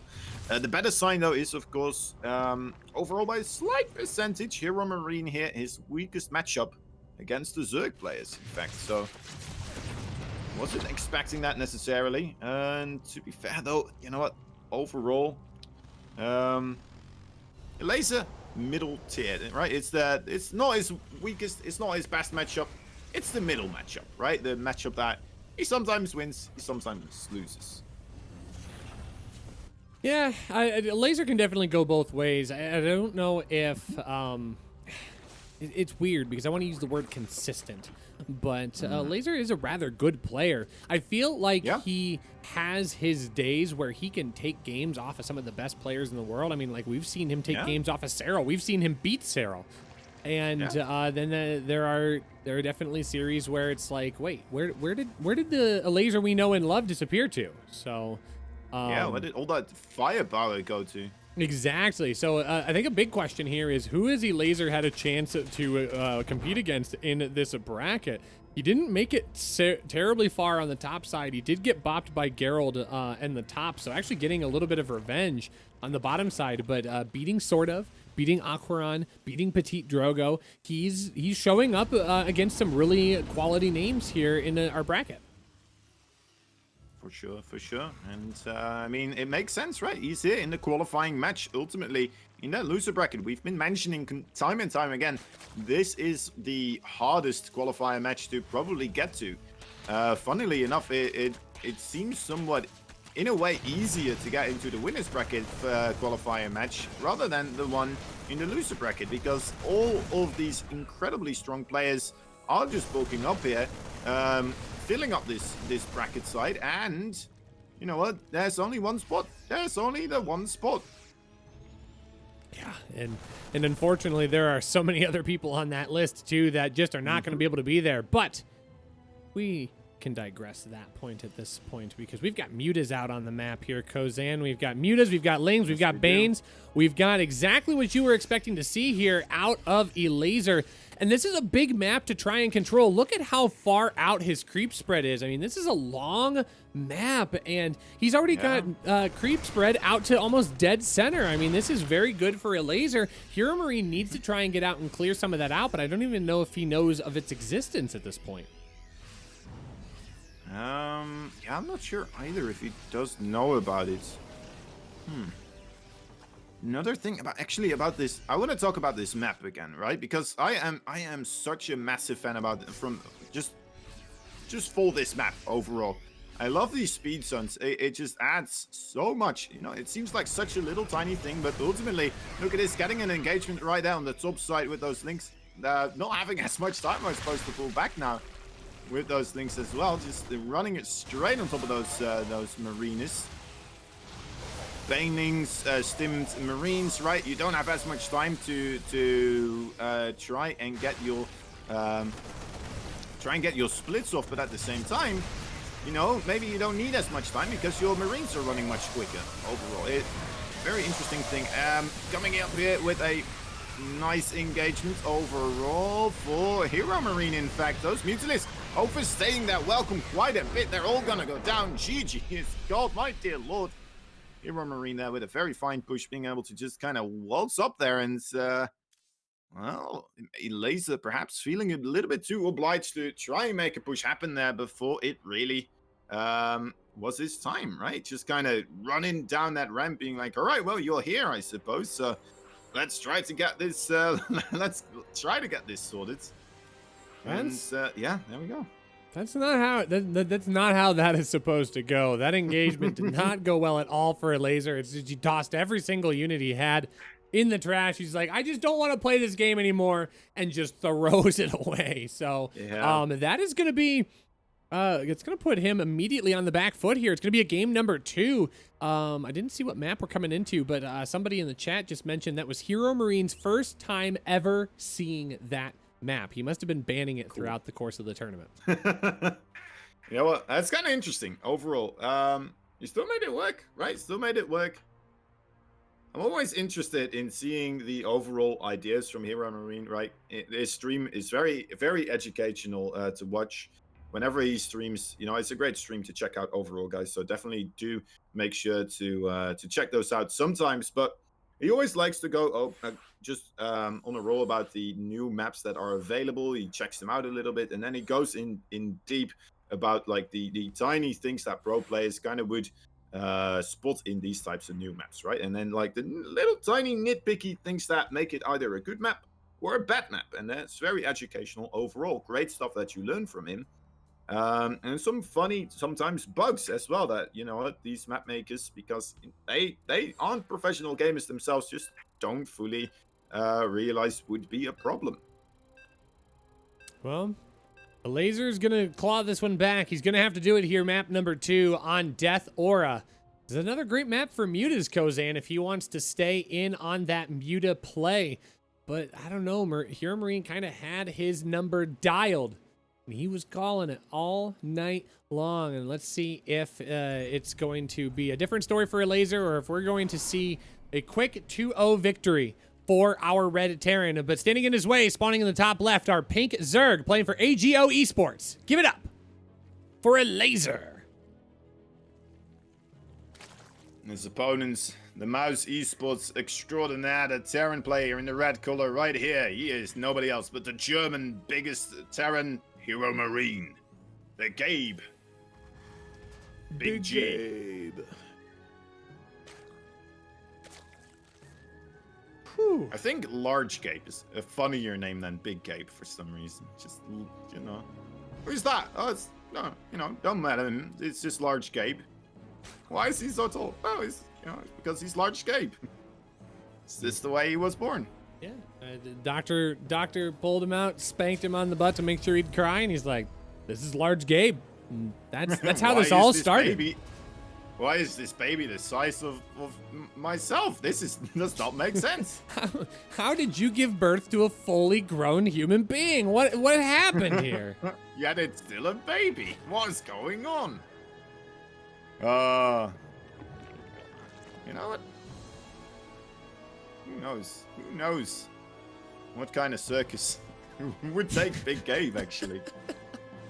If we end up making a new poster for the main event, let's say Hero Marine qualifies and they do the cool thing like, yeah, we've got 16 qualified players. Let's put them all on a poster. I'm going to lobby Sunlily so hard. You have to make Gabe like only show like his foot and his shin, and that's all that's there. Everyone else is standing fully tall, but Big Gabe stands over top of all of them. It's gonna be rough to find a photo that has the quality for that, but oh, I feel like at this point you could just like just pay someone here. I'll just open up Paint and I'll just draw a foot really just poorly.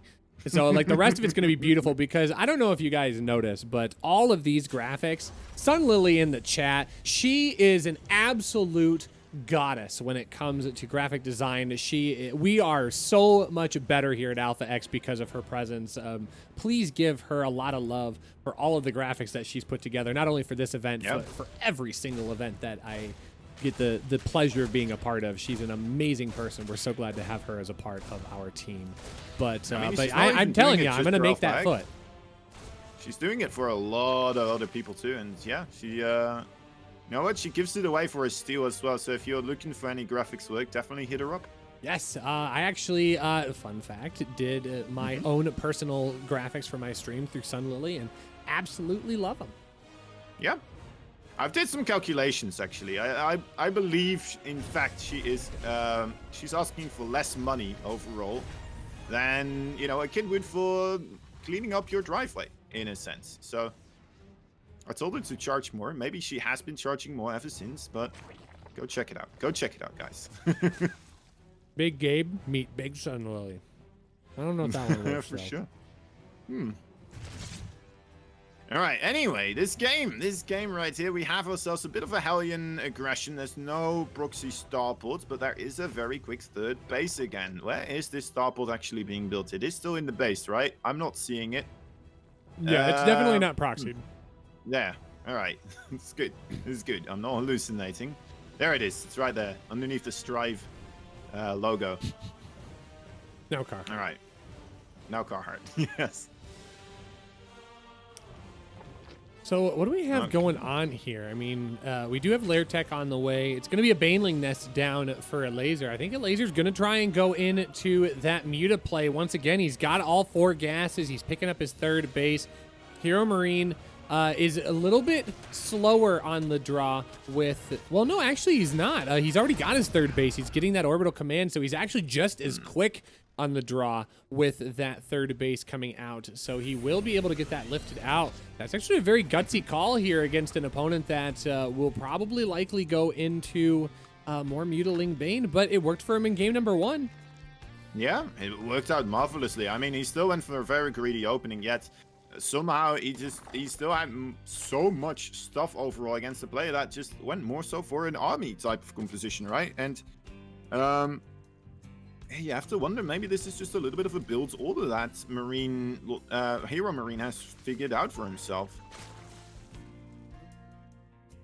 Oh, this is a lot of Hellions that are going to be coming in here, and there is not a whole lot to protect these drones, but a great surround by these Queens will be able to get on top of a good chunk of those Hellions. The Hellions are in a good spot. I mean, he's going to lose 5 workers because of the Liberator harassment, but for the most part, mitigating all of the damage of the Hellions. I feel like this is the lesser of two evils, Kozan. Yeah, for sure, for sure. I mean, there was some lovely circling control as well, for certain. That is that Spire once again coming up. That's still going to take a while before those Mutalisks are out and about, of course, but overall, it was that okay. I mean, it could have been worse. Could have been worse. Could have been a lot better as well, to be fair. Overall, I think it's a playable situation for a Laser. It's going to come down to him with his Mutalisk, right? How much damage is he going to be able to get done with his Mutalisk? We're already seeing Hero Marine. Keep want to say just, well, never mind. Anyway, Hero Marine. Trying to make the missile turrets right now, starting to prep heavily for those Mutalisks. We're not seeing Widow Mines though, just quite yet. I would like to see those added in as well, but just starting off with these missile turrets should be more than enough to hold to the early game Mutalisk. So now, what do we have? Heavy sigh. Oh, I'm so torn. I want all of these mutas to do every bit of damage they deserve to do as a Zerg player, but at the same time, I know my body. I know where my energy level is at. So I'm gonna keep on hoping that a Laser can do what he needs to. But Hero Marine is in a great spot. He's got great coverage with these Marines. He will be able to zone all of this out. Having the production of those turrets will aid in this defense as well.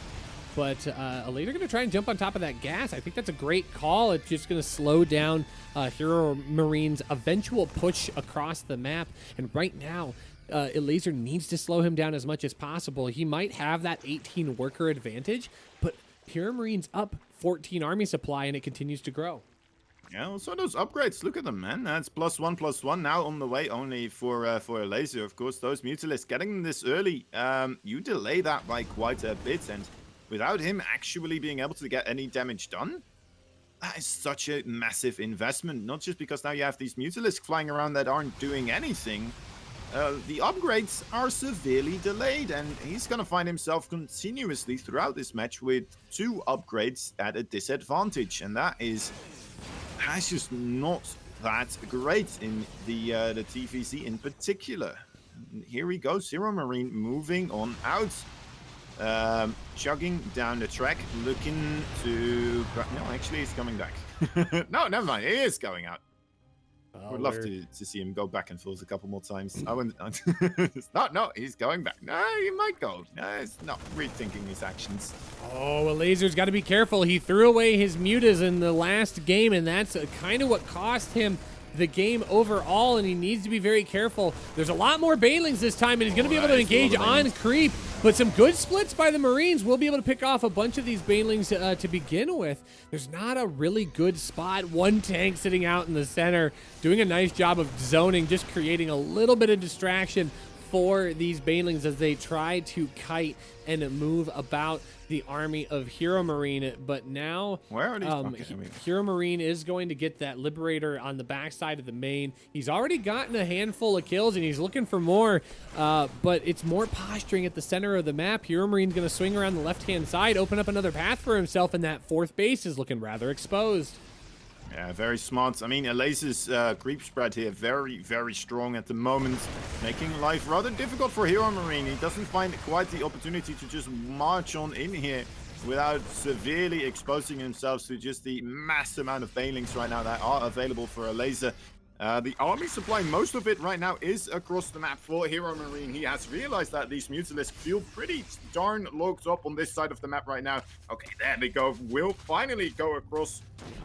Realizes that there's not that many Marines left behind anymore and does feel comfortable with sending those Mutalisks out, but in return he loses that base, and still these Marines are just pushing further and further down the rabbit's hole. Laser, he is in trouble. Could we have ourselves a Terran here with the +2/+2 just absolutely obliterating another base? That could end it pretty much for a Laser here. He cannot afford to lose another one. No, I don't think he can, but it's going to be a lot of Banelings pushing on in here. That one tank standing strong amongst a sea of Banelings and Marines, and the second tank is going to be able to posture up on the high ground.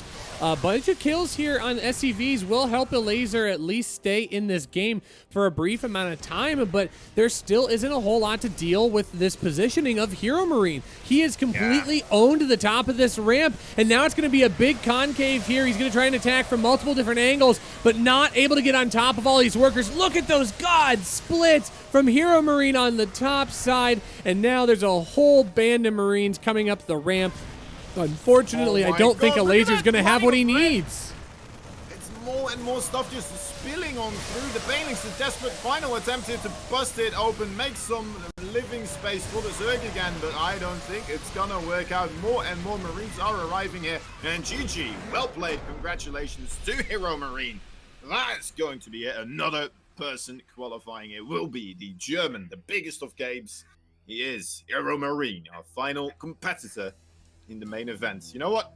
He may not have been here the previous qualifier for the NA scene, but showing up for the EU scene, and there he is. Immediately qualifying. What a man. What a guy. Oof. What a beast. We are not going to be sticking around for too much longer, Kozan. 13 hours, 15 minutes. And we have finally reached the end of both of our Korean and EU qualifiers. So, exclamation point B in the chat will give you access to see all of the wonderful people. Check that Liquipedia link. You can see all 16 qualified members. We're going to have 7 Terran, 5 Protoss, and 1 Zerg. Oh, no. Okay, there's more there. These are just the qualified people. Okay. Right. Well, I'm looking at the wrong one then. Here we go. Okay, so it will be 7 Terran, 5 Protoss, and 4 Zerg, making it all the way through. Rogue, Raynor, Serral, and Ragnarok representing all of the Overmind and Char, TY, Cure, Innovation, Maru, Clem, Hero Marine, and UThermal, and Trap, Zound, Mana, Nice, and Showtime. That is going to be it for our cast today. I won't make you suffer anymore, Kozan. I know you got to get out of here. Any final words before you take off? Have a good sleep, guys. See you next time. Wonderful. Everyone, thank you so much for joining us here on Alpha X. Make sure to hit that follow button. You are not going to want to miss our main event starting next week. We're going to take off, though. Have a great morning, afternoon, and evening wherever you are. Take care. We're going to go right over to Pig. Let him know where you came from and tell him how great this event was. Thanks, everyone, for watching. Have a great time. Bye-bye.